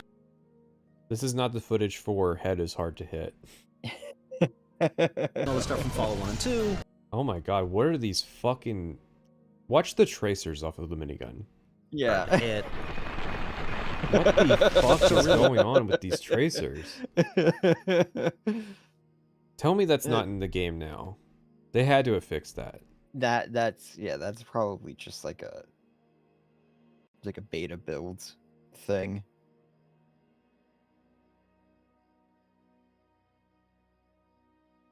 Taking all the stuff from Fallout 1 and 2. Maybe not. And sort of trying to bring that into... God, what is he even saying? I'm distracted by what's going on here. So really taking all the stuff from Fallout 1 and 2 and sort of trying to bring that into a new next-gen type of game. I'm gonna say now, Fallout 1, or at least Fallout 1 with Et tu, Brute, it holds up.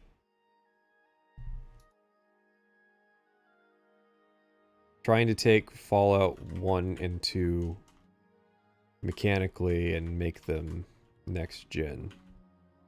I'm gonna say for like an isometric, like turn-based role-playing game, Fallout 1 and 2, not bad. Mm-hmm.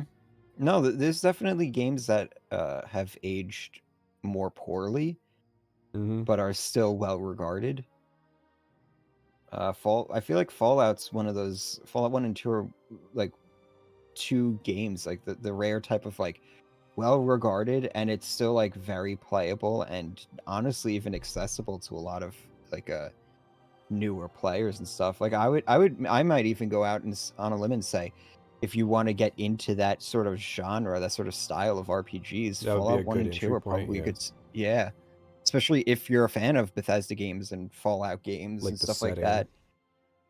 Yep. You might question why it's suddenly serious compared to Fallout 3.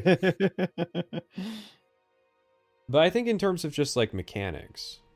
Yeah. I would say that like the early game character building kind of sucks. Like there is an Omni build to Fallout 1.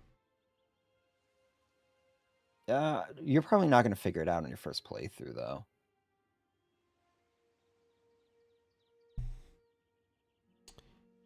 That was one of our goals initially. Was we didn't want to just be a shooter. That the kind of stuff we do, we want to try something that attaches you to your character.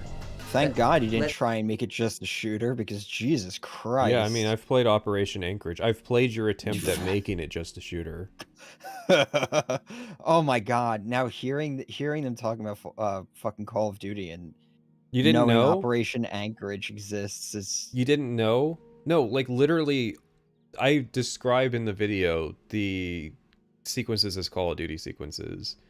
Yeah, going to the GNR building, Attacking Oh. the Jefferson Memorial. Those are Call of Duty sequences. It's literally a Call of Duty mission. You're walking behind a tank, and the tank is like drawing all the fire, and like it's blowing yeah. up things to open up the next stage of the level, and then you're just going Yeah. through on like cleanup duty, taking care of like the infantry. Where's my all gillied up? Where's that? Listen, they're where's not that pulling that quest? off. And good for it, because that's just a mandatory stealth mission, and I think Bethesda's never done that. A mandatory stealth mission, Bethesda. I don't think they can. Yeah, that's the thing. I think they would if they could. I'm trying to think. It's coming to me in my mind somewhere that I feel like it's in Fallout 4. I feel like it's like, you know, the Far Harbor puzzle sequences. I feel like it's something like that. Like they put you into an alternate mode so that they can. Oh, you know what it is? Old World Blues. The stealth suit missions. Ah. But that's Obsidian. That is Obsidian. See, Obsidian can do it. And there's a lot of things that makes that sequence interesting. Yes. Like the fact that you can literally cheat and, you know, go into the observation area and then jump down. All right, I'll be back 1 second. Entertain the chat.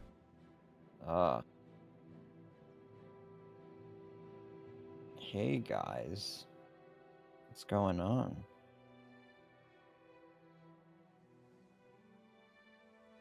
I am very tired. I spent 7 hours today driving. I did it for you. I heard Pat was gonna do a stream today, and I was just like, all right, let's just fucking drive. It was only supposed to be 5 hours, but then I got to the Bridgeport, Connecticut ferry and missed my boat. So then I had to drive. Fucking I-95 through Connecticut sucks. I do not recommend. Hop on Destiny 2. Why would I? I'm tired. I'm annoyed. I'm sad. I'm disappointed. Why would I play Destiny 2?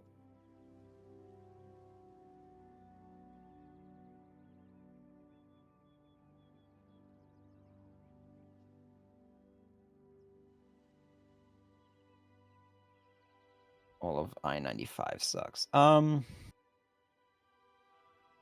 In Maine it was alright. It was alright in Maine. But yeah, in Connecticut, that I had to get the fuck off that thing. When Skyrim Part 3? In a few more months. Few more weeks, months. I need money now to buy a house in Maine, so. What the fuck?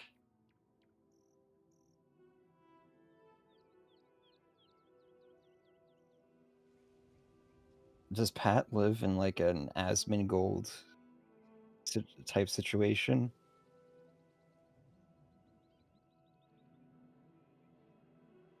Does he have a true gamer nest in there?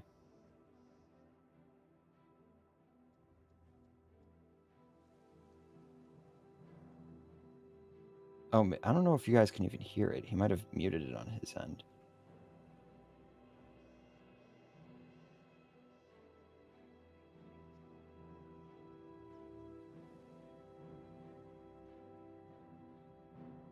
No, I don't live in Maine. I live in New York. I went up to Maine to visit it, check it out. Never been there before. It's beautiful.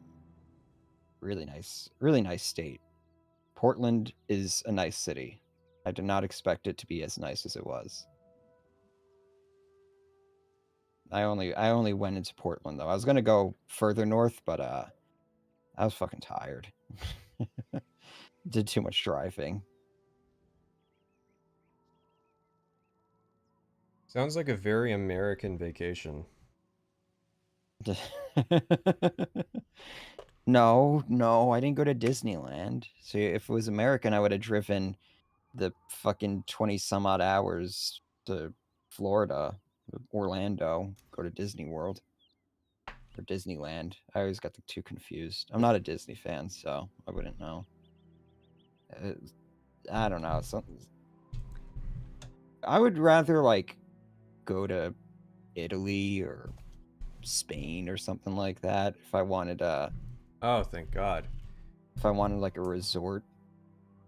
So for the past week, it's the Caribbean. For the past week, I haven't had a pair of headphones with 2 working ears, and I just got new headphones. Amazon Prime delivery.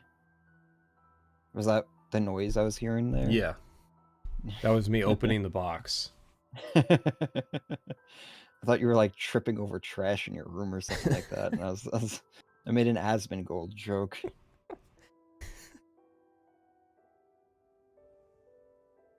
Alrighty, let us continue. Lets you have your character on the screen do something you, the player. Man, can't I'm so do. glad the first thing you're listening to on your new headphones is this banger soundtrack. Yeah, I know. I'm really getting a lot more definition.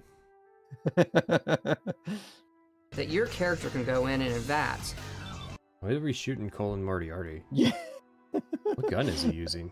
To your character, that lets you have your character in the Okay, he's got the 44 Magnum and he's lining up like 25 shots in a row. screen do something you, the player, can't do. That your character can go in and V.A.T.S. blow the leg off one guy, the head off another, and the arm off another in some. Jesus, he's finally running out of AP. What did they do? How do you set your AP value where it's so high that it doesn't even, like, the user interface doesn't even, like, take it off until you use, look at this is not footage that I would be using. He's got like 500 AP points. AP looks broken, like you're breaking the UI. This shit's like overlap. No, don't use footage like this. And it's not even going to be exciting because this V.A.T.S, this set of V.A.T.S instructions is literally going to take over a minute to execute.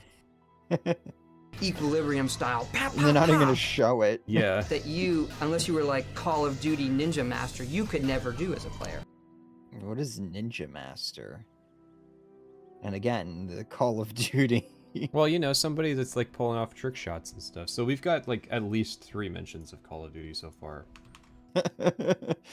We're gonna need to start a drinking game here. Basically admitting that V.A.T.S is aimbot for people who aren't good enough at COD to get multi-kills. I mean, I don't think Call of Duty at the time had like locational target damage beyond head and body. Yeah, I don't think so. I also don't think it'd be really necessary. I got new DT770s. I have them. I just have issues with the current one I have. And I was very lazy, and I was very frustrated, and I didn't want to fucking sit down and research what new headphone all the kids are into these days. Yeah. It's like we want you to feel super powerful in those moments because your character in the world is super powerful, even though you were born with an extra big left thumb or something. Is that Todd's idea of role-playing a character? It kind of matches Emil's idea. Did you ever read like the characters Emil would come up with? Mm-hmm. Emil would come up with like, I'm a Chunks truck driver. Yeah. whose favorite color is red. Like that's Emil's approach to like RPG character building. It's, oh god, you know what it is? It's so like if you take like a intro to creative writing class, they basically, that's like one of the exercises that they teach you to do is just like sit there and like write like your characters in excruciating detail, like what is their favorite color, like what is their favorite day of the week, and like it's not like supposed to be information that actually goes into the book or anything. It's just to like, And it's not a way you roleplay a character. yeah, it's just like something to get you to think about characters from a different perspective. Like that's all the writing exercise is meant to do. But yeah, if you take that and turn it into a role-playing character, that's what it feels like. That's what it sounds like. I mean, that explains why there's so few options for what you can do in Fallout 3. Because your options are literally you like your dad or you hate your dad. Well, they couldn't record that. Do you know how expensive it was to get Liam Neeson in the booth? Yeah. Now, I know what you might be thinking. Oh, well, why not just, not get Liam Neeson? Liam Neeson was big at the time for his role in the 1999-2000 film The Batman Begins, where he plays Ra's al Ghul.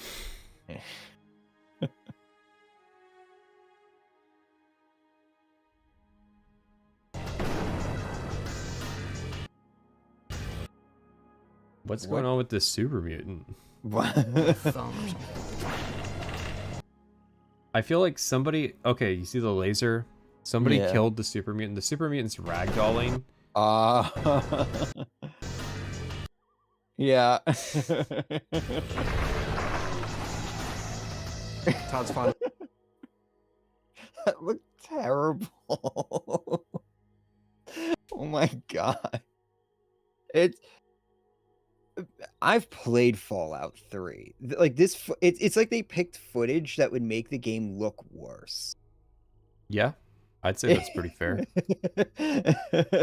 Maybe that's why this never actually aired on G4. They sat there and watched it, and they're like, "This is this not looks like advertising shit." the game well." Yeah. I mean, yeah, this is something that I would only want to show people who've already bought the most expensive version of the game. Yeah. Like, what, are you gonna refund it now that you've seen the documentary? Yeah. But it's definitely shot for G4 TV. Of saying that great games are played, not made, and that's certainly he true. said it. He said the line. Because we knew what we wanted to do with it. We knew we wanted to. I wonder what the earliest instance of that line existing is. I think we found it. Unless there's like a written interview or something somewhere. You don't think it's in the Oblivion era? No, he's not Patient Zero. He said that Todd says it. Yeah. So there's got to be an earlier instance, right? Oh, no. I'm sure he's... But I don't think... Published? This might be yeah, that's what I'm saying. Like, this is probably the first time we, as the public, would be hearing it. I hate that Mr. Beast 666 has a video recommended on this page. To have the ability to... Jesus Christ, 368 million views. Yeah. What the fuck is wrong with you?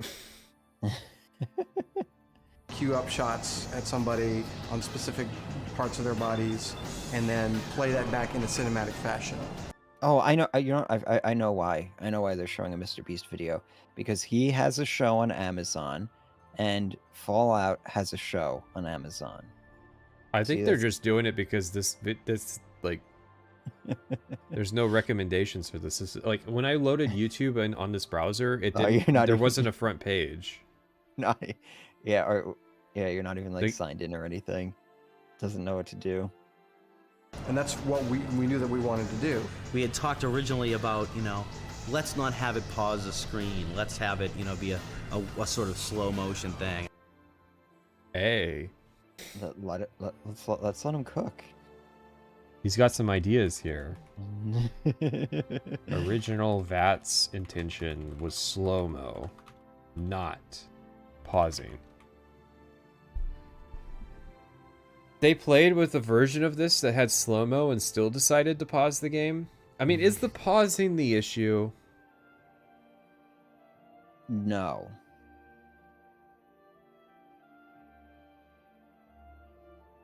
But I'm just curious why. Because Fallout 4 is slow-mo, right? Yeah. So it's like, why would they do it? Why would they decide against it in Fallout 3 and then do it in Fallout 4? That's why I want to. Probably because, I mean, if Emil has an idea, he's eventually going to do it. I mean, that's been his entire career. And I was like, how many times have you been playing like a first-person game and being startled by something and just want to break and you just want to be able to stop and assess the situation tactically? Never. This is not a situation that has happened to me. I have never said, I need to be able to pause the game and assess the situation tactically. Isn't there, you know, like in Call of Duty, you could just hit the pause button. Yeah, but you don't get to like assess the situation and look around at all the enemies and like see what their health is. I think that's what he's saying is like, because you can tactically assess with V.A.T.S, that's the benefit of pausing it. But I don't want that.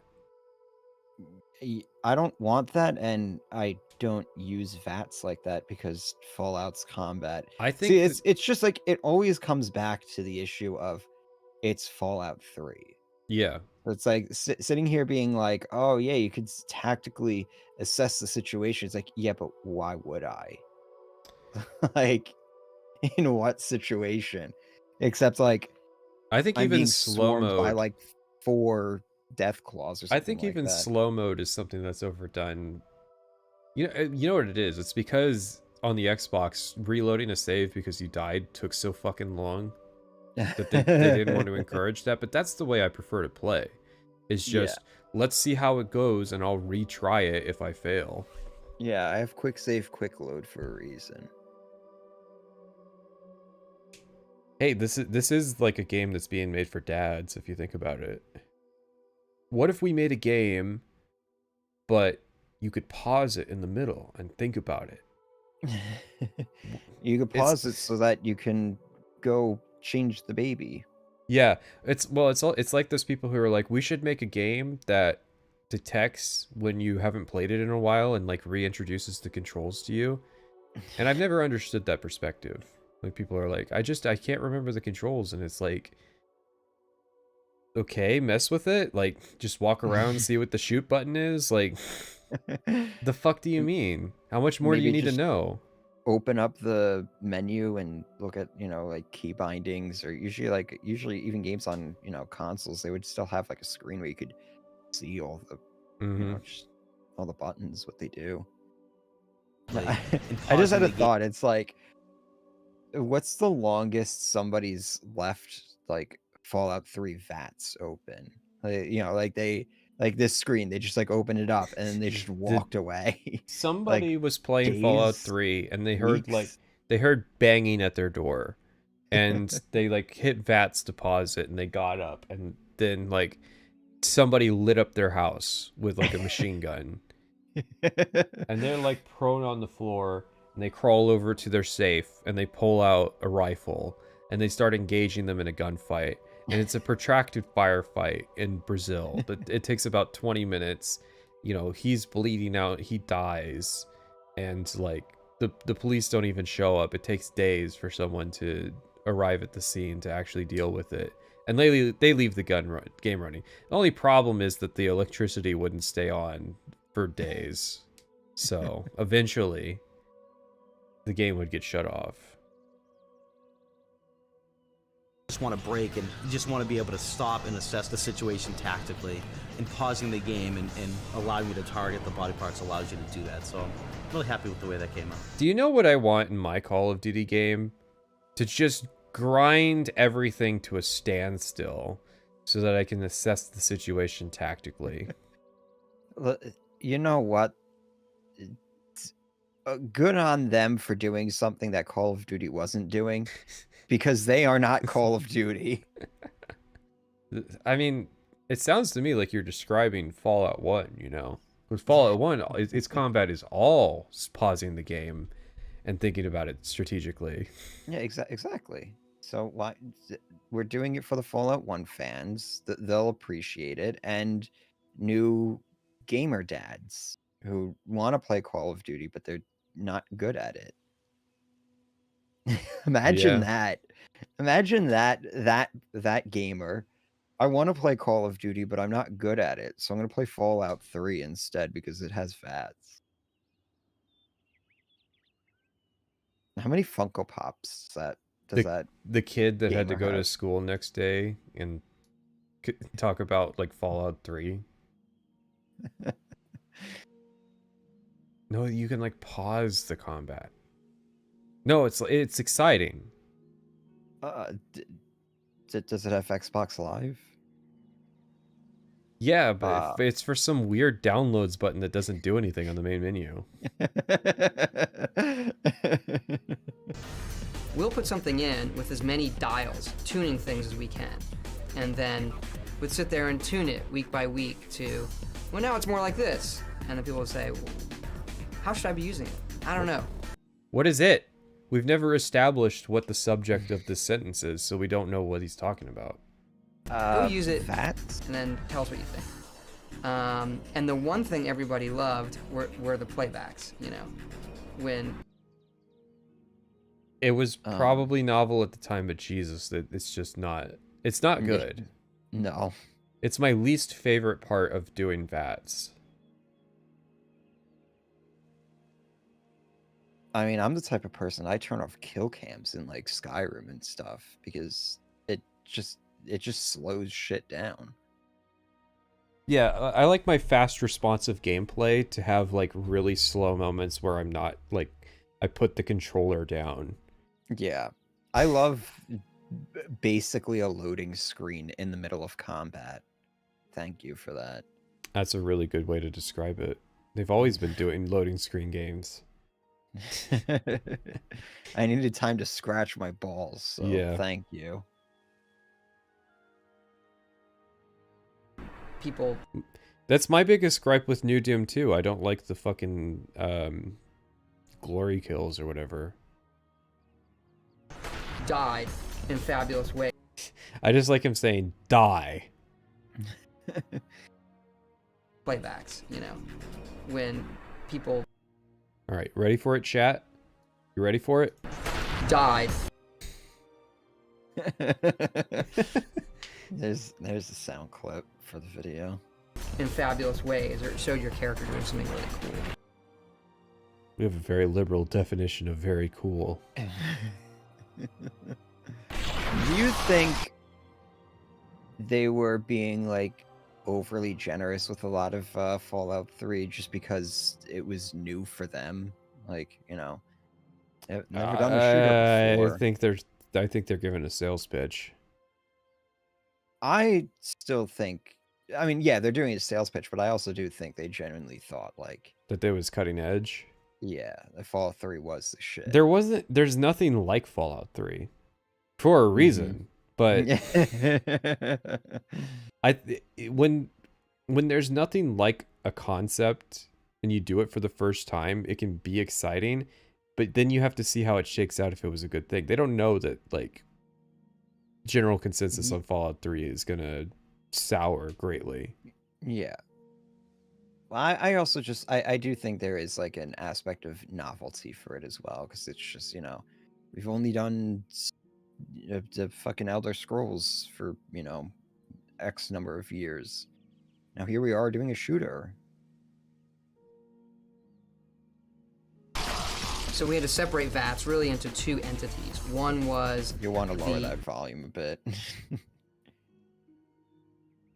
Gameplay part Oh, it of looks the fine. numbers. What is my character doing when he shoots your arm? What are the numbers? How fast do I get him back? And then there was Todd, the I thought we weren't doing numbers anymore. No. They haven't figured that out yet. They figured that out in response to Fallout 3.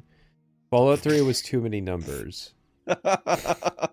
Which is really funny to say because Fallout 3 is like 4 numbers. Right? What are the numbers in Fallout 3? Like special, health, action points, condition. Ammo. Yeah, condition. So there's like 5 numbers. It's not skills. The armor rating. I don't know what it's called in. It's damage resistance, but damage resistance. Sure, I'll allow it 6.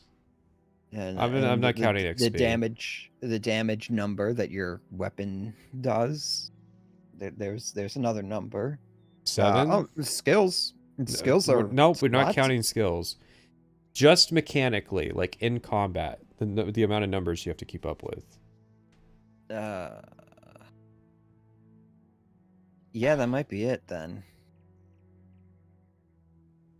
Where did Tim Kaine adopt the idea that players don't want to see numbers? There's numbers all over Outer Worlds. Outer Worlds is a game of numbers. Outer Worlds has more numbers than Fallout New Vegas. Believe it or not. Really? It's because it has new mechanics that, like, yeah. the speech combat mechanics and stuff like that. Yeah. I mean, yeah, like, I could believe that because, you know, it's... Fallout New Vegas was built off of Fallout 3, like... There's only so much more you can do with that, right? Mm-hmm. It is clear that, like, Fallout New Vegas, like, they wanted to do as little engine work as possible so that they could just grind out content. What's funny is they would do engine work, but sometimes it wouldn't work. Like, do you know what nerve is? No. Nerve is a mechanic that just doesn't work, but what it was supposed to be was your charisma score would make companions better in combat. Oh. And it would be tied to their nerve rating, but it doesn't function. And so once again, charisma is a useless fucking ability. It's even more useless in New Vegas. Well, it's useless in combat. No, it's useless in general. What do you mean? You got like you could tell the main baddies to unlife themselves with That's speech. That's not charisma. Oh, charisma. Charisma, the special. It serves no function. Yeah. You don't even need you can dump charisma in both Fallout 3 and New Vegas and like basically play the same game. Huh. It's free special points. Yeah, I mean, huh. The only thing is perks. There's certain perks that require a certain like charisma right. level. Yeah. But I mean, do you really? Yeah, I'm trying to think of like any of the. What are any good fucking charisma perks in? There's Child at Heart in Fallout 3, which unlocks child dialogue. Oh, cool. That's 4 charisma. Animal Friend at 6 charisma. I know, everybody's favorite. But yeah, it's generally a pretty useless ability.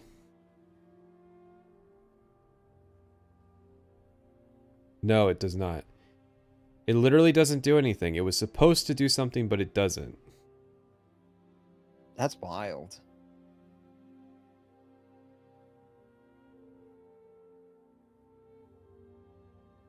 Playback, which all went to art. That explains why some of my characters were dog shit, because I would do high charisma. Yeah. Clueless. That's exact. That's. I'm sitting here being like, man. You guys are talking about a patched version of the game. Nerve literally doesn't work in the unpatched game. Oh, unpatched. Yeah, no. There's like fan patches that make Nerve work. Oh, okay. So it's you have to mod it basically. Yeah. All right. That's different. I thought like they fixed it in a later Yeah, patch so like Nerve is supposed to give companions 5% damage threshold and damage per point of charisma. Interesting.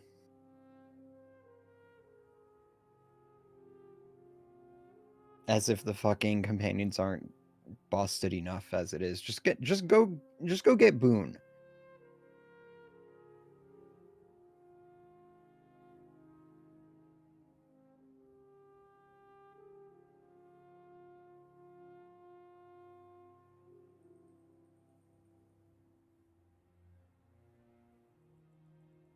In terms of being a cinematic joy buzzer.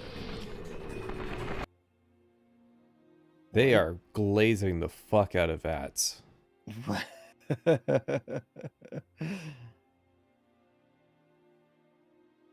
it works. People love The thing that V.A.T.S. excites me most is the... Did they? Yeah.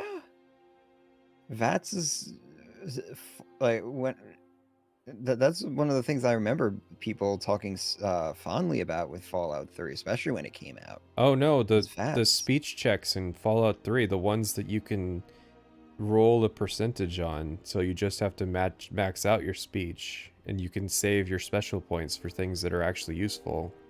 Yeah. Literally the only reason you would boost charisma is if you're playing on like an Iron Man like rule set.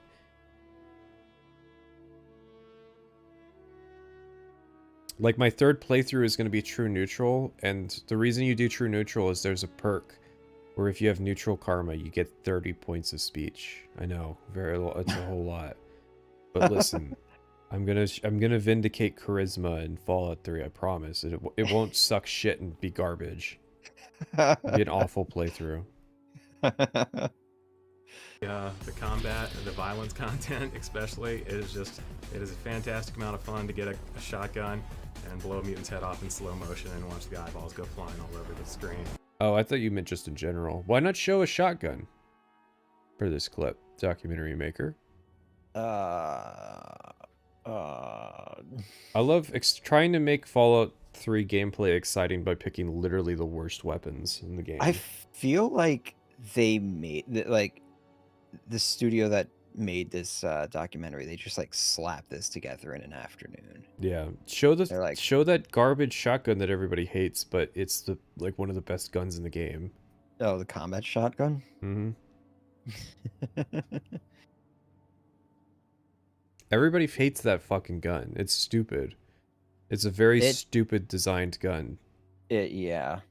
But it also has like no feedback to it whatsoever. It's like one of the worst feeling shotguns. I actually think that that's a plus side because it's weird. It's really weird to have a gun that does that much damage that like has no recoil. But it lends kind of a like I get a feeling of viscerality from it that like it does so much destruction and it doesn't even care. Yeah. Yeah, especially like you get like bloody mess on that thing and you just like hit somebody like center of mass and they just fucking like literally explode. Yeah, there's something about like one tapping somebody with the terrible shotgun in Fallout 3 and like just how good it feels.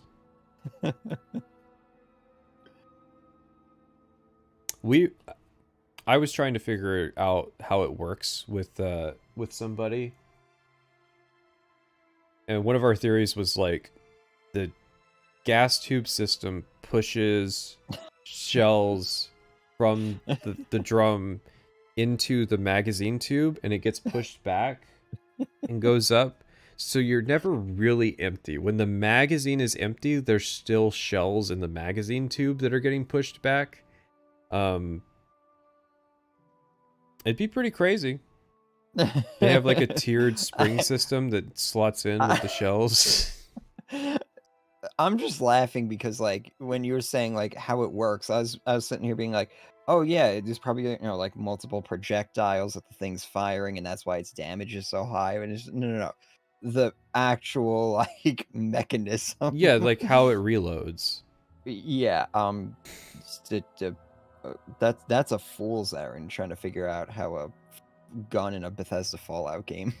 What's bad is that Fallout 3 was their best in terms of like realism, and that's just because they have actual guns. Yeah. Well, are you saying the guns in Starfield are not realistic? Like the mag shear? I don't remember. The mag shear. The mag shear? Yeah. Which one's that? I think that's the one with like the with all the lasers on it. Yeah. The one that was like they had the busted animation in the promo picture. You know the guy that worked on the guns in Fallout 3 is the same guy that's worked on the guns in every one of their games. Wait, really? It's the same guy. So he's just gotten worse over time at doing it. Wait. He's the one who worked on it in Starfield as well? Yeah. From Fallout 3 all the way to Starfield, it's this guy named Dana Olds. Every game. Bro, they presented him in Starfield. Like he was new blood? Yeah! No, he's been there the entire time. Wow. I saw. So I was documenting sources, and there's a thing where like every Bethesda employee would write a blog post, and I saw his name, and I'm like, he worked on Fallout 3. What? Maybe he was. He must have had like some lower level like art role or something. He wasn't the lead weapons guy. Yeah. But Because like, yeah, the way they presented him, it was just like, yeah, we brought out this, we hired on this like really great guy who's going to design all the weapons and stuff in Starfield, and that it felt like it was a response to people's criticisms of Fallout 3. we've had his Fallout name. 4. They put his name in the Starfield in the Starfield Direct. Yeah. Like this was not some secret individual. We know who this person is. And it says I'm pretty sure it's just that typical like East Coast liberal thing of like, we don't want to put actual guns in the game except for like a few iconic ones like the V.A.T.S. or the 1911 or like you know, a basic tube shotgun. We'll put those in the game, but we don't want to glamorize, you know, murder weapons. Man, I went into a pro bass shop in New Hampshire. The gun section, fucking hell, it was like a quarter of the store. It was massive.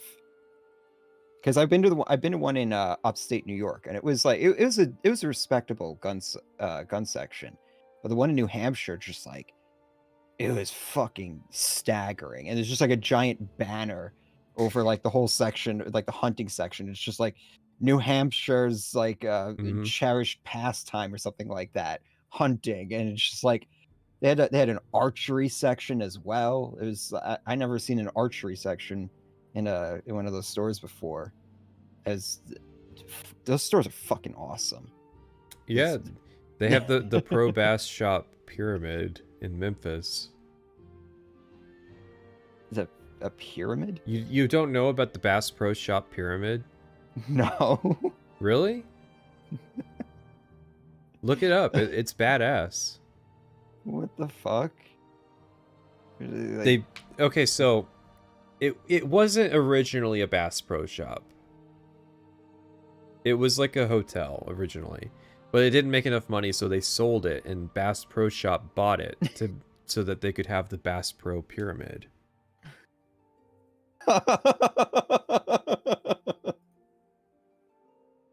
What the fuck? Beautiful, oh spacious skies of amber grains of...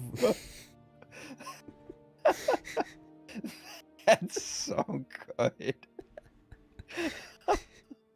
People have been talking about how you're really innocent. You don't know things. Like, you don't know Star Wars. You didn't know that it's like Mike Tyson, not Shaquille O'Neal. Oh yeah. I fucked that one up. I felt bad about that. I watched that movie too. Now, I know who Mike Tyson is. I know his reputation and stuff. Mm-hmm. He ate a bat on stage or something. He did a lot of shit. That was a joke. It was a different guy that ate the bat. Oh, that was Ozzy Osbourne. He bit a guy's ear off. Ear off, yeah. No, listen, I wouldn't be surprised if Mike Tyson fucking ate a bat.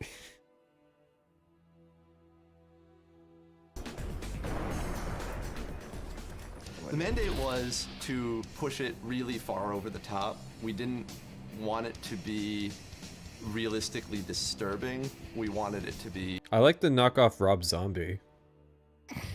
You know what caught me off guard? It's Rob Zombie. Do you want to know where it was? That I did not expect it to be. I don't know. It's in the first Matrix movie. What? This was it song the first one or the third one? Not this song, but Rob Zombie's Dragula. Oh. It's in one of the Matrix movies. It's either the first or the third one. It's really out of place.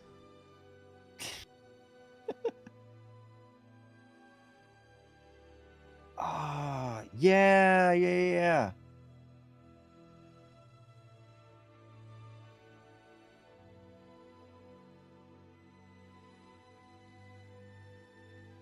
I watched The Matrix. He knows The Matrix, guys. I watched all of them, actually. I didn't get the third one. They turned into Jesus or something like that. It's out of place to me because my Zoomer brain cannot comprehend that there was a time and place where Rob Zombie's Dracula was played in a club. It's a music video. Like, what do you mean it was played at a club? I was just thinking, like, the song was being played unironically. I mean, it is. The gore is... They didn't want it to be realistically disturbing. They wanted it to be cartoony. You know what I wish more games had? Blood. Lots of blood. Mm-hmm. Hey, remember Starfield? The murder scene? The only time that there's blood in that game? Like, god damn, what did they do to him? Fucking... That man should have looked like a fucking pharaoh, just like a dried out sponge. I was thinking like they rolled over him with like a fucking steamroller and just like just blasted out of him like a fucking tube of toothpaste. Yeah. They got it all out. I forgot to make that joke. Do you know in Vault 112 when you kill the people, they don't have blood pressure anymore. Their blood pressure goes to 0. They just... Wait, what? They yeah, when you kill the people in Vault 112, their blood pressure just goes to 0. That's the Tranquility Lane vault. Yeah. Their blood pressure just goes to 0? Yeah, when they die. That's what happens. So you just don't have blood pressure anymore. Their heart... Wouldn't it just be easier to, like... Why blood pressure? They have, like, a vitals readout, and it says their heart rate and blood pressure, and then it all goes to 0. Oh, the heart rate also goes to 0. Yeah. Well, they're dead. They're dead. Okay. But they have no blood pressure anymore. Somebody at Bethesda thinks that when you die, you just don't have blood anymore. Oh. Yeah. Oh, yeah. I see what you... What the fuck? Cartoony. I've done a lot of it. I haven't done it all. Our previous character lead, thankfully, the person who actually scoured websites and found a lot of the photo reference that we wound up having to use. Man, there's awful stuff. Don't recommend it. And people were walking by. Why would you go that route? Why would you go the route of like basing it on like snuff? Like what? Listen, I've seen some videos on r/whatthefuck. Oh, that's pretty tame. Nah, I've seen... I don't know if this... I don't even know where some of these videos were, but like Brazil, some guy getting hit by like a train and... Oh, India. No. This I think this was in the U.S. You say guy getting hit by a train, that's India. No, he was like he was on a platform where he like jumped from the train. Are you saying that in India they don't have train platforms? No, I believe you. But people getting hit by trains is India. Industrial accidents is China. I got you. Yeah. Police shootings are like on security cam or like cartel shootings. That's always Brazil. Mm-hmm. First person videos of a guy running up and shooting somebody, that's usually in Syria. ISIS likes to record videos of them like with GoPros just running up and shooting somebody. Oh, okay.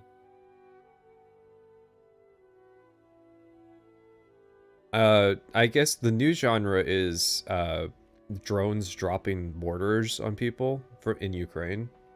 That's the new Gore genre. Oh. Hi. And getting very, very, very, very sick and telling me that I should, put a warning up. And so I did, because I thought it was funny. are we just gonna skate by that? Sounds like an HR problem.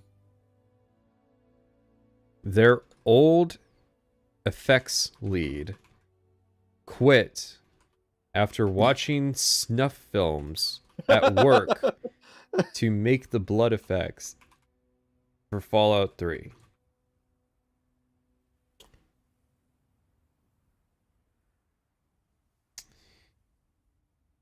Art guys are scaring the hose again.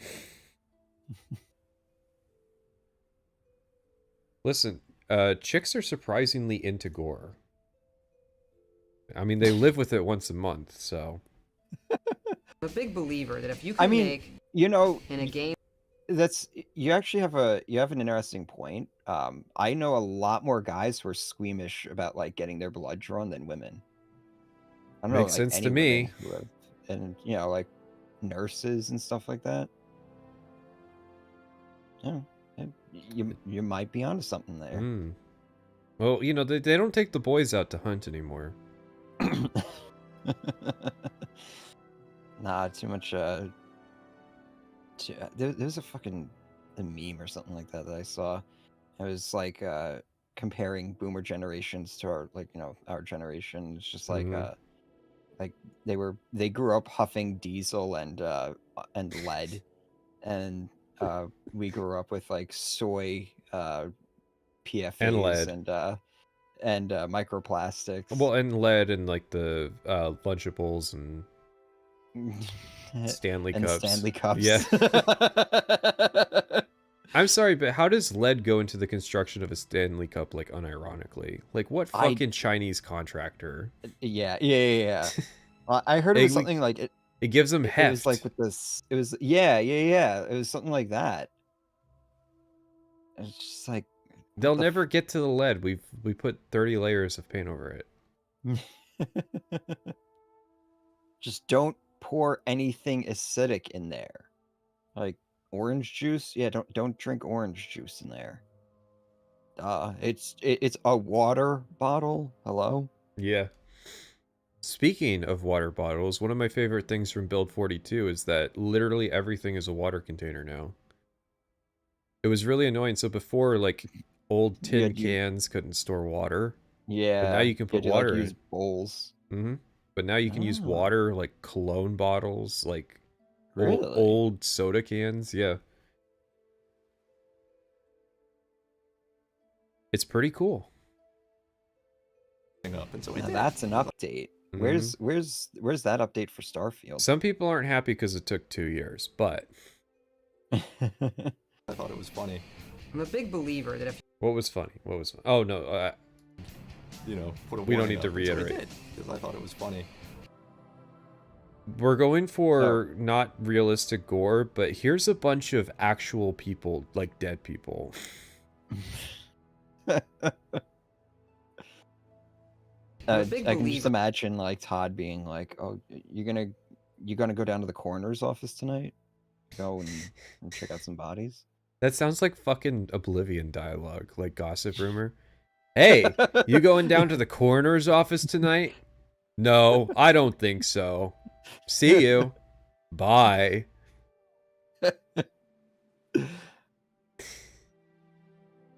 that if you can make in a game like this where you're killing lots and lots of things, if you can make that repetitive action really entertaining, like that's where the rubber meets the road in a lot of these games.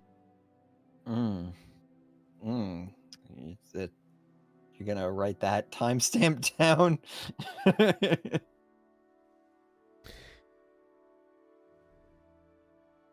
I'm thinking about something.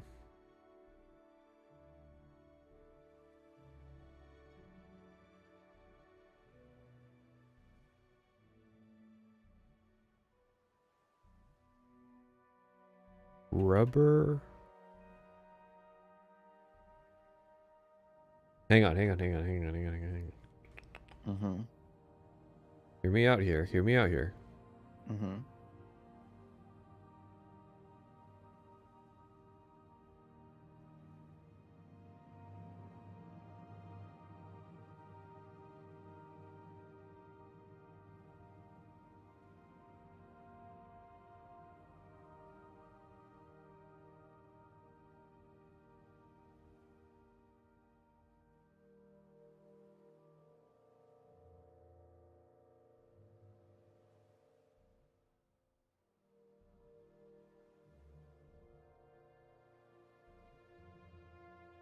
Wait, what?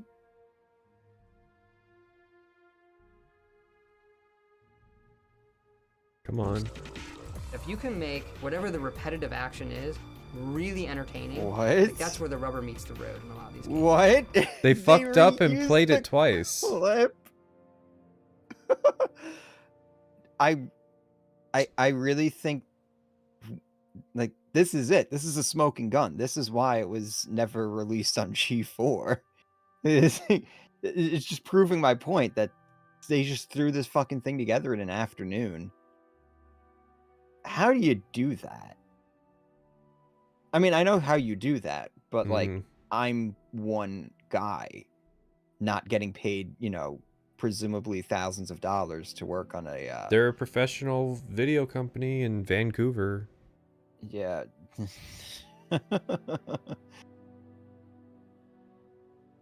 I really wonder if they watched it. Well, and no, they're making a point because he's talking about repetitive action, so he's got to say it twice.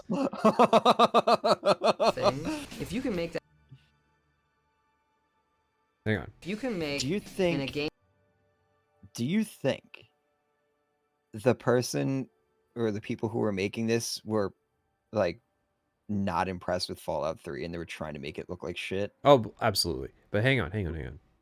Like No. Hear me out. Where are we at? That I should, you know, put a warning up, and so I did, because I thought it was funny. I'm a big believer that if you can make Okay. So we've got like front angle, maybe like 35 degrees, right? Different angle. What? It's the same take, different angle. rubber meets the road in a lot of these games. Wait. Repetitive action is really entertaining. They've got two cameras, but different angle. Like that's where the rubber meets the road in a lot of This wasn't a YouTube video. This was in the collector's edition of the game. Just FYI. So this is like I'm a big so this is like So V.A.T.S, where it's the same repetitive thing but a slightly different camera angle. They're making a finer point. It's the Starfield direct all over again. You have to sit there and analyze the trailer to get the sense of like what is actually being advertised here. Well, I mean, like, okay, it's not abnormal that they're using two cameras. That's pretty standard documentary stuff. You get two What's takes. abnormal is that they're using the same. They're using the audio- same exact clip again. Yeah. And nothing led into this. The last sentence was a guy talking about how they were watching snuff porn at work. And giggling to each other because it was so funny that they're looking at dead people in the office as part of their job. And then Todd here is suddenly like reiterating something that he said 20 minutes ago. believer that if you can make in a game like this where you're killing lots and lots of things, if you can make that repetitive action really entertaining, like that's where the rubber meets the road in a lot of these games. So Whiff. This is me with a revolver. Yeah. Landing 2 shots of the 6. this is something I know the player's going to do 10,000 times. Make that as entertaining as you can. God, I hope you don't use fucking V.A.T.S 10,000 times. Is there a way we can lose this music? I would have to sit down for several hours and strip the music out. There's like tools you can use now, but yeah. And the if I use anything from this, I will strip the music out. It's pretty much great. Well, yeah, you don't want to get copyright claimed. So we spent a lot of time For like off-brand Megadeth. I'm sorry, but how did the people at Bethesda look at these goofy ass super mutant death animations and sign off on that as like this is how it should be? Yeah, if you blow a super mutant's head off, he should go flying 20 feet in the air. Well, you know, people love the ragdolls in Oblivion. So just do that times 10. The super mutants are like the main enemy that does it. Like Yao Guai do it too, but Yeah. what it Do a is fucking that the weight isn't set correctly. Yeah, it's set yeah, too yeah. low, so they end up going flying. Yeah. In that moment, how does it sound? What is the physics like? What's the camera like? And then adding lots of cameras so it doesn't get repetitive. What do you mean adding lots of camera? Adding lots of camera angles. No, he didn't say angles. He said he's adding lots of camera. Listen, he's a video game maker. He's not a not a- video photographer. He's not a speaker. He's not a public speaker. He can't misspeak. What? He was nervous. He flew to Denmark. It really adds something that's really fun and entertaining to the game that we haven't really seen before. Quit fucking glazing yourselves. Why are we getting V.A.T.S glazing for... Oh, because this is advertising. Yes. That's right. Yes. Our game is primarily first person, so when you have guns in first person, the bar has been raised, but it's tough. This is repeated too.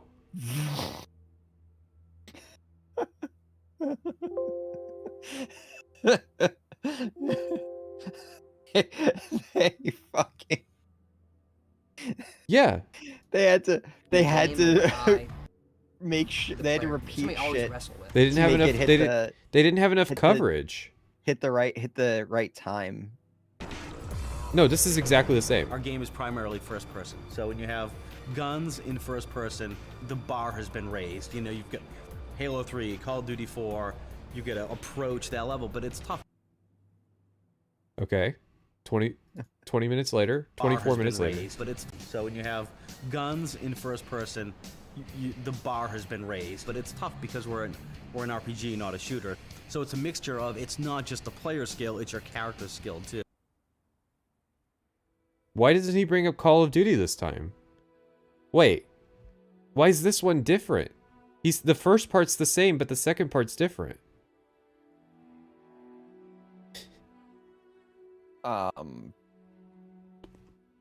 Maybe they cut out the Call of Duty part. They realized that would play their hand if he said Halo 3 twice in the video.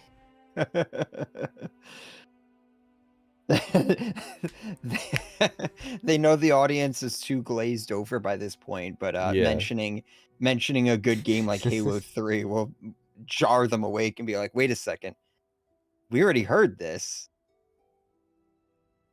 The first thing we did was we took a bow and arrow from Oblivion and we made a bow and arrow gun that shot rapid fire arrows in it. Don't worry, we can tell. This is not an indictment, by the way. That's how you would do it. Yeah, this is how it works. Initially. The problem is that some of the weapons really do just feel like that.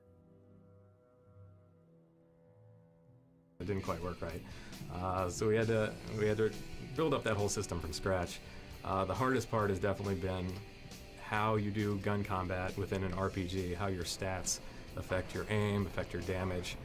We've been over that hundreds and hundreds of times. How much...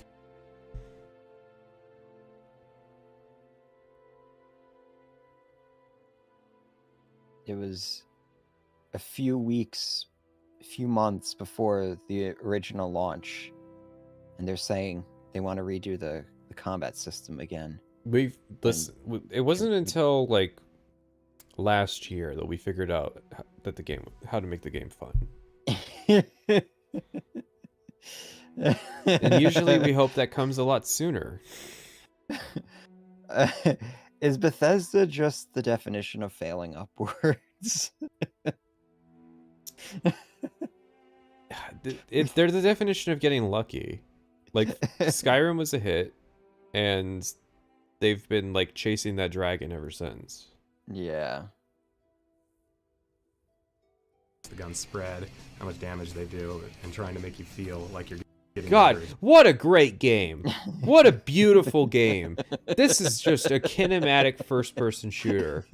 Times, how much the guns spread, how much damage they do. Bang, and trying to bang, make you feel bang. like... This game doesn't even have shit that reduces your weapon spread. This is just how it is.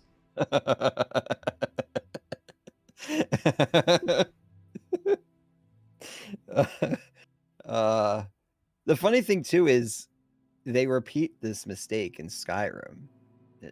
The whole enemies don't even flinch when you're hitting them and stuff. Mm-hmm.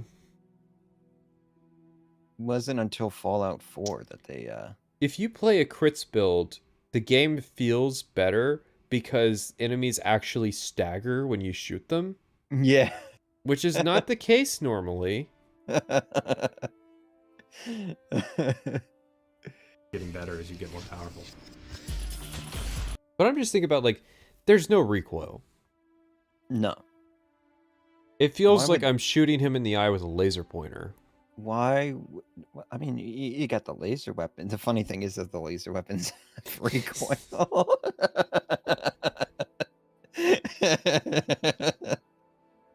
It's not like Oblivion. You level up automatically because it's an experience point-based game, so that will happen organically as you play the game.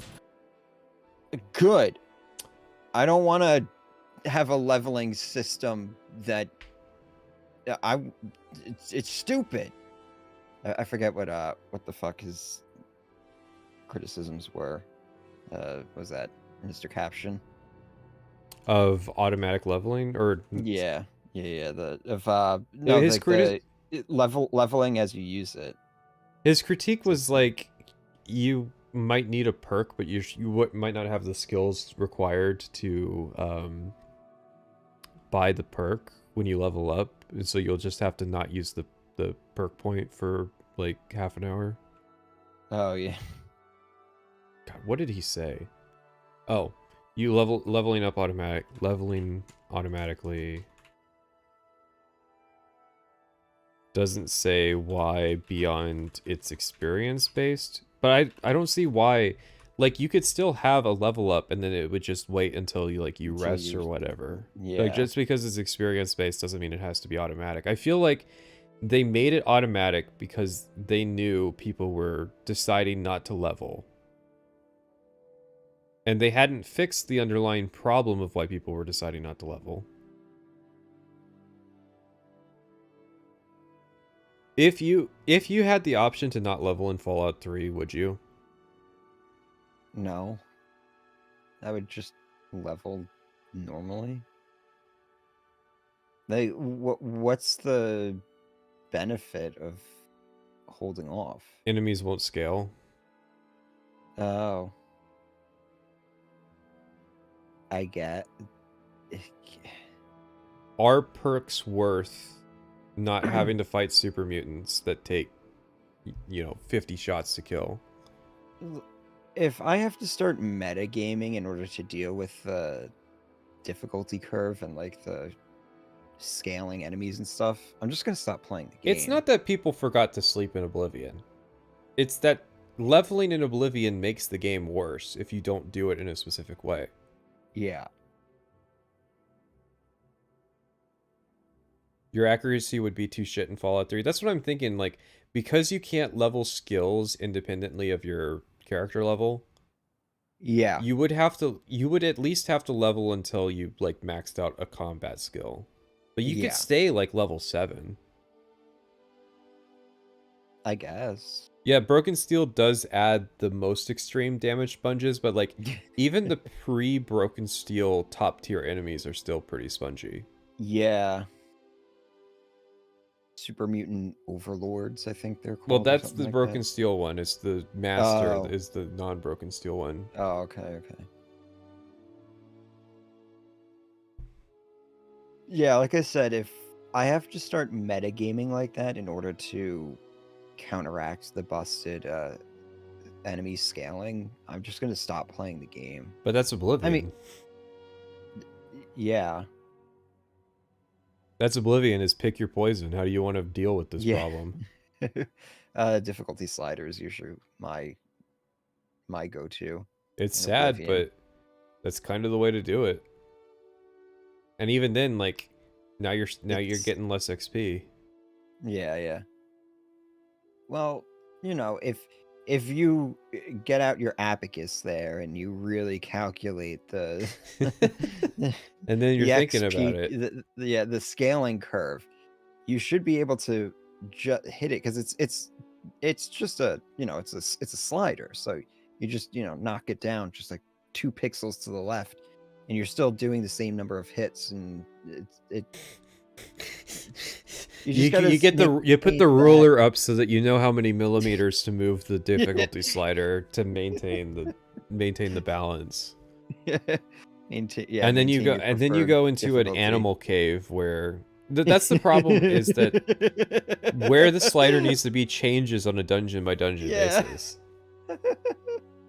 Like, I'm fighting necromancers. Fucking minotaurs now. I'm fighting necromancers. Gotta max out the difficulty so it's challenging again. Oh fuck, imps. The liches, 4 liches, and they're all using absorb magic, and all I do is fucking magic damage. That's why bandits were the most fun for me in that game. Yeah, I mean, whatever's the highest, like the largest enemy pool, which is bandits, is going to be the most engaging because that's where you can just set difficulty to bandits. Mm-hmm.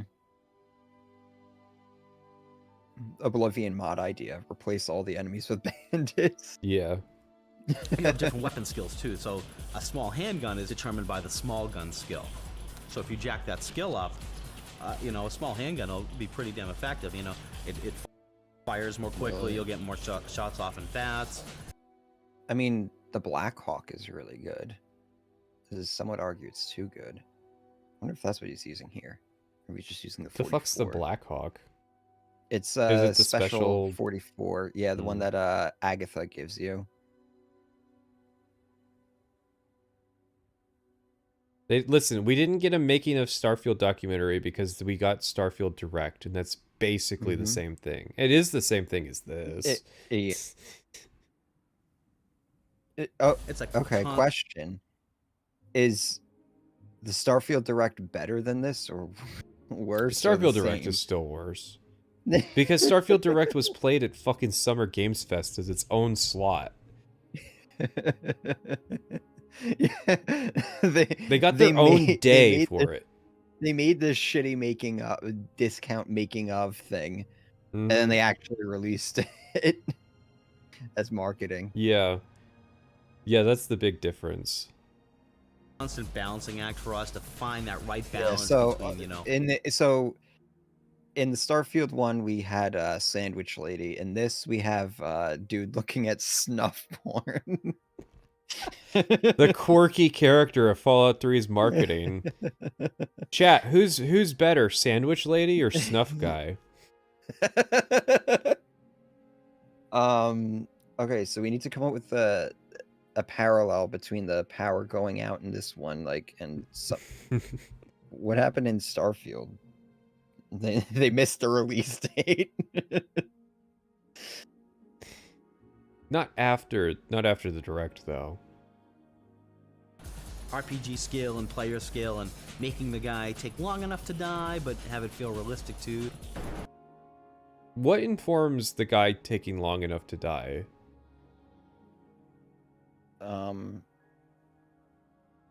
See, I want to know what player character level they were doing all this testing in. Because they weren't testing all of it. I mean, if he's just facing super mutants, this seems like a level 4 to 6 character. Yeah. He's not facing like higher level enemies, and we're seeing like fucking hunting rifle spam. Yeah. The designers made a lot of decisions about what they wanted to do in terms of the weapons. We had some fantastical sort of weapons that we made that are fun, like we have a weapon that shoots junk. You just random junk you collect around the world, and you just load it up into it, and you can shoot out teddy bears and and tin cans and typewriters. Whoever's doing this is struggling. And that sort of thing. They're a PC player, and they gave them a controller. But in terms of how to make them work realistically, most of that was just playing the game. We have a lot of numbers. Stop! It's not realistic at all. Stop throwing around the R word, please. I'm gonna have to Gonna have to ban that word.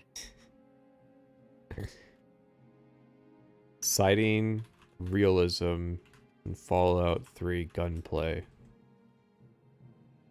I'm talking about numbers. Numbers, we can adjust the numbers. How fast does this weapon fire? It's fine if there are numbers on the back end. It's just the front end user interface that can't have numbers. Also, I don't know. Maybe I'm just too savvy about how games are made, but like, yeah, isn't this like really obvious? Like, the weapons are dictated by numbers in the game code in the files. Yeah, but that's how you differentiate the assault change rifle them. from the hunting rifle. Yeah, Is back end numbers. Yeah. How long does it take to reload it? What sorts of ammo does it take? The animations and all that are all done by the art department, but mostly it's feel in terms of how the weapon. No! Oh, what happened? I clicked the start of the timeline instead of the pause button. Mostly it's feel in terms of how the weapon works, as opposed to this is exactly how this particular weapon in the real world fires. You want to make it, again, you want to make it fun to play and compelling to play. But you were just saying you had numbers. What the fuck was he saying about realism before? Oh, what the fuck is he saying in general? That's what I want to know. It's like they just put him up here and they're just like, speak. He's just like, in terms of the weapons, numbers. we had some fantastical sort of weapons that we made that are fun. Like we have a weapon that shoots junk. You just junk random junk you collect around the world, and you just load it up and do it. And you can shoot out teddy bears and and tin cans and typewriters and that sort of thing. But in terms of how to make them work realistically, I feel like he was asked about. Oh. He was asked about making the guns realistic.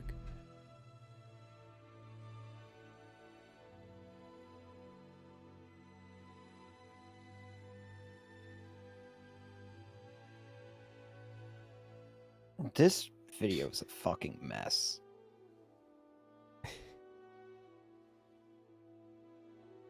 I've been asked to show you something, but you can't say what it is on stream. You're just gonna have to leave the chat and apprehension of your thoughts on that image. Okay.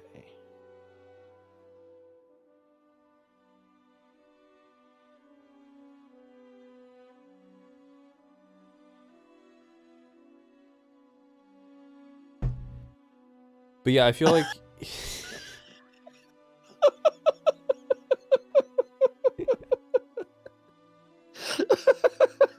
how is the Google AI overview still a thing?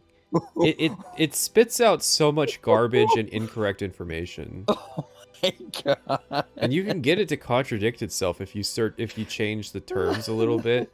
No, that is not a character in Star Wars. I refuse to believe it. Man. Can I turn the ads off? Okay, that depends. Has YouTube given me control of the stream back yet? What's that? I don't have control of the stream. The backend interface won't load, so I can't change the ad policy or anything like that. Oh. Oh, come on, you can do it. I'm like I'm crawling. It's that scene in Metal Gear Solid 4 where he's like crawling through the vent that is just lighting him on fire. I'm fucking begging you, please. Turn off the ads. It's been 4 hours. Please, just go to the monetization tab. Alright, listen everybody, I'm gonna need you to install uBlock Origin. Thank God. If you're not using Google Chrome, if you're using Google Chrome, you can't use it anymore. I would suggest switching to a better, why are you even using Google Chrome still in 2024? But regardless, Dude, who has the RAM to run Google Chrome?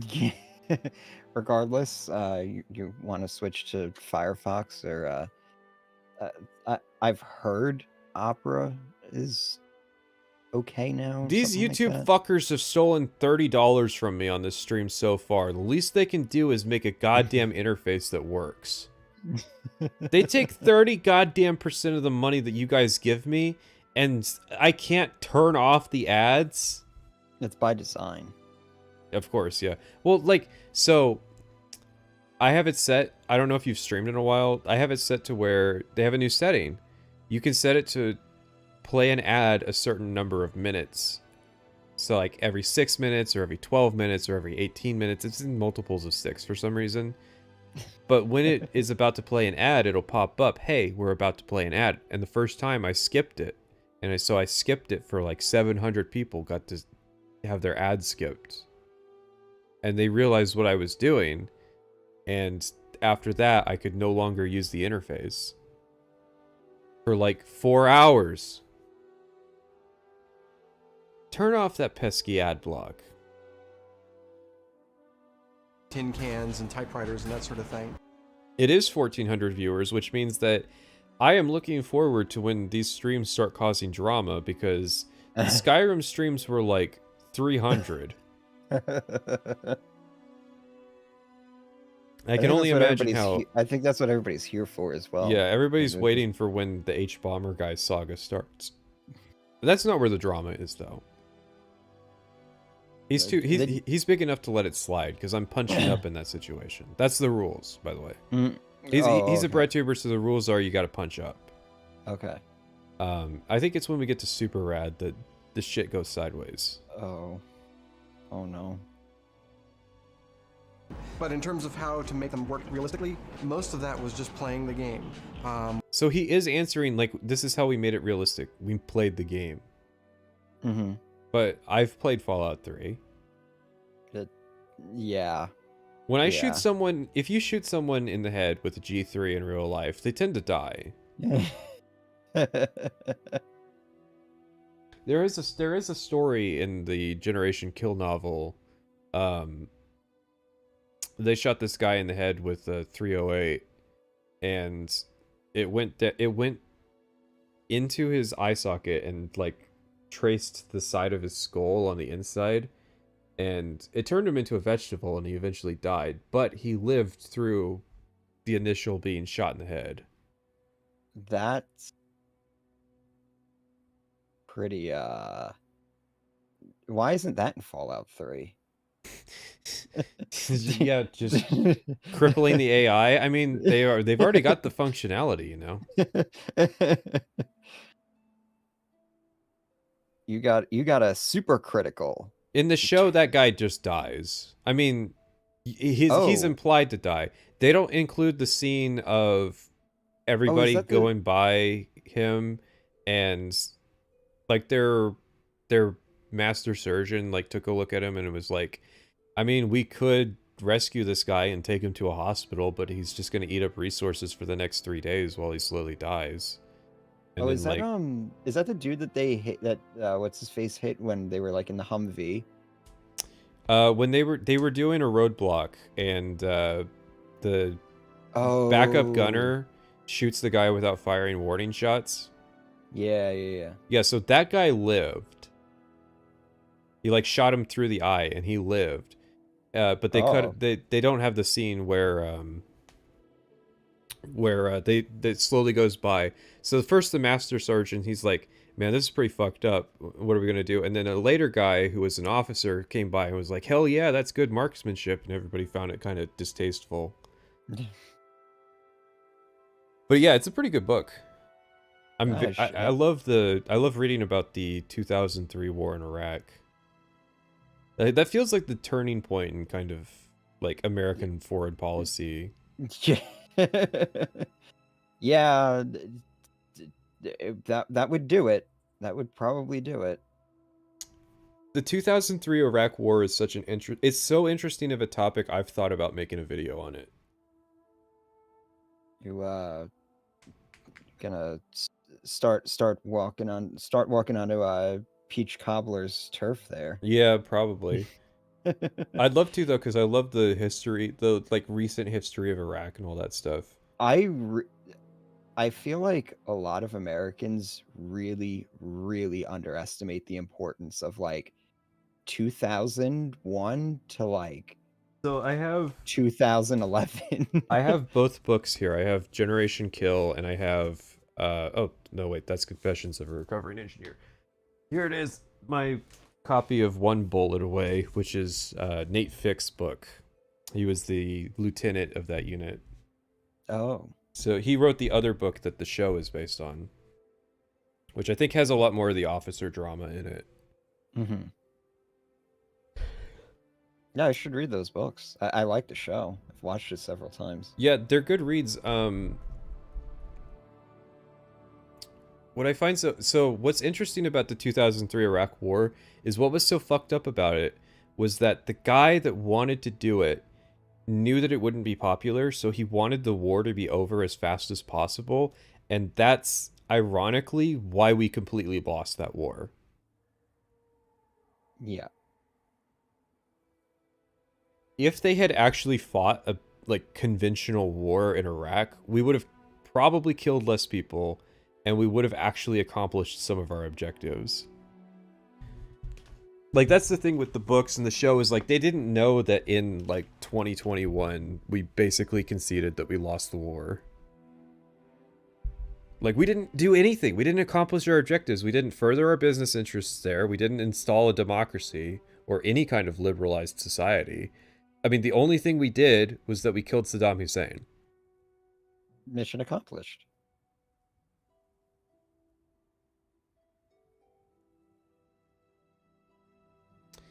So yeah, Fallout 3. Somebody said that I was wrong on saying that Revenge of the Sith is about, the Patriot Act, which I still pretty heavily disagree with. Yeah, you were saying it was about the war on terror and stuff. A war on terror may be wrong, but definitely the Patriot Act. But there's interviews where they're like, yeah, it's a happy coincidence. And I'm like, I'm pretty sure there's a couple things about that movie that got changed. But I feel like Fallout 3 and New Vegas are about the security state versus having individualized freedom. Yes, Fallout 3 is about that concept. It doesn't work on it at a very deep level, but that was where liberal writers' minds were in the 2000s. Was the concerns of how much fascism will we tolerate if it makes us safer. And so that's why you start in a vault, you have absolute safety, but you lose your liberty. And that's why slavery is the big talking point of the game. It's not about war. It's not about how war never changes. I never thought about it from that perspective. Well, that's part of the benefit of it being set in DC is that the whole American liberty idea. Yeah. Is going to be a big aspect of the way that the world's built. I don't know. I've never really tried to do much literary analysis of Fallout 3 because it's a waste of time, but yeah. Yeah. A big robot at the end. You got to figure out how to work on Emil's level, and Emil's level is very broad strokes of themes. His games are about something, but at a very broad level. It's so broad that you don't even like that fucking what is it, Olympus Mons on Mars? Yeah, so broad you can't even notice it when you're standing on it. Yeah. That's Emil's themes and messaging. Yeah, in his games, in his writing. We have a lot of numbers. We can adjust the numbers. How fast does this weapon fire? How long does it take to reload it? What sorts of ammo does it take? The animations and all that are all done by the art department, but mostly it's feel in terms of how the weapon works, as opposed to this is exactly how this particular weapon in the real world fires. You want to make it, again, you want to make it fun to play and compelling to play. That makes it realistic? No, I think what he's doing is trying to explain why they didn't care too much about realism. He's like, yeah, we have the ability to modify those things, but at the end of the day, It's about making it fun and compelling. It's weird because they don't have the person asking the question. They just have him answering it. And it's so like you have to watch his entire reaction, his whole entire explanation to understand that he's responding to a question that is not even like. You have to figure out through context clues what the question was. So like with and the snuff guy, and the question is kind of I don't want to say it's irrelevant, but it's like it's off base. The snuff guy was probably asked about the sign on his desk, which like yeah, he had a sign on his desk that was like nausea level. Today's nausea level very high, Yeah, which is yeah. what he was talking about. He has a sign to indicate when he's looking at Gore, I guess. Like this feels like somebody asked him a question and they're not like they don't understand like what they're making here. So they asked a question that was like off base. This is literally the only way I would run this clip is if I had the person asking the question to begin with, because it yeah. Well, do you know what I picked up on? What? He's throwing the art department under the bus for stuff like why the G3 uses the wrong ammo type. He's saying that like ammo types are basically decided by the art department. We just make them mechanically fun to use. He's not wrong though. Even in Starfield, that's the case. A lot of like the modifications that you can make to guns are based off of the animation sets. So it's like it made modifying weapons in Starfield kind of a fucking nightmare. Because it's just like, and then you layer on like the whole modification system, like the weapon mods and stuff like that, and it's again tied to like weapon type, which is basically just another thing that feeds into animations. My personal theory, you're limited by the animations. My personal theory with the Outcasts is that they served the role that the Enclave plays in the game originally, and then they added the Enclave. So there's a missing main quest that would have involved you going with Sarah Lyons to Fort Independence, and it's before Vault 87.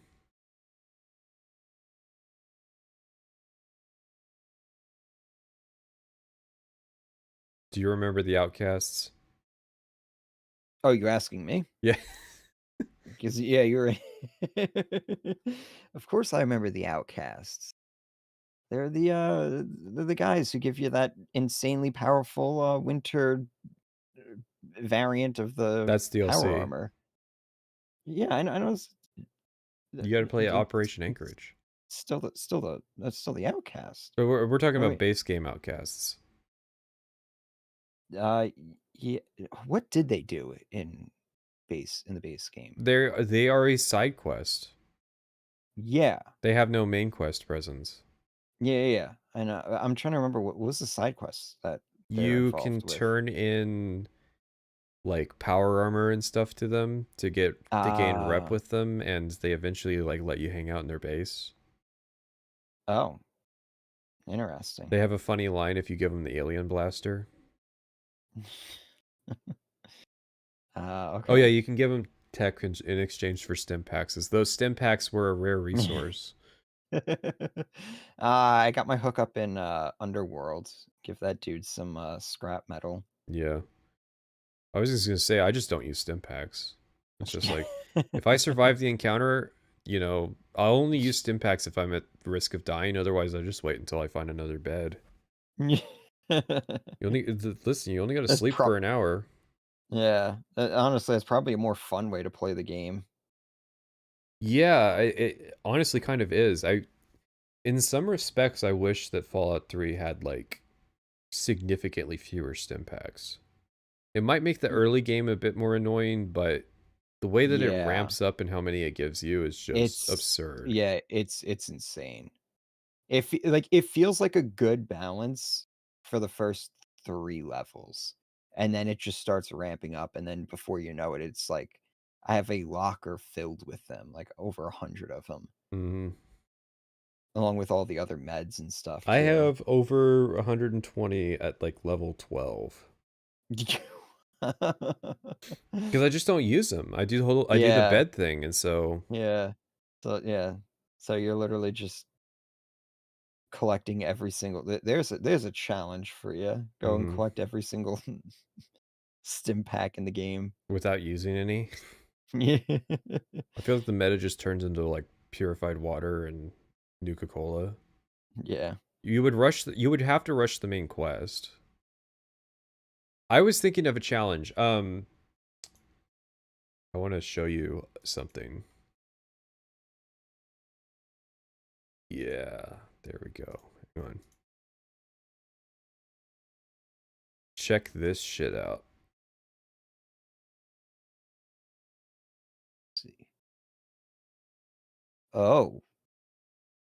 Check this out, chat. What do you think of this? Fuck? Why? All right. I was working a theory, which my theory was that no matter your intelligence doesn't matter because no matter how bad your character build is, you can max out every skill with skill books. Which was wrong. It's not negative, by the way. This is you can't have negative special. This is so I'm sorry, this was in progress character creation, so the negative just means you can lower the special. Okay. I thought you set it to -10. I'm like, why would you? No. So... You wouldn't have any weapon skill. Like you wouldn't have melee weapons if your strength was set to -10. It would be set to like 0. No, so my theory was this is, I believe, the lowest number of skill points you can start the game with. And I wanted to see if it was still enough that you could use skill books to supplement the rest. My mistake was you need 4 intelligence to get comprehension. Ah. Yeah. Which I could have done intense training to get it at the end, but I was trying to like intelligence. When you raise intelligence, you get like 6 skill points for each point of intelligence because it has 3 skills that get 2 points per special. So I was trying to minimize that. It was my first attempt at this thought experiment. And the answer is if you level this character up, you will be 400 plus points, skill points short of maxing out everything. So, but I want to see someone play this build. Because this sucks. That's really miserable. That is definitely a rough start. Ugh, 9 repair. I wasn't even trying to make the skills bad. What we definitely wanted to do with the gun stuff is not do everything that everyone else has done.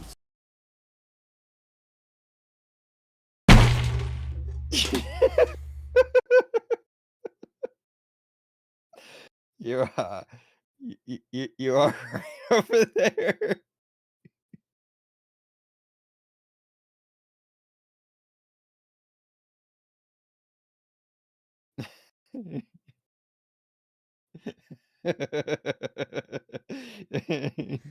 What the fuck? Do you know why, Emil, do you know why everybody else has done it? Because they figured out that's what works.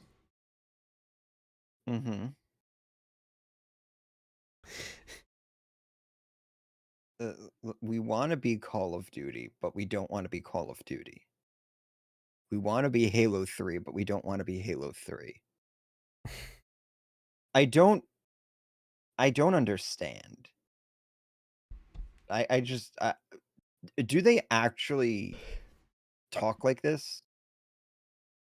Or is this just for the marketing? It's got to be for the marketing. It's got to be like, can you do that again, but like more incomprehensible? It's like, how do you even have like design meetings with when one guy is saying 2 completely contradictory things? I want Call of Duty, but I don't want people to be able to call us Call of Duty. No, it's the same guy. Emil invoked Call of Duty. Yeah. This is before Emil learned to keep it simple, stupid. No, I mean, like, the end point of that logic is we didn't want to do what everybody else did, so our 44 revolver does no damage because that's what everybody else does. Or it's like, is that why the hunting rifle is like the gun for the early game? Because nobody else does that? Because nobody else wants the fucking gameplay of forcing the player to use a bolt action rifle? Are we still just talking about V.A.T.S? Has this just been like 15 minutes of just talking about V.A.T.S? I mean, this is glazing V.A.T.S for sure. I would hope that they've moved on. I think this is V.A.T.S again. What we definitely wanted to do with the gun stuff is not do everything that everyone else has done. So, you know, we have some weapons that you can craft and some unique weapons, you know, like the railway rifle that shoots railway spikes, and, you know. So he just means we have quirky guns. But you still have a bunch of shit that's in other games.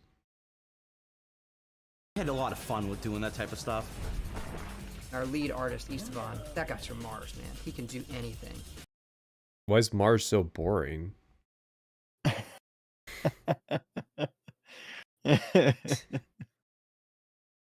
Oh yeah, you see his desk ornament? What is that? It's probably an Indiana Jones thing. Is that his phylactery? Hold on, I'm gonna... That's the Starfield phylactery? I'm gonna save this. And Is that why my hunting rifle won't let me use iron sights? The thing is that, like, iron sights were new around then. Iron sights were still a pretty new concept. So, like, pre-iron sights was kind of how Fallout does it. So...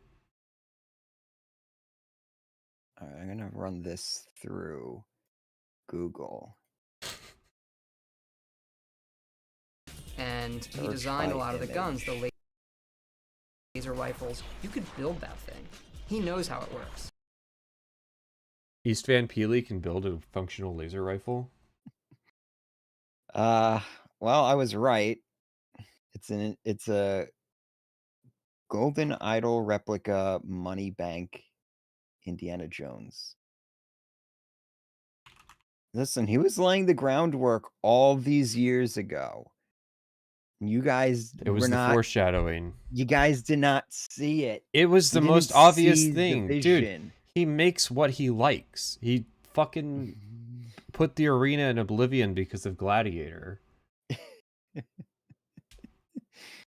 The relic told him to make V.A.T.S pause time instead of slow it. The relic is like Antler from Fallout New Vegas. People are just like, oh, for whatever reason, between the hours of like 11 and 12 o'clock, you just can't get a hold of Todd. He's in his office, locks the door, and he's just like, it sounds like he's talking to himself, but he must be having a conversation with somebody. But then we always ask him, like, were you talking on the phone? No, it's the most bizarre thing. But he'll just come out and he'll just have some crazy idea. But he's Todd, so we have to listen to him. Part of it that I think maybe people don't see behind the scenes when we concept the stuff, you know. Why is it next to the picture of his kid? Like, he goes to look at a picture of his son and he sees his phylactery. It may... It's his heart and his soul. You know, yeah. I was gonna say, oh, maybe they like staged it for the video, but then they censored the picture of the kid. So if they staged it, wouldn't they just take the picture out because they're gonna censor it? Why do you think he has two keyboards?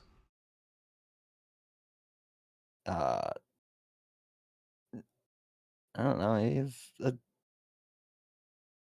2 computers. Maybe he's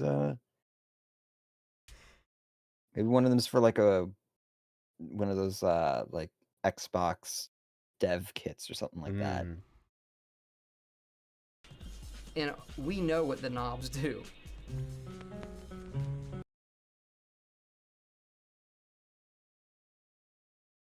It's happening again.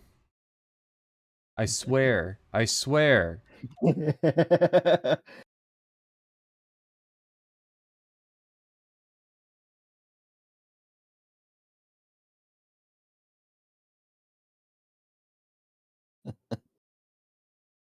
Chat, am I crazy? Or what is there something talking to you that's on your desk right now? Is the Am I crazy? He said is the this Warhammer before. 40K Space Marine figurine talking to you?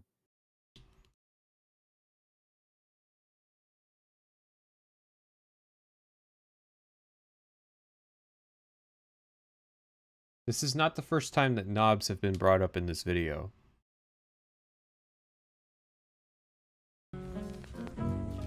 In the original games, there's actually Pip-Boy, who is the mascot of the device. So the device is Pip-Boy, and there's also a little Pip-Boy guy. It's like... That's not true. What? That That is... I feel like Vault Boy.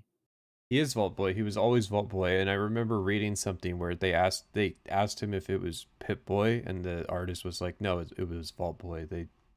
They fucked that up.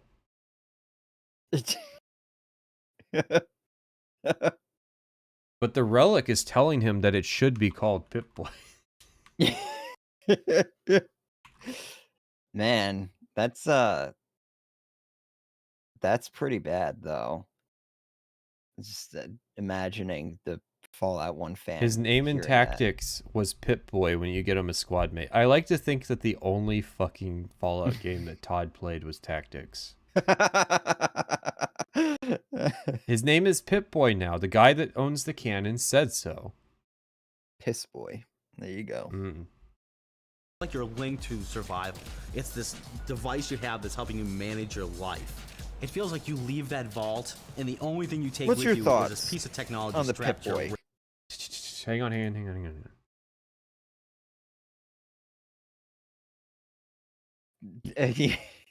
Stop Because taking the your crazy reality is pills. so frightening and so depressing.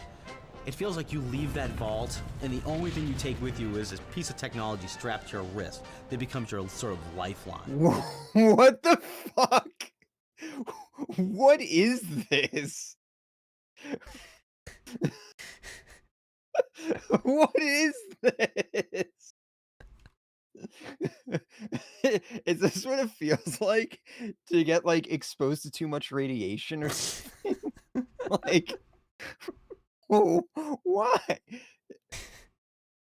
Did they only have like 10 minutes of like interview dialogue total? And they just had to keep reusing shit?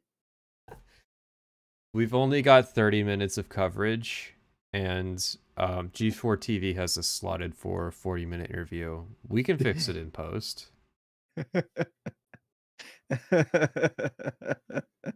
It's like when you talk to a Fallout 3 NPC and you accidentally repeat part of the dialogue.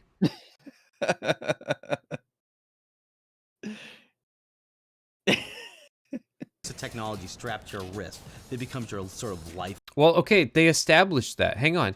The Enclave don't take the Pip-Boy away from you because they can't. Remember, Stanley establishes in the vault that you can't take the Pip-Boy off. Yeah.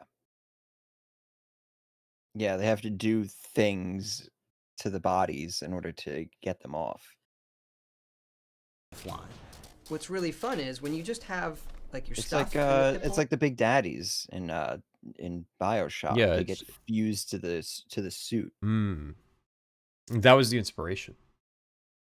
Ah, of course. Why wasn't there a little sister quest in Fallout 3? You know that had to be one of the white card ideas. Yeah. Oh yeah. Why would they cut your arm off though? Like for real, Colonel Autumn is going to interrogate you, and when you give him the answer to what the code to Project Purity is, he just kills you. So, like, why even bother cutting your arm off? Like, they're not holding you long-term as a prisoner. They don't actually give a shit. Like, it's just a computer. It doesn't help you break out in any way. Sort of lifeline. What's really fun is when you just have like your stuff in the Pip-Boy, or you're looking at a stat, and it can be very dry if you just lay them out on paper. This is what strength does, this is what intelligence does, and here's this perk called Animal Friend. Todd, you can't pick Animal Friend. Why is that your go-to? Bro, finesse. Yeah. Yeah. Like, come on. Animal Friend was the one that he coined. That's why. Somebody asked him for a perk idea, and he's just like, make one that makes the animals non-hostile. Everybody loves Animal Friend. Animal Allegiance shout in Skyrim. Hello? And it will make animals not attack you. But when you pull it up in the game, that's your Pip-Boy flips up. It's this retro device. It says Animal Friend, and has this stupid picture of Vault Boy with like this giant rabbit. And there's like, you know, like, it's funny.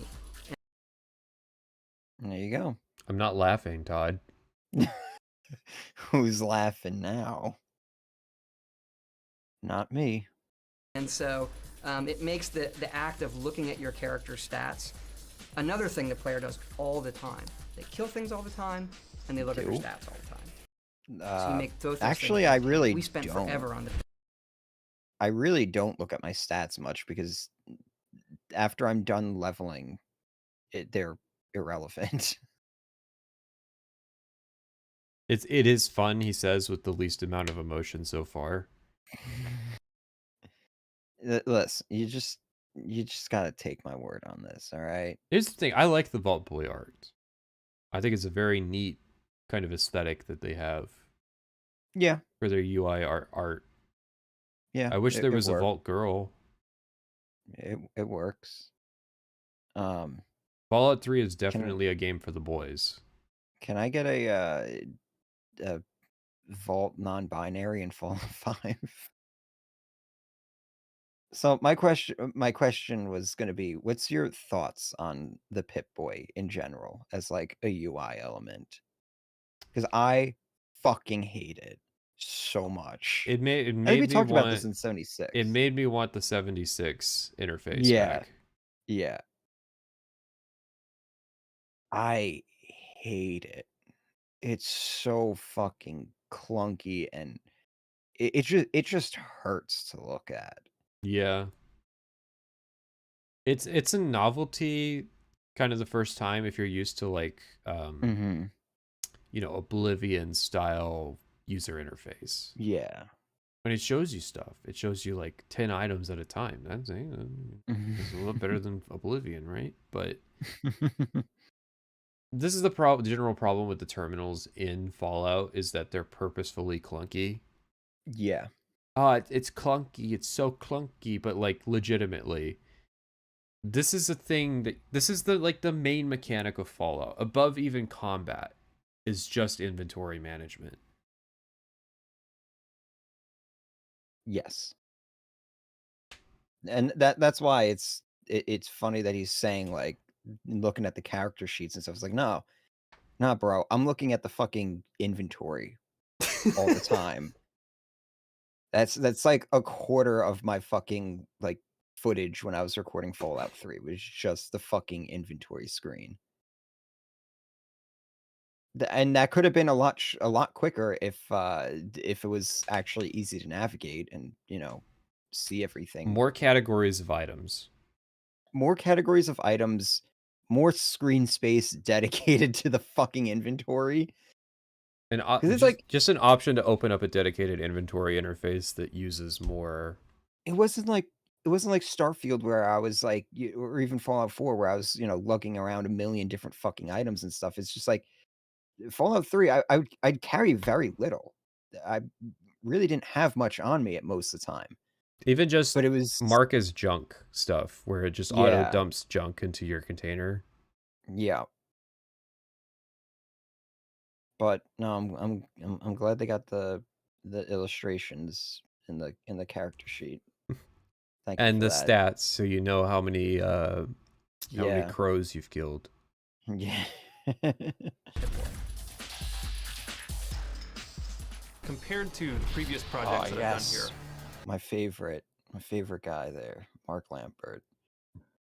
Did Let's you see. happen to catch the conversation we had about the audio? No, I don't think so. I'll tell you off stream, but I don't want to share it. It's quite the nugget. Oh, okay. No, I'll do it. I'll just lay it out here so nobody can steal it from the Discord, and I'll have like evidence that I've talked about it before. So, did you know that they cut 30% of the dialogue they recorded for Fallout 3? Really? Mm-hmm. Wait, I think I feel like I've heard this before. Yeah, so like there were a lot of like gender lines. You'll notice that if you play a female character, Mm-hmm. sometimes you'll get referred to with like male pronouns. Oh. So they had to fit the game on the original Xbox 360's disk capacity, which was 7 gigabytes. So they had to get the file size down to that. Yeah. So they had to cut 30% of the dialogue. Yeah, I think what I heard was that like one of the reasons there's not many side quests and stuff is just because of the file size limitation. Mm-hmm. They ran up against that. All right. So Fallout New Vegas is on the exact same disk format. Same file size requirement. 7 gigabytes on the 360. Mm-hmm. At least 15,000 more lines of dialogue. Mm-hmm. All right. How do you think they accomplished that? I mean, I would imagine they just didn't put as much like other shit. No, They just devoted. There's more assets in Fallout New Vegas than Fallout 3. Fallout New Vegas has almost all of the assets that Fallout 3 has. All right, so here's what happened. Did they compress it? Yes, but here's actually what happened. So, Fallout New Vegas's audio is compressed at 384 kilobits per second. And its sample rate is 24 kilohertz. Mm-hmm. Okay?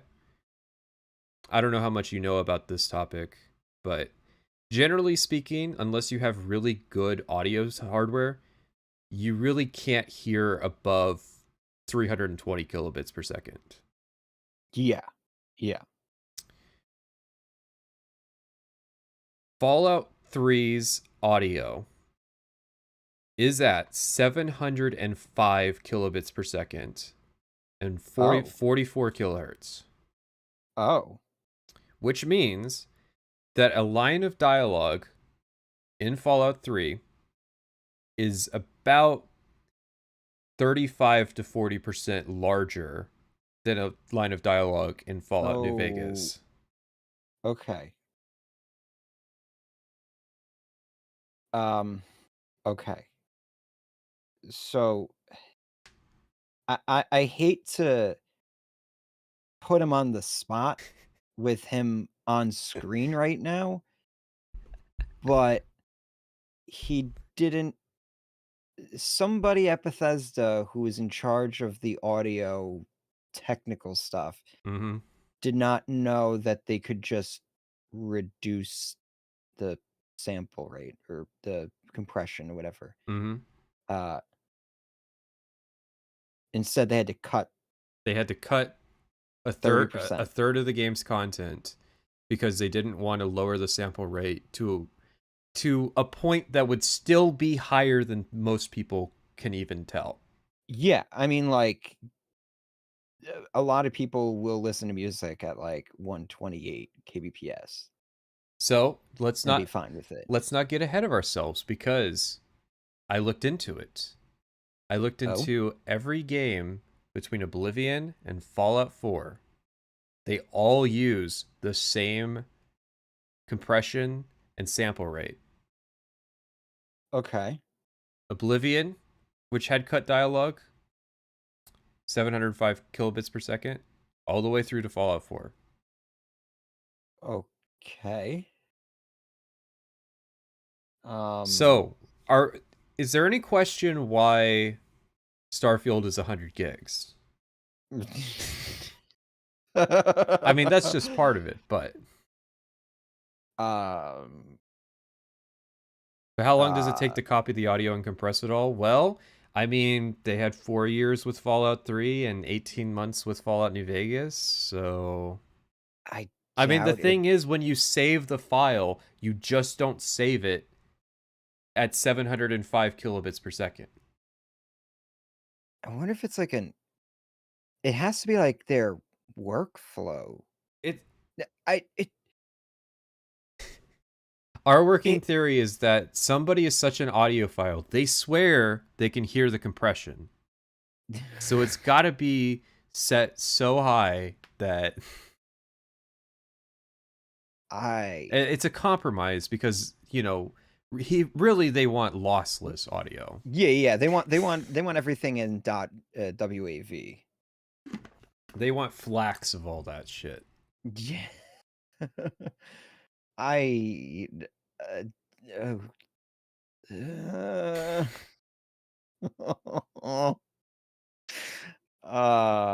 So yes, Obsidian figured out this trick to get more dialogue on the Xbox 360 disc. It was called compression. Neat trick there. I mean, a lot of modern game devs could learn from it. Yeah, I know. Well, so I've heard that a lot of modern game devs like to use uncompressed like video or like uncompressed files, because then it frees up like processing power so they don't have to like you know, the engine doesn't have to decompress that stuff. And it's just like it's a neat trick. Thank you for assuming that everybody has like gigabit, you know, internet now. Just woe unto the person in fucking Canada who still has like, you know, 20 megabits down and has like a data cap of like 100 gigs per month. But yeah, if you don't believe me, you can look at the Fallout 3 versus Fallout New Vegas, how the audio files are compressed to see the difference. It's pretty easy to do. Wow. Wow. You know, the funny thing too is the audio still doesn't sound that great. Yeah, and somebody on Twitter was telling me that like the entire video is going to be Fallout 3 bad, Fallout New Vegas good. And it's like, bro, that was literally the same day that I found out that I finally figured out the audio thing, because it's been gnawing at me at the back of my mind. How the fuck are there 15,000 more lines of dialogue? I was convinced that like between Fallout 3 and New Vegas, they must have like upgraded the DVD format so that they could fit like 10 gigabytes. But no, it's the same. So how did they do it? Well, if you cut out 35% of the file space and all of the dialogue in Fallout 3, you save about a gigabyte of space on the disc. That's wild. I gotta be wrong about something, but like I posted the files on the Discord so other people have had the opportunity to look at what's going on with them. Like Tetramore put them in a frequency analyzer to showcase what the sample rate difference what a difference in sample rate it makes. Yeah, like and, that's for anybody uninformed, Tetramore is literally a sound engineer by trade. So yeah, that's his actual job. Yeah, he does YouTube for fun. Yeah. So like, if anybody would be able to figure it out, it would be him. Wow. It was one of the craziest things that have ever figured out. I'm kind of just kind of speechless right now. So now nobody can steal this point from me. The bombshell. I mean, like, how are you a game designer and you're told we gotta cut a third of the dialogue? Yeah. They can't have known. They just straight up didn't know that it was happening. Yeah.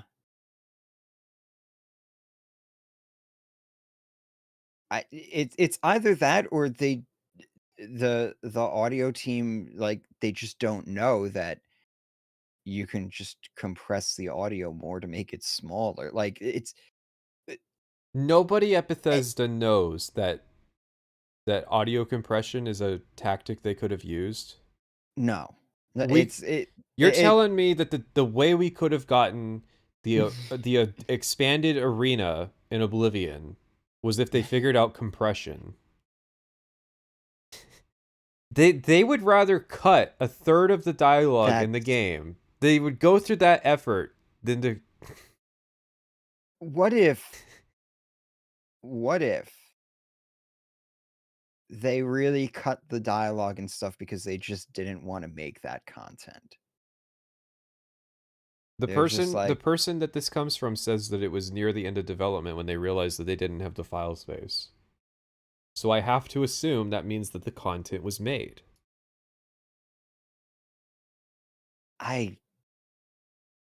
There's no way. There's no way. Like, this is so fucking...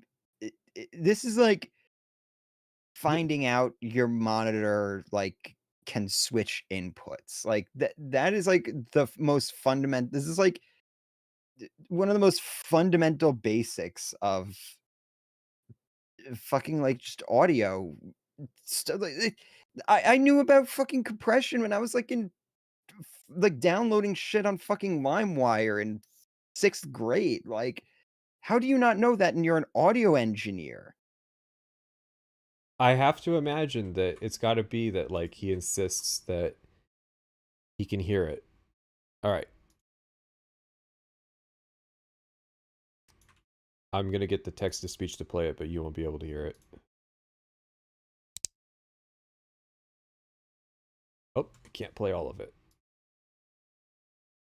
Who is this from? This is from one of the game designers.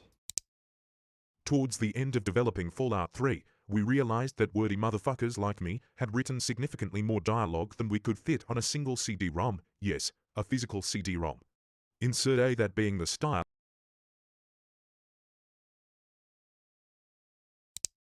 As a result, we had to cut about 30% of the dialogue for the game in order to fit all the voiced dialogue on the disc, including pretty much anything that differentiated dialogue between male and female characters. What the fuck?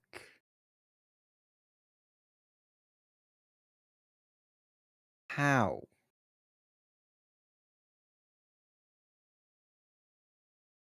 %30 of the dialogue. There are purportedly 44,000 lines of dialogue in Fallout 3. Okay? So 44,000 times 0.7. No. I'm just thinking of, like, 13,000 lines of dialogue. From like a If it's true. productivity, like a company productivity perspective. We're going to throw out what's probably millions of dollars worth of work because we just don't want to compress the audio more to something that's perfectly normal. Like 320 kbps is perfectly, like, you download MP3s right now off of, like, you're listening to Bandcamp. Fallout 3 on your fucking Turtle Beaches. Yeah. You cannot hear the difference. Was it like a last minute thing? It would be significantly faster to compress the audio than to actually figure out what 30% of the dialogue has to be cut. To be cut. Yeah, exactly. The only alternative is that this person is lying. Mm-hmm. But even then, that doesn't explain the compression thing. They could still fit more content in the game. Yeah. If they use it's, the proof is right there in the game files for us to look at. You compare, and it's not even like an engine thing because no, Obsidian compressed it. So like we can't even cope with that. I told you it's a good one. I am. I'll reiterate what I said earlier. Bethesda really is just the fucking definition of fucking upwards. I guarantee the game designers don't know a thing about audio compression because somebody has to have fought over it. Somebody has to have quit their job over it because they refuse to change it. Yeah. I'm like I just said, from a business perspective, the productivity, like I'm not exaggerating, that's probably like at least hundreds of thousands of dollars worth of. You're talking 1/3 of the fucking game, pretty much. Mm-hmm. That was ready to be shipped, and you're just gonna cut it out. That here, I will help verify this. I want you to download this line. This sounds too insane. Go and open up the audio details and tell me what the numbers are. Okay.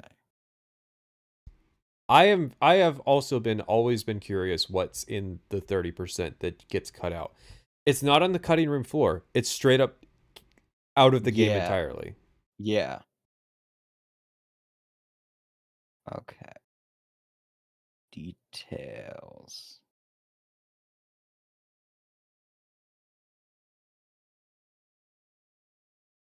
This is the bitrate 68 kilobits. What the heck? 68 kbps. It's definitely not that. I don't know. I've Windows 11, so. How would Windows 11 be wrong about it? I wonder if Discord compressed it somehow. Oh, maybe. That would be cursed. Yeah,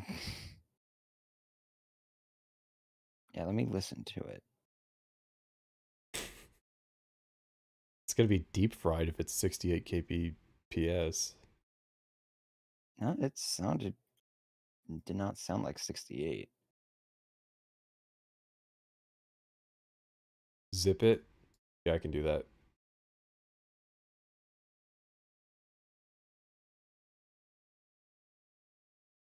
I mean, I see the audio sample rate's 44.1. But that's the most normal part of it. Yeah.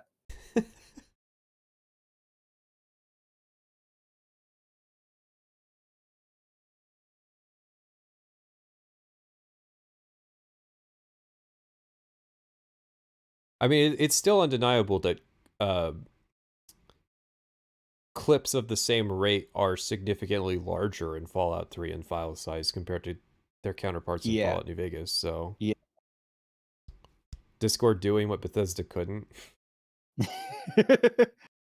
No, it's still saying. Yeah, it's still saying 68 kbps. I know. I was thinking about that. Maybe it means 68. I'll take your word on it, though. Damn, I was hoping. Which was the Elder Scrolls series, where everything is medieval fantasy and magic and swords and sorcery and things like that. Fallout 3, everything is rusty and metal and broken. So from a sound perspective, it's a lot more fun because there's a lot of Foley work that I can do that I couldn't do before, including machinery.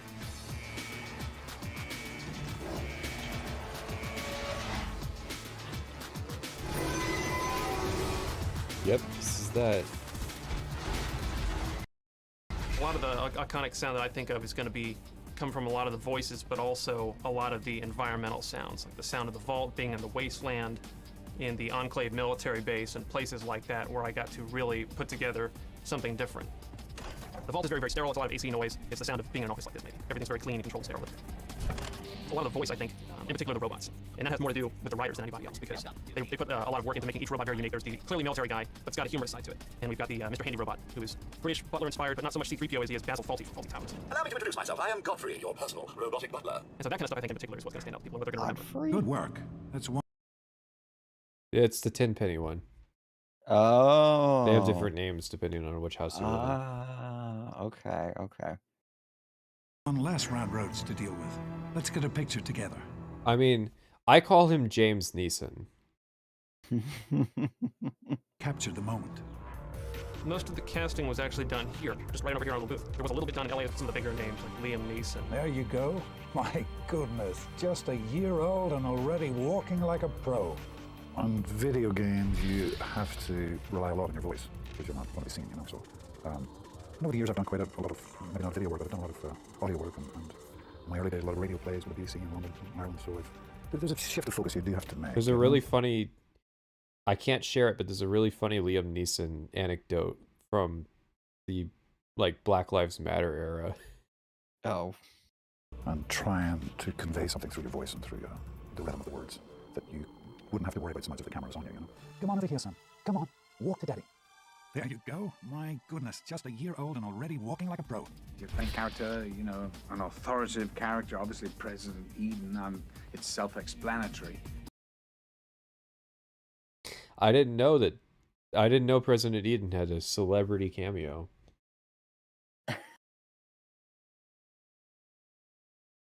Old minds are like old horses. You must exercise them if you wish to keep them in working order. The government should not be guided by temporary excitement, but by sober second thought. You know, I love doing video games and stuff like that, so because I've got kids, so of course they always love that. I guess I wouldn't do it if I didn't enjoy it. And you, my darling America, deserve that. Don't you deserve a future free of war and fear and terrible uncertainty? Of course you do. Malcolm McDowell in particular has done lots of VO work in video games before. He just kind of jumped in, we did a little bit of background on the character, and then he just started having fun with it. And it was great because it seemed like he was relaxed and having fun, and he knew if he wanted to ad-lib some stuff or go a little crazy with some of the lines. It's good that way. He's going off on his own, he's ad-libbing.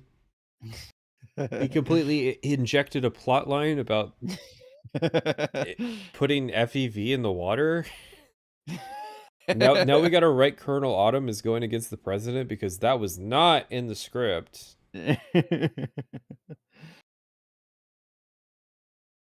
Because it almost seems to me that video game acting is kind of like makeup for a stage performance. You kind of have to exaggerate things a little bit. When they go a little bit more over the top sometimes, it seems like what you and I would consider normal in a film. And whereas when you hear it just by itself, you're like, man, I don't know, that's gonna stand out like a sore thumb. But in the context of the game, it's great. So No, it still stands out. There's occasions where the voice actor will get like really intense and it doesn't match the scene. Yeah. It's always funny. I feel like what's it called? What's her name? Dr. Lee has a few of those moments. Dr. Lee's voice acting was pretty bad. Was she a cameo? I hope not. They didn't get their money's worth out of her. Is that dialogue in alphabetical order?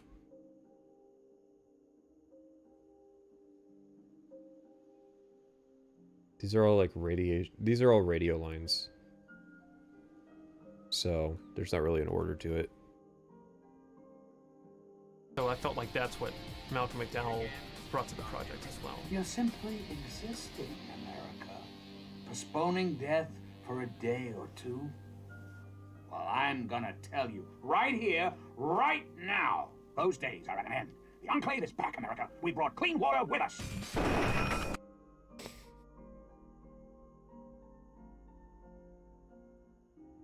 That line in the game, that implies that the ending's already been done.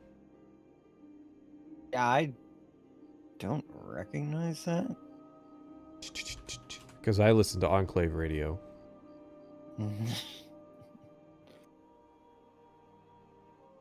Are you telling me you don't listen to Three Dog all the time?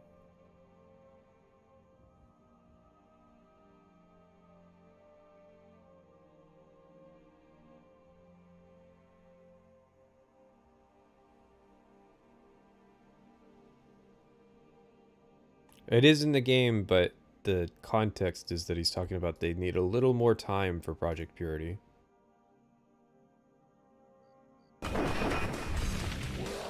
It's so epic.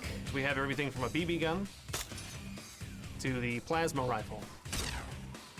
Not to forget the Fat Man, the miniature nuclear bomb launcher. Ah, you can't forget that one. It's money shot. It's the money shot. That's the end of the E3 demo. So when you fire it, it's this blast of pressurized air and rattly metal, and it's got a stupid dinner bell ring that I put on it when it's ready to fire the next round. Energy weapons were Does much, it much have harder. a dinner bell ring to it? Yeah, it does. Yeah, I mean, why does it? To indicate that it's ready to load the next the next shot.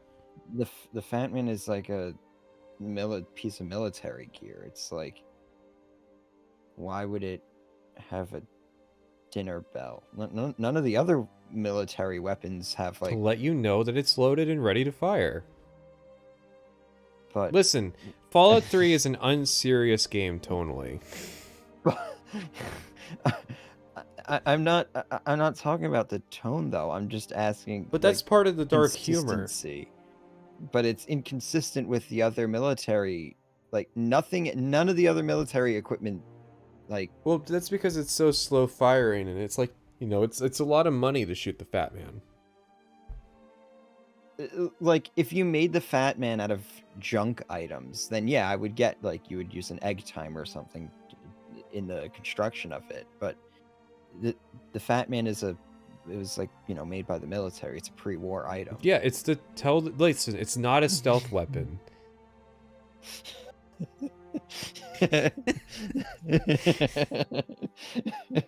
So what does it matter?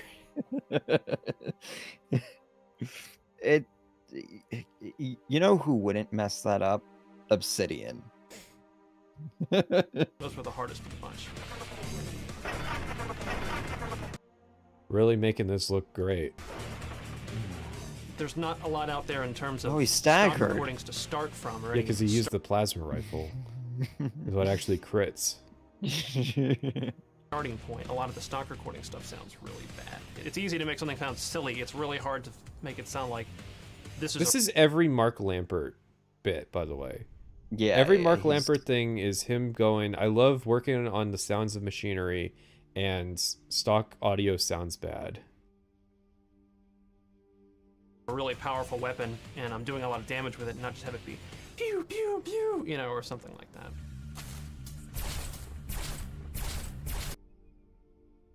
Come on, this has got to be like malicious compliance. Hey, well, Oh my god, the gameplay too. stock with the weapon recordings, in fact, but I'll take the low end of this one. This one has a real heavy boom, low end slap, you know, that you're gonna hopefully feel in your chest every time you shoot it. No, Mark Lampert definitely didn't choose the soundtrack for the video. And then the high Let's end not of this get too one, insulting. And then a little bit more of it is Foleyed. So I'll show you a few of the items I've got here. This is the booth where we normally record all the voice actors. Has all So it's the usually broken just one glass voice in it. actor in the chair. Yeah, script broken in front of glass. them, and then the mic, and then What me, is and it? then The broken director. glass and cereal and. But I also use this room for a lot of the in-house Foley recording that I do. And a lot of it is not necessarily something that I know right away what I want to record for the game. Like there's a specific robot or a specific gun or anything like that. Usually it's something at the beginning of the project, and I'll come in, find a bunch of props, whatever I think I can find from construction sites around the office, stuff like that, things off the loading dock, and just record, making every little sound. I bang on things, I bend it, and file it all the way in our sound effects library for later. And then as the game progresses, I need to find something to use that sound in, and it's on hand, and hopefully I've got it organized and named in such a way that I can find it when I need it. So one thing I found during this project was I got one of these 5-gallon water jugs from one of the nice folks up at QA, and I just found if I kind of inserted the neck of the bottle without hitting the microphone, and you get this massive, kind of real deep chest bass sound if you just tap it very, very lightly on the bottom. You should probably not play music over when you're trying to emphasize the sound. No, a few of see, the- but like it matches with the beat, so. Some of the bullet shells that you're going to hear on the game. This is a 30-06, so you might hear some of these when. Well, are you sniper allowed rifle. to legally possess that in the District of Columbia? I'm starting to suss out why this was never aired. It wasn't the 3 times so far that they've repeated the sentence. Whereas we used some of the smaller caliber. It pistol wasn't ammunition, was the guy 9mm. admitting to watching snuff films? It was Mark Lampert holding up bullet casings. Did you pick those up? I killed my wife with off the these. street? Oh yeah, he like picked them up off from a crime scene. Which was actually used on the 10mm, but don't tell anybody that. Oh, now I gotta say it in the video. Come on, Pat. They You're the use gun nerd. 9mm sound effects for the 10mm. I mean, who gives a shit, but... Oh yeah, he's killing people with them to film it for the snuff films that's used in the special effects. Classic Fallout sound, bottle caps. So every time you get bottle caps off of somebody or give them That had bottle to be the caps, pick them off a dead body. The easiest sound effect. And Yeah, I was gonna say, there's like 4 bottle cap sound effects. Yeah. Those like, I bet those are like the ones that Todd was sitting there being like, no, it's not right. You got to re-record all of these. And so I had to like do like 60. Sorry, different Mark, takes it of was this. too compressed. 400 kilobits per second's too low. I can hear the difference. I have my $15,000 Sennheiser. Well, listen, the Bethesda fans have learned to defend the game with it's goofy and stupid and supposed to be terrible from Bethesda, because that's been half of their defense so far. I mean, they're not even using this as a defense right now. This is marketing. Cut marketing. So I don't think it ever aired. It was going to be marketing. It was going to be on G4, but someone pulled the plug. Pete Hines said no. G4 saw those bullet casings and they're like, We can air a dude's head exploding in visceral detail, but real life bullet casings, it's a step too far. You're going to be hearing these. These are just a different assortment of beers that I drank and saved up. So it's basically just me passing them from one hand to the other, and that's about it. This is an ordinary wrapper from what's your beer of choice there, Mark? It's a Snack really Pack kind of important cereal. question. And Captain Crunch. Yeah, this is Cheerios, what cereal. have you, and this is the sound of the giant ants in the wasteland. A lot of the sound they make when their feelers are out or when they're moving around, looking for something, I don't know, kind of squeaky, a little plasticky sounding. And I'm basically just taking this thing and then scrunching it all together. It makes all these little squeaks and rips and tears and stuff like that. So a lot of that mixed with other pieces of plastic and clear wrap and liquids and things like that for the ants. Some of the weapons, a lot of them are me just banging on HVAC ductwork.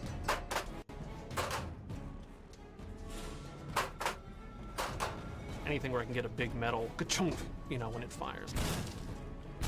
A little bit of that is in the double-barreled shotgun. You're listening to Enclave Radio. That's not a double-barrel I'm John shotgun. Henry Eden, President of the Enclave, President of America. That was something I had to figure out very early on, was the sound of anyone being broadcast over the radio. So sound-wise, there's that, because the rest of the sound, it takes place in the modern day of Fallout 3, which I can then go back to making it sound as post-apocalyptic and wrecked as I want it to make sound.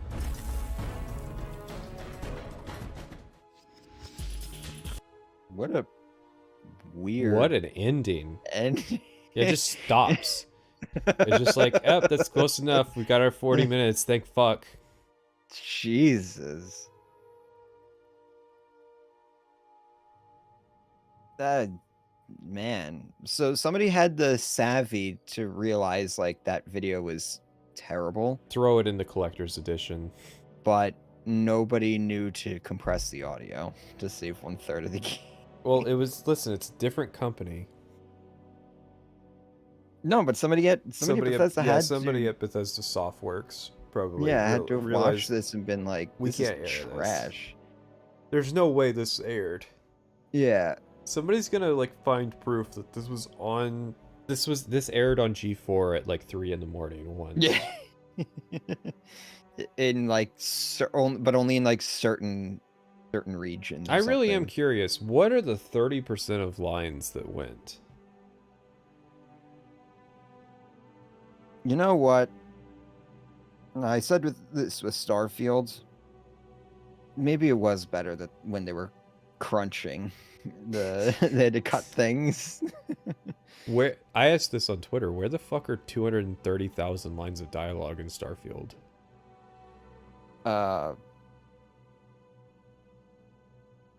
That's a good question.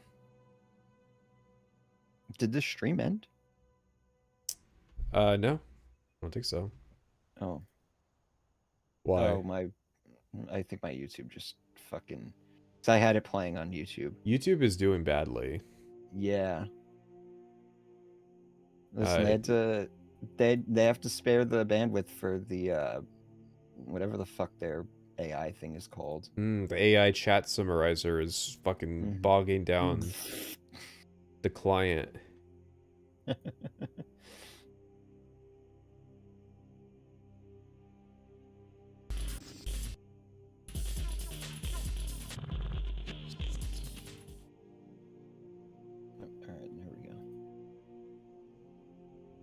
I survived 100 days in Infernal Origins in Minecraft.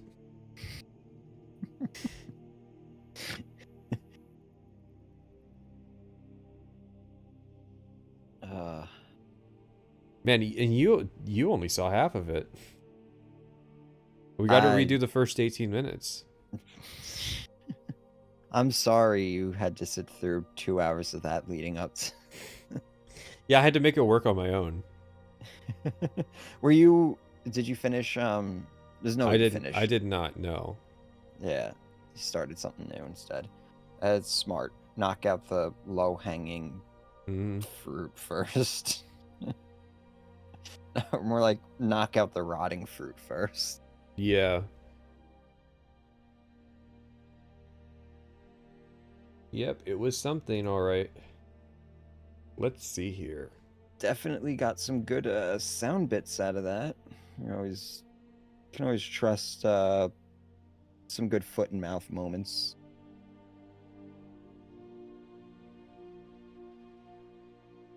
But I'm gonna bounce out, actually. All right, simplifies me figuring out how to play audio interviews or the text to speech for you. Oh yeah. Yeah. I'm gonna go unpack and stuff. How much longer are you gonna be streaming? Actually, I should probably stop. All right. All right, you guys are Sorry, spared guys. the text to speech today. Sorry, guys, I killed the stream. He killed the stream. Next Sunday? Yeah, sounds like a plan. What do we got next Sunday? We're gonna finish. I'm thinking we are going to go through some of the developer written statements. Just knock out a ton of those as fast as we can. Yeah. Yeah, that makes sense. Someone tell Rags to watch the Star Wars. It's on the second channel.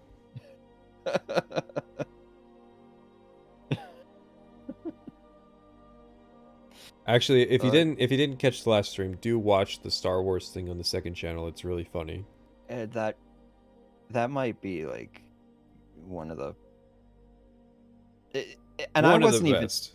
I was not acting whatsoever during. I was genuinely like just befuddled.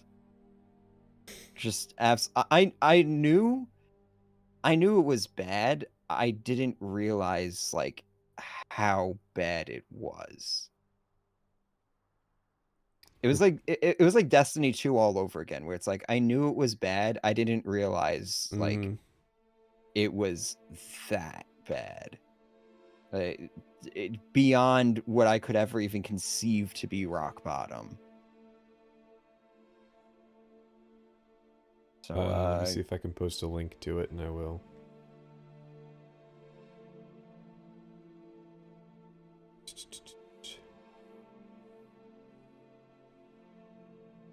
Oh, is the chat gonna let me post? Oh. Yeah, was your favorite character Glup Shido? Can we get a Glup Shido VTuber model? I mean, you're the one. You can commission it. I'm sure you could work something out.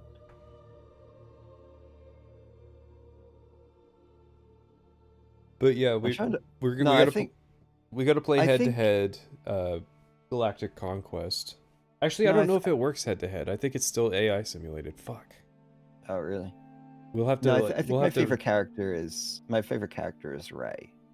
You know, she sucked some dude's soul out, killed a few people in a traffic accident.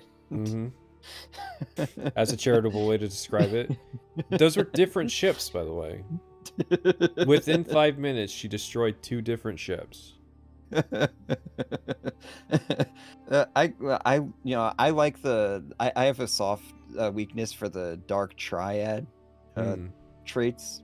So she sounds like she has all 3 of them, and so that's just triple the hotness. She took someone else's name. After killing them. It's very convenient that random desert woman was happening by at that moment. Out in the middle of fucking nowhere. Because I didn't tell you, they're at the house where Luke Skywalker grew up. That's where this scene takes place. Oh my god. You remember in episode 4 when they have that wide panning shot and it's just nothing and the house is in the middle? Yeah. That's where that woman happened to show up. Like, with a camel. It's starting again. We didn't even really get into the depths of how stupid the movies are. If I actually sat down and watched them, I could go even further. This is to go further beyond. Listen. The desert woman, she was actually making a pilgrimage to Luke Skywalker's childhood house. She decided she would visit the burnt out rubble of Skywalker Dirt Farm Ranch.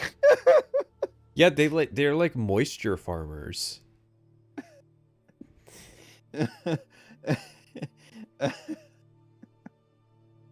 Yeah, we mentioned the space we mentioned the space horses on the outside of the Death Star or Star Destroyer.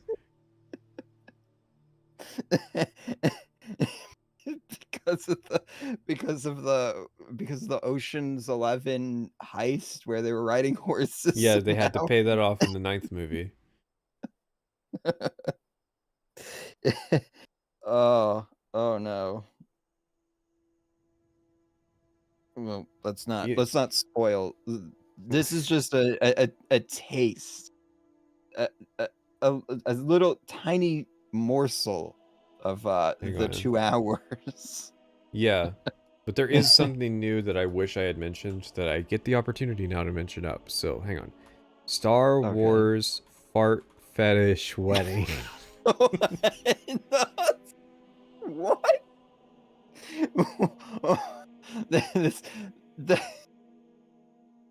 Is this another jazz music thing?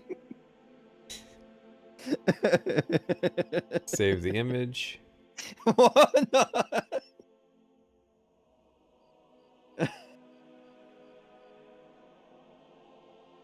Oh, is it in WebP? I bet it's in WebP. Oh no. That spared the stream for about 4 seconds. I don't even want to read it. Where can I copy paste this so I can force the AI to read it? wait. We got official fan fiction here.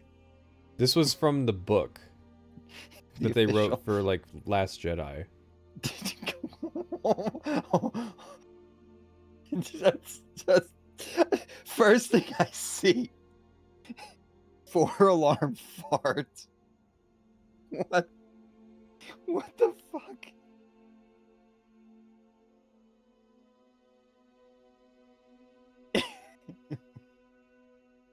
Oh.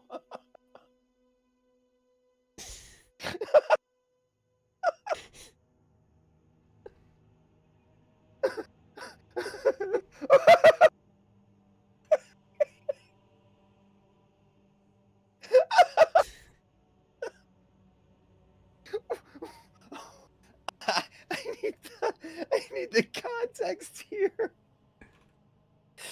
What the?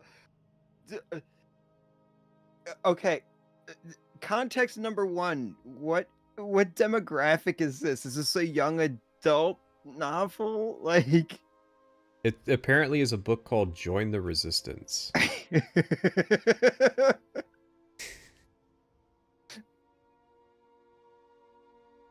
Join the Resistance is a canon junior novel written by Ben Ackler and Ben Blacker.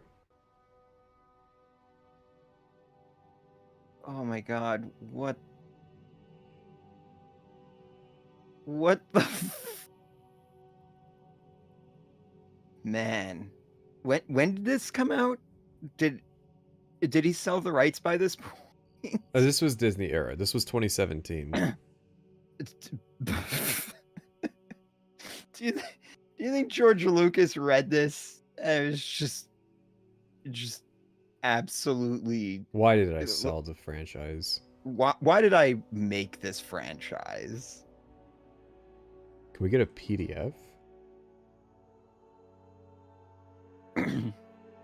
No, it wants to give me a PDF of a book called Joining the Resistance. That's not what I'm looking for. I'm looking for Star Wars Join the Resistance.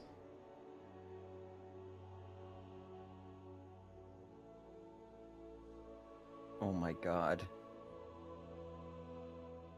Oh, it's on. Is it on Internet Archive? This. Can we get the AI to read it?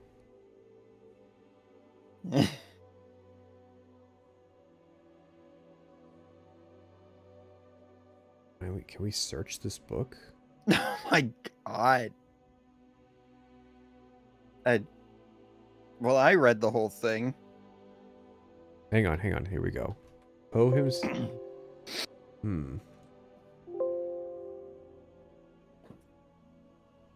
Ooh, here we go. Oh no, wait, that's about Rancor. Where the I've been assured that this is real. Does this version have it? they had to abridge it. Well, listen, like, this specifies book 1. Maybe there's like a this is too much. There's a sequel. We cannot include this scene in the Internet Archive version. You need it. Just search for 4-alarm fart. I'm sure that'll. Book 2. If it's there, that'll bring it up.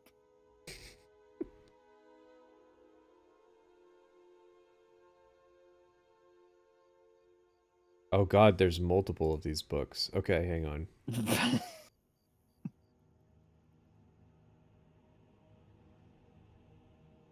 So, are they gonna...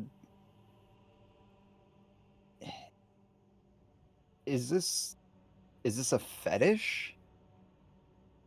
No, it's their culture. I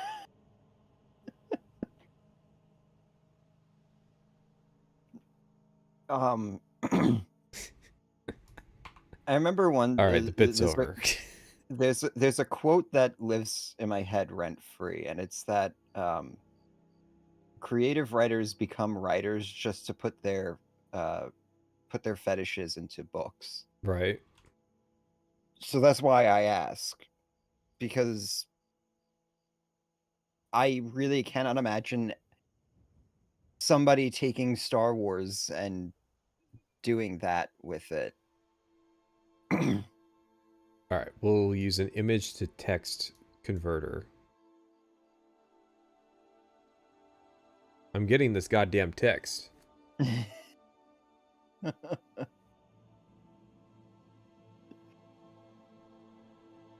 Actually, I don't even want to listen to it.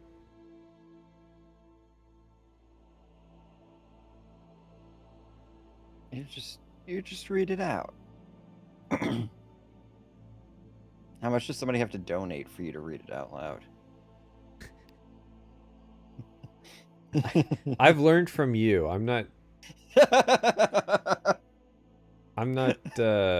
making that mistake.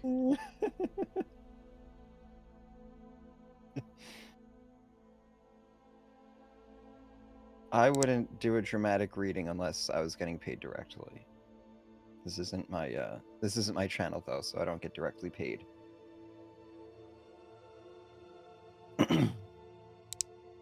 Poe himself officiated the wedding of his friends. If he felt the same rumbling in his gut Pat or as the nothing, ceremony so proceeded, everyone he was to cool a customer to show it. we need the Oilers in chat. But he must have, for when it came time for him to ask if Snap Wexley took care couldn't be his wife, he only got as far as, "Fucking hell. I can't believe that's real." The AI refuses to read the part where it starts getting into the real heavy stuff. The AI is literally saving you because I think it can't read this line because of some, like, the quotation or something. Oh, I was gonna say it was like some sort of like profanity filter. "Do you, Snap Wexley, There it take care goes. come to be you before his insides erupted in the most atmosphere-ripping flatulence the Gala ever heard?" Is it playing it on stream? Yeah, it finally managed to go through when I removed the quotation.